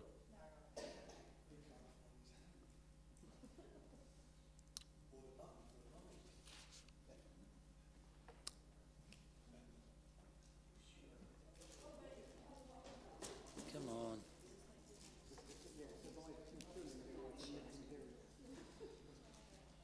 Right. So we're now on to item 7. Thank you, everybody. We're now on to item 7. And we're going to go straight into the presentation from the, well, it's from Chris. Thank you, Chris. Thank you. Right, this is a listed building consent application for the replacement of casements in a dormer window in a 17th century cottage in Little Thetford. It's being heard by committee because the cottage is the property of Councillor Bailey. It's probably more meaningful just to show you the building. Very small 17th century cottage, Grade 2 listed in 2007. The date is significant because the replacement dormer will be the northern dormer, which is on the right-hand side as you're looking at the photo. That dormer was added in 1994 before it was listed, so it is a modern addition. As is the way with softwood windows, after 30 years it's showing its sign of age. So the proposal is absolutely straight, like-for-like replacement of the casements, which are the opening halves in that right-hand dormer window. No other windows are included in the application at this stage, although they're all modern windows from the 1994 refurbishment. I should say, because it's a listed building, it is par for the course for us to ask for applications for window replacement. As you'll appreciate, windows are absolutely critical to the character of buildings, and the consequences of getting them wrong can be disastrous. So even if there's no net change or the windows are perfectly fine and are being replicated, it's just consistent for us to ask for listed building consent in these situations. That's a close-up of the north dormer. They're the simplest form of windows you can possibly have, put in before the building was listed, but generally respectful to its character. They're not a truly historic design, but they're perfectly appropriate. And since we're only looking at the replacement of one of the dormers, it's more important to maintain a balance rather than go for a more traditional design of windows. So, like I say, a straightforward replication of the two-light casement window. It will be done in double glazing and in hardwood. It'll be painted to match the rest of the joinery. There'll be no net change in the appearance of the building. The only consideration in a listed building application is the impact on character and significance of the building. But as I've said, there will be no change to either, and it's effectively a modern dormer in the first place. So there's no consideration on impact on historic fabric, because that just doesn't apply in this situation.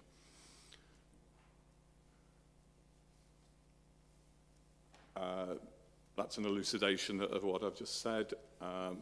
It meets Council's policy, government guidance, and the 1990 Act, Planning Listed Building Conservation Areas Act. So it's recommended for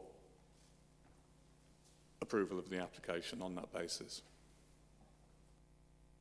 Thank you, Chris. We'll go to the long list of objectors and agents and town and parish council ward members that want to speak on the matter. Thank you very much for that contribution. In all honesty now, is there any questions of Chris on the matters as presented? Councillor Sharp. Thank you, Chair. Just looking at it, Chris, the other dormer window, that was replaced in 1994 as well, was it? Or? No, that was already existing. I went through the archive existing. plans, so it was just that one on the right. It must have looked a bit peculiar. It didn't have the porch either. That's a 94 edition. So architecturally, although the windows aren't quite balanced, it does enhance the building in some ways. Yeah, it wouldn't come back, Chair. Yeah, it looks, yeah, I mean, having seen it, obviously seen it in the photograph and the report, but yeah, it looks very much in keeping. If it's like for like, personally. Yeah, no change at all, visually. Sorry, Councillor Trapp. I think were Councillor Hunt here, he would probably object to the fact that there's no chimney on the north side. I think that it's the bedroom there, or whatever room there, is actually devoid of any heating, and I think this is something that we really ought to ask seriously about. I'm assuming that's a facetious comment. You guessed that, did you? You have to accept what our ancestors deemed as appropriate. I'm not going to gainsay them. I'd like to add that you've made the assumption that there is a parting wall between that roof. That could be one long room, and the chimney is eating it. It probably was one. Correct. Or no more than two small rooms. Okay, I think we've exhausted debate. Thank you for all the contributions. Do we have a proposer to accept? Oh, just beaten in the proposal there, Christian Ambrose Smith. You're happy to propose that we accept the officer's recommendations? Martin, I'll give you the option of seconding that. Yeah. Okay, all those in favour? Thank you, Alan. Thank you very much. Phil!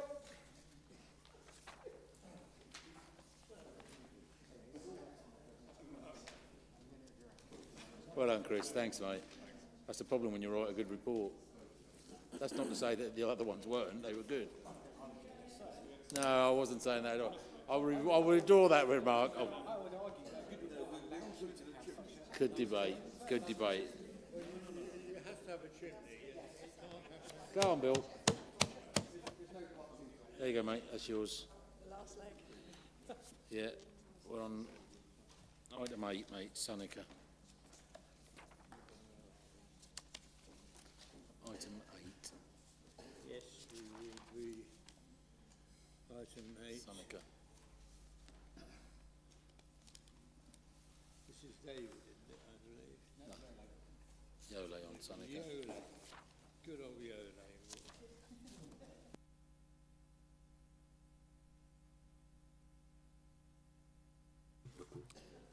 Okay, we're now on item number 8, and Yole is going to give the first briefing. We should go ahead, please. Thank you, Chair. This is an external consultation regarding a change that is considered, was applied as non-material to the Seneca Energy Farm Order, the DCO as we know it, which came into force in August last year, 2024. That is the general location of the site, Seneca West. I won't read it all, but the non-material change specifically is relating to the site west of the Bowell substation in Bowell.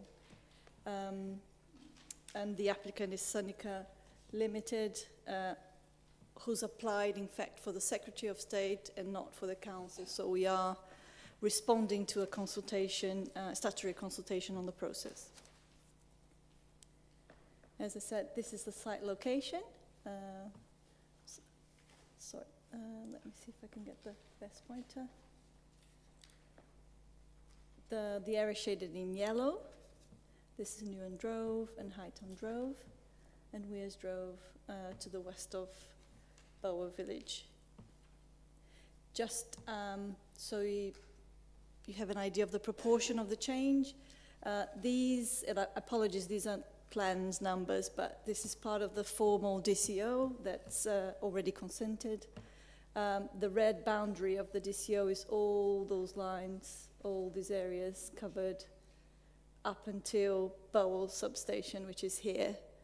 So the non-material change is just this rectangle that I'm pointing at the moment.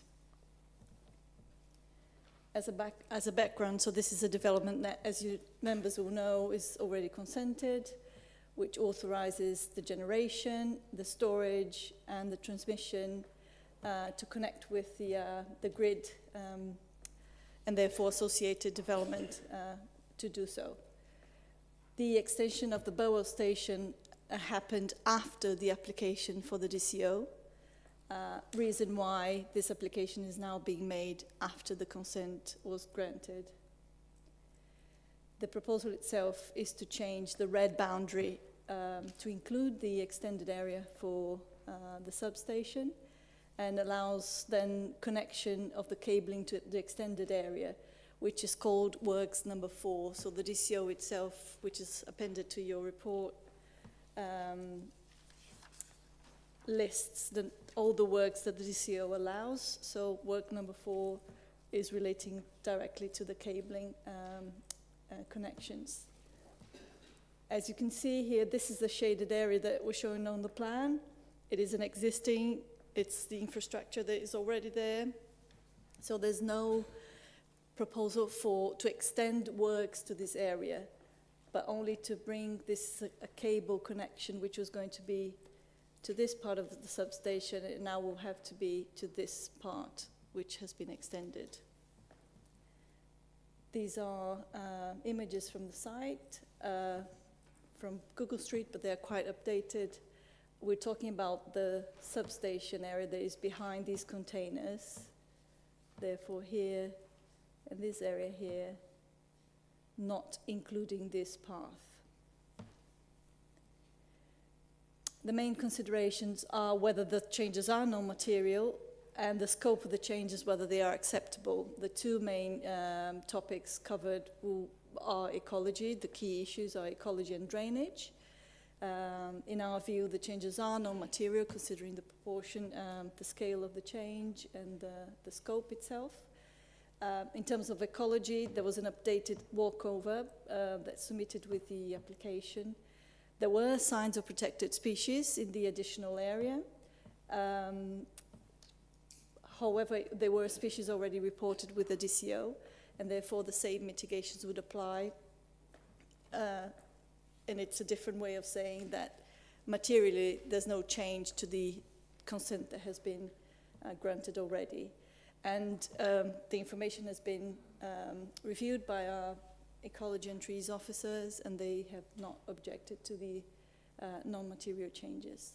In terms of drainage, because this is not a decision to consent permission, but a decision to whether we approve our response letter as it is suggested.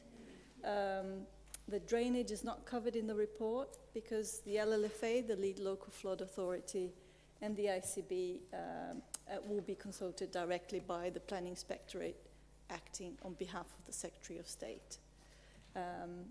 It is relevant because the crossing, the additional area will include a drain crossing location. So our recommendation in this case is for members to approve ECDC's draft consultation response, which is the Appendix 1 on page 110, and is a no objection letter, in summary, saying that the Council is satisfied that the changes sought constitute non-material modifications, so we agree it's an NMC, and that they would not give rise to any adverse or unacceptable impacts. That's my conclusion. Well, we've got a bit of a problem here, haven't we? Have you got anything more you want to say? Not at the moment, no. No. I mean, any questions to the officer? Well, go ahead. Yeah, sorry. I'm just slightly confused. The crossing of the drain, are we talking about like a little ditch? We're not talking about the navigable waterway, are we? Thank you. That's all I wanted to clarify. It's Thanks. not navigable, no. Cheers. Councillor Sharp. Thank you, Chair. Just two questions, really. What the first one, and I think I know the answer, but I'll ask it, is, and it's one of my hobby horses, again, you've heard, is this application is for basically a permanent site. It's nothing to do with the temporary 35 years that we had in previous applications. So this substation is going to be here for perpetuity, providing they get planning, etc., etc. We've already granted, the substation's there. It was there when we viewed it today. So we're not I think just for clarity for members, we're not looking at an application per se. What we're looking is a very minor tweak to the Sonica DCO, purely moving the red line to allow them to bring their cable into what is an existing and consented part of the substation. Thank you. And my second question, you've almost answered it, I think, David, was what they're proposing doing, change the red line, and that would be for cabling and other things. Would they have to come forward with an application to include that, or is that part of... No, it's part of the works already covered by the DCO. Okay, right, thanks. Councillor Trout.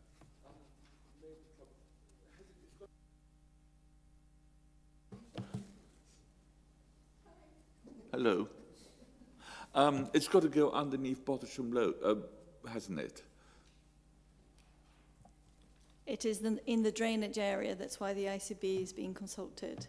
Oh, Right. it's to the south of it. To the Is south. that what you're asking? I'll show you on the map if you're helpful. That's where the load is. Right, so it's... I thought the road went further up to... Bottisham Road. Burwell Road. Yeah, Burwell, sorry. Burwell, yes. One confuses. They're both with B's and they both surround my village, so I get a bit confused. I've heard it right, but... Yeah. I think what's important, John, is it was always going under that. That's already been... So if Okay, you fine. have a look at what's outlined in red there, that's not changing. That route under that load isn't changing. The only point that's changing is around where yellow's showing you there, is potentially that cable may go under that ditch, which is just literally just outside the site. Okay. And when we say crossing, we mean underneath it. Yes. Right, thank you very much. I think that's very nearly everything, except I'd like to, for the record, make one comment on page 105, where a measurement is referred to as 2 hectares, and in brackets 4.94 acres. That is very helpful for elderly members who can, and it takes very little trouble, and it just makes reading anything easier and more helpful. So that's it, and I think we will then move on to a vote, unless somebody's got... You were trying to just... No, I was just trying to vote. Well, I didn't think you knew. You have to wait for the chairman to say it's a vote.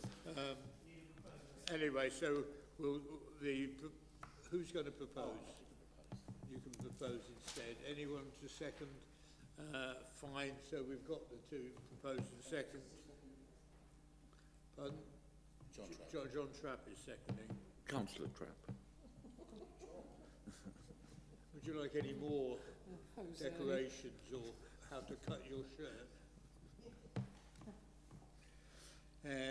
Here we go.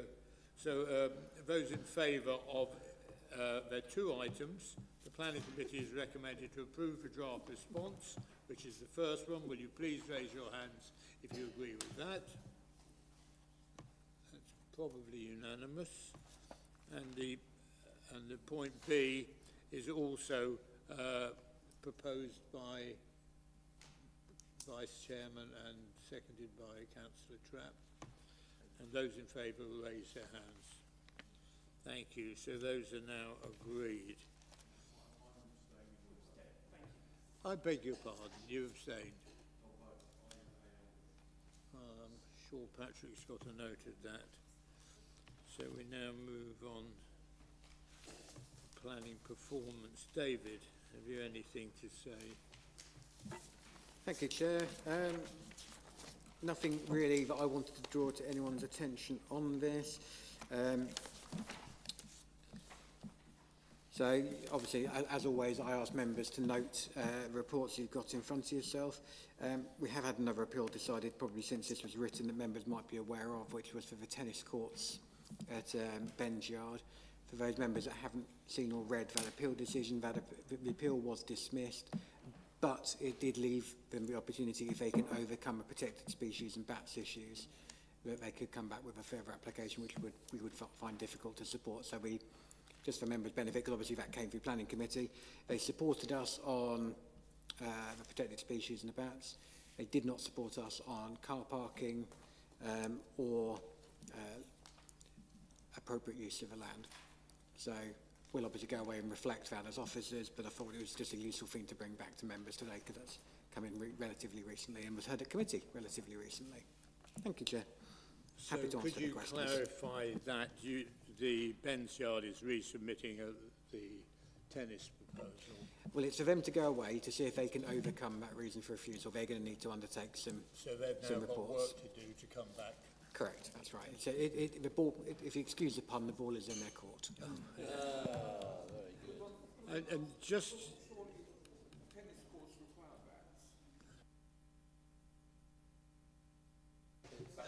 And just for the record as well, I'd like to thank David in his behaviour recently, which has indicated how good it is to have a small district council and how flexibility and common sense. And it's just that David has helped me on a matter with the Witchford Baptist Church, Main Street, post office and shop. And I think he's behaved in a way which is an extreme credit to this authority. And I thank him for it. Thank you, Chair. And I think I'd like to say thank you for everybody. I think we're one of the few more pleasant of the committees. And thank you for coming. I believe it's your first day. I've guested before. Have you? Yeah. You have. It's the last one after today.